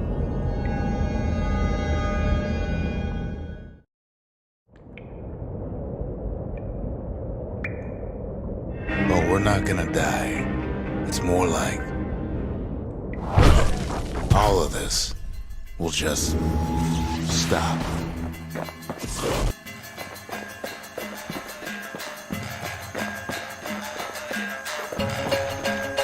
Things will go back to the way they used to be.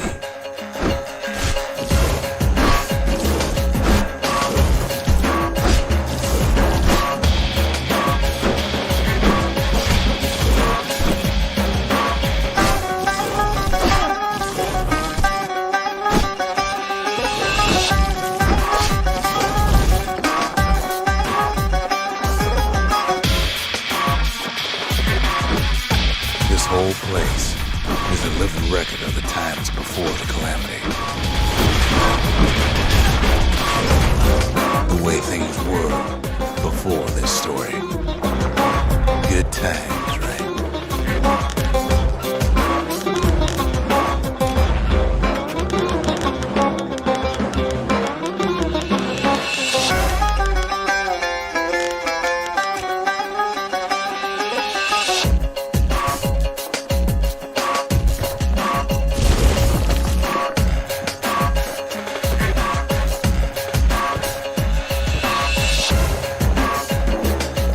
Be your old self again. Think of all those times that didn't go your way.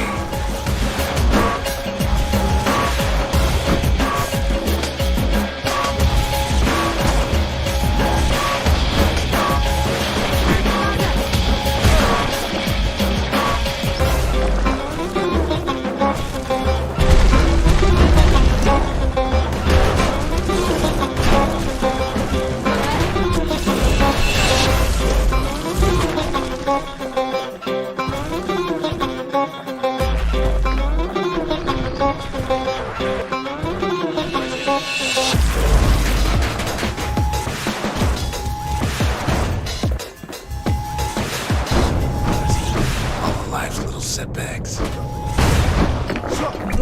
Imagine if you could have another go at them.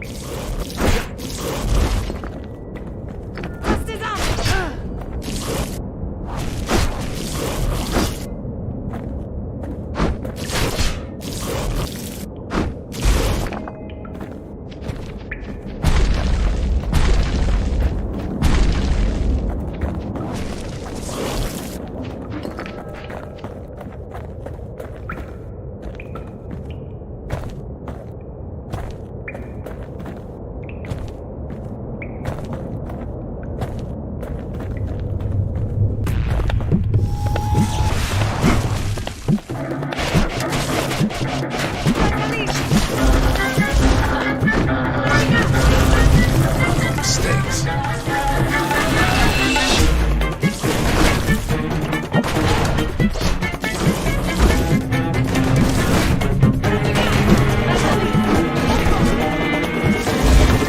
Anyone you've ever heard. Everything you've ever done, you could do it over. And wouldn't that be grand? Wouldn't you agree?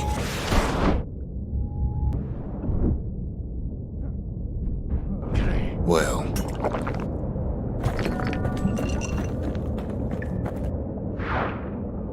I guess there's nothing more to say. Marasim,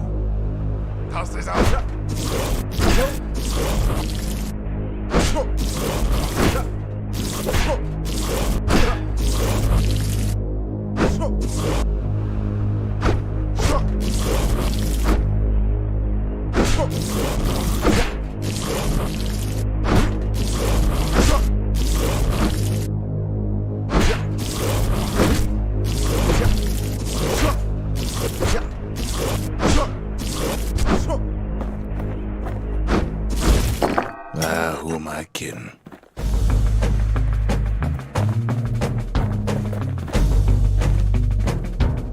Look. There's something else. A confession.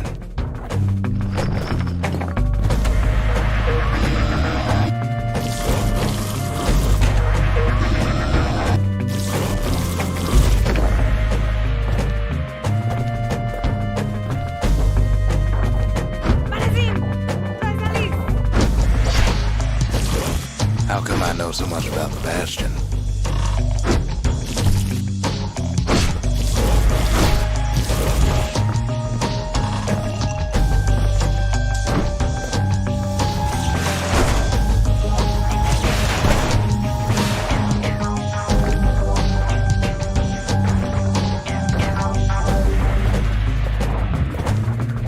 Well, I designed the place, but that's beside the point.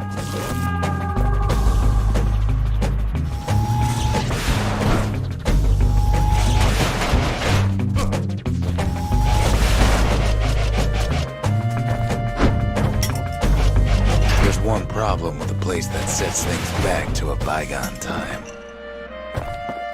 You can't test it.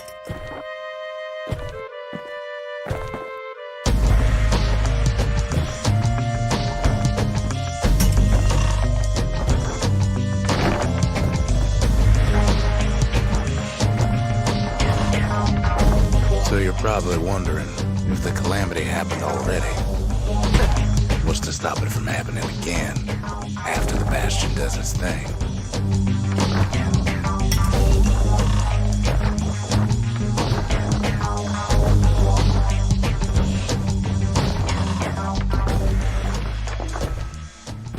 The answer is... I don't know.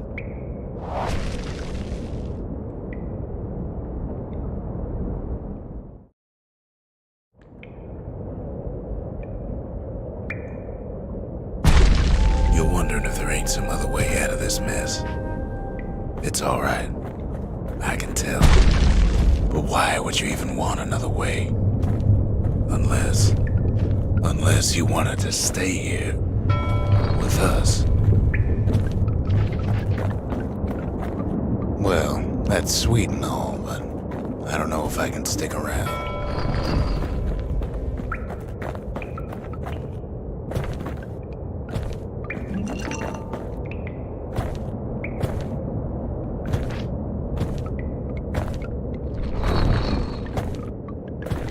The weight of the calamity, it's on our shoulders. We can't just let it go.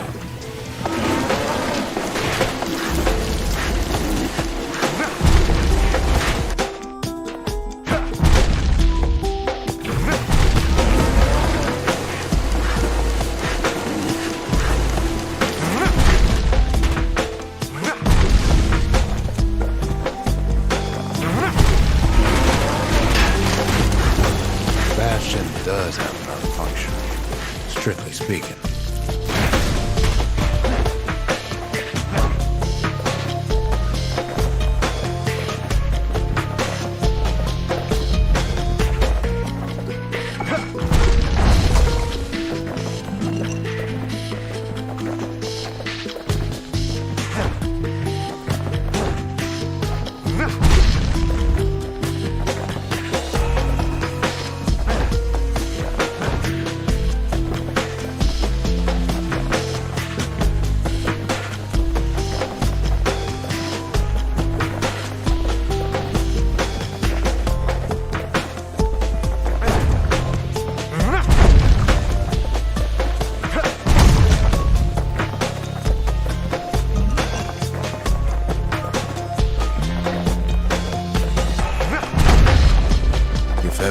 Signalman blew out, and we couldn't repair it. We could still evacuate. First, we'd round up as many folks as we could carry. Next, we'd detonate the cores, and we'd take off away from here.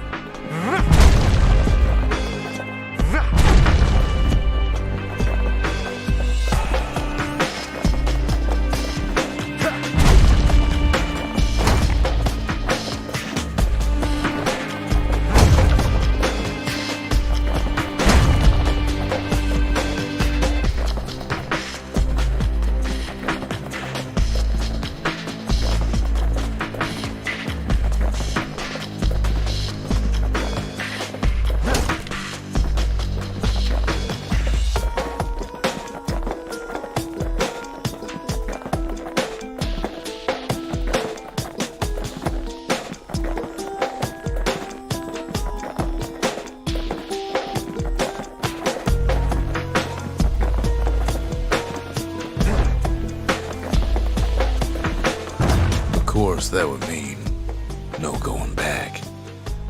Ever. But then again, that way all of us could leave the city. Together.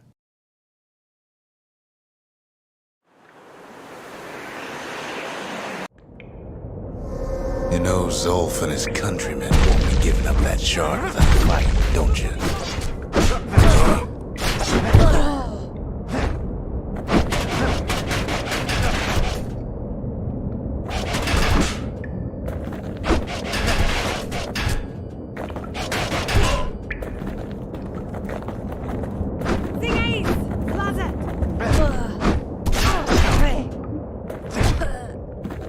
Zolf and the Ura.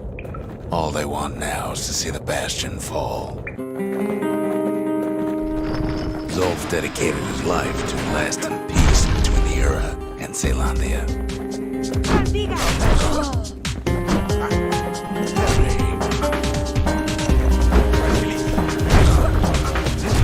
He can't have imagined the city would try to wipe the Ura out.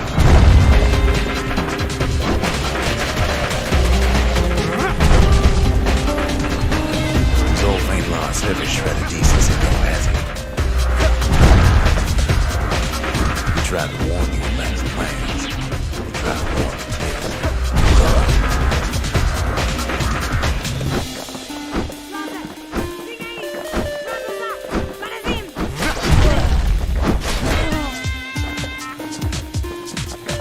For Zolf, this ain't a personal matter.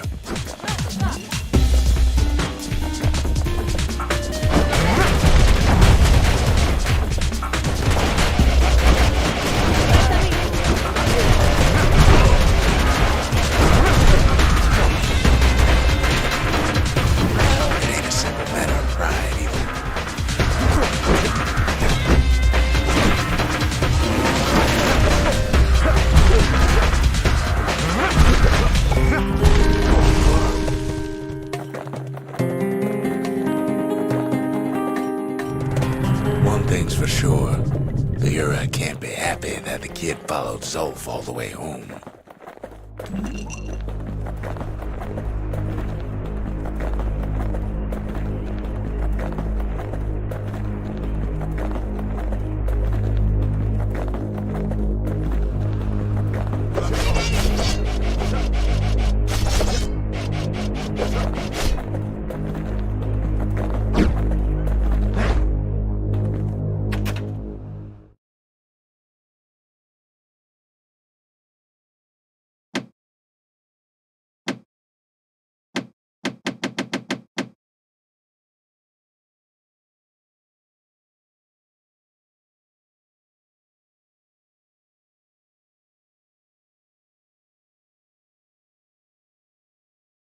I can't pick, lol.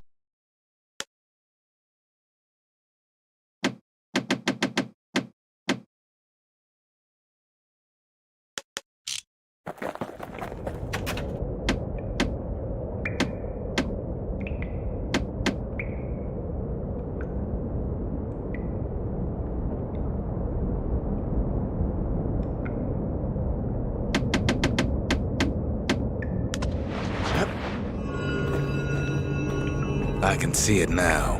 The kid in one corner and Zolf in the other. Ain't much of a fight.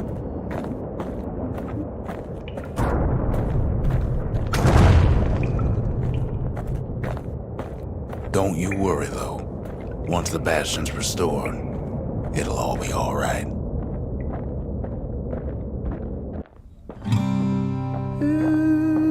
You ain't still thinking about that whole leaving the city thing, are you?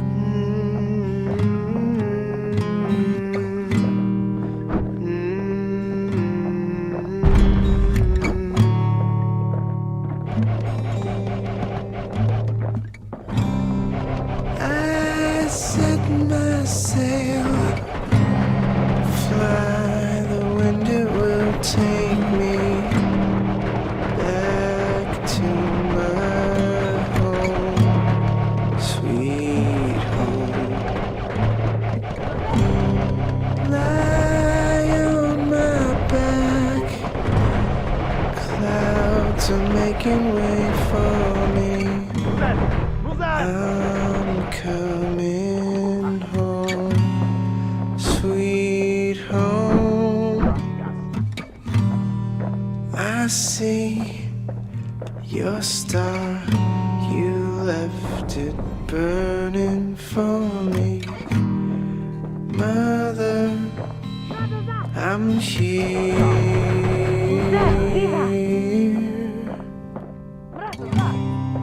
Eyes open wide, feel your heart and it's glowing. Kid's probably dealt with Zolf by now. I'm welcome home, sweet. He reminds me of myself when I was his age. I ever tell you about those days?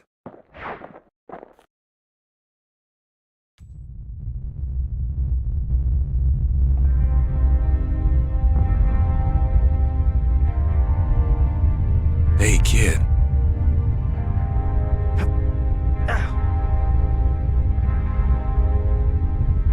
Get up, kid.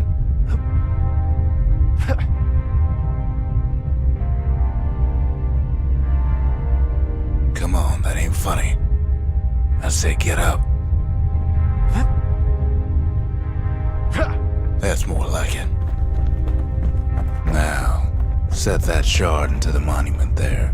Then we'll talk.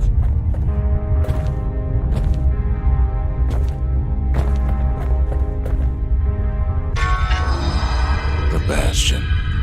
It's finally finished. Now, there's something I want you to see.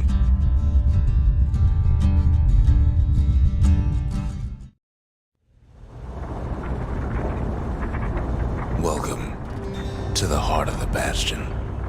I ain't one for long goodbyes, so here's the deal. Zia and I figure you done the heavy lifting, so you get to do the honors. We can tell you how to work this thing if you got any questions. Hey, kid. Don't let anything you've done get to you. You can save all those creatures here and now.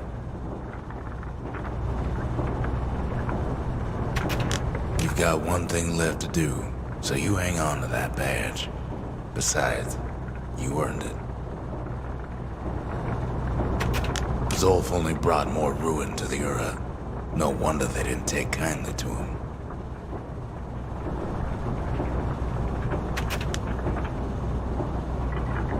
Always wondered what the motherland was like. Not that it matters anymore.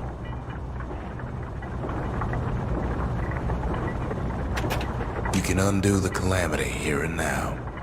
Go on, kid. And before I forget, thank you. We made it.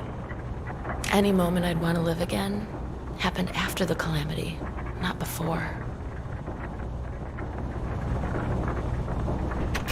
When I finally found my people, I told them we could help. They just took me for a traitor. Glad you showed up. Zolf tried to talk me into joining him. I tried to talk him out of it. I guess we both failed. If I could be any place I wanted, I'd stay right here. We could go anywhere in the world. So, let's see. You can either prevent the calamity, or stick around with me and Rex. I'd hate to be in your shoes.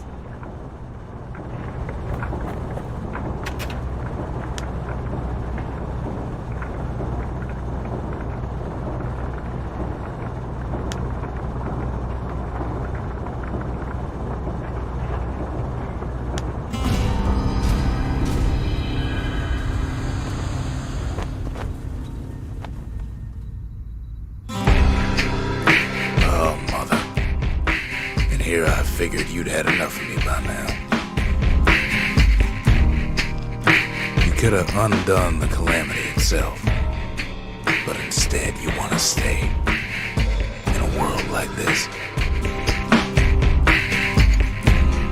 I gotta admit, kid, I ain't yet put much thought in that idea of carrying on with you here. Can't go back no more, but I suppose we could go wherever we please.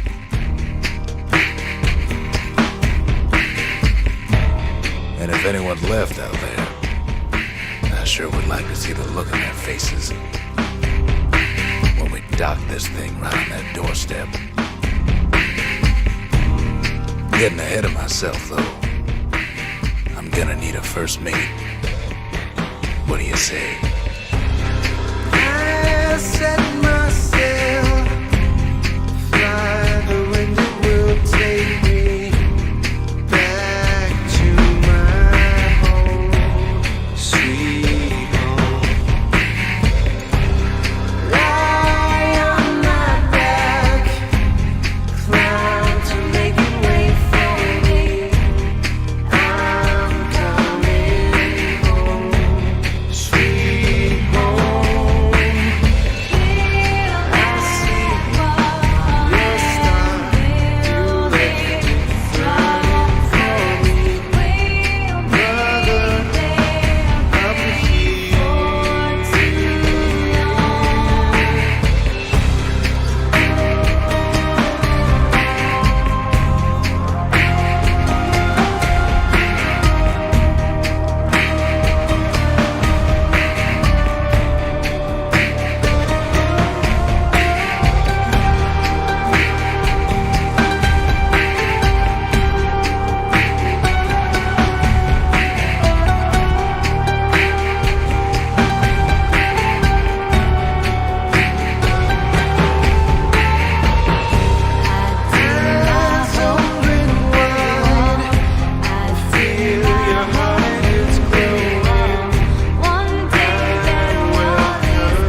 Turnbased.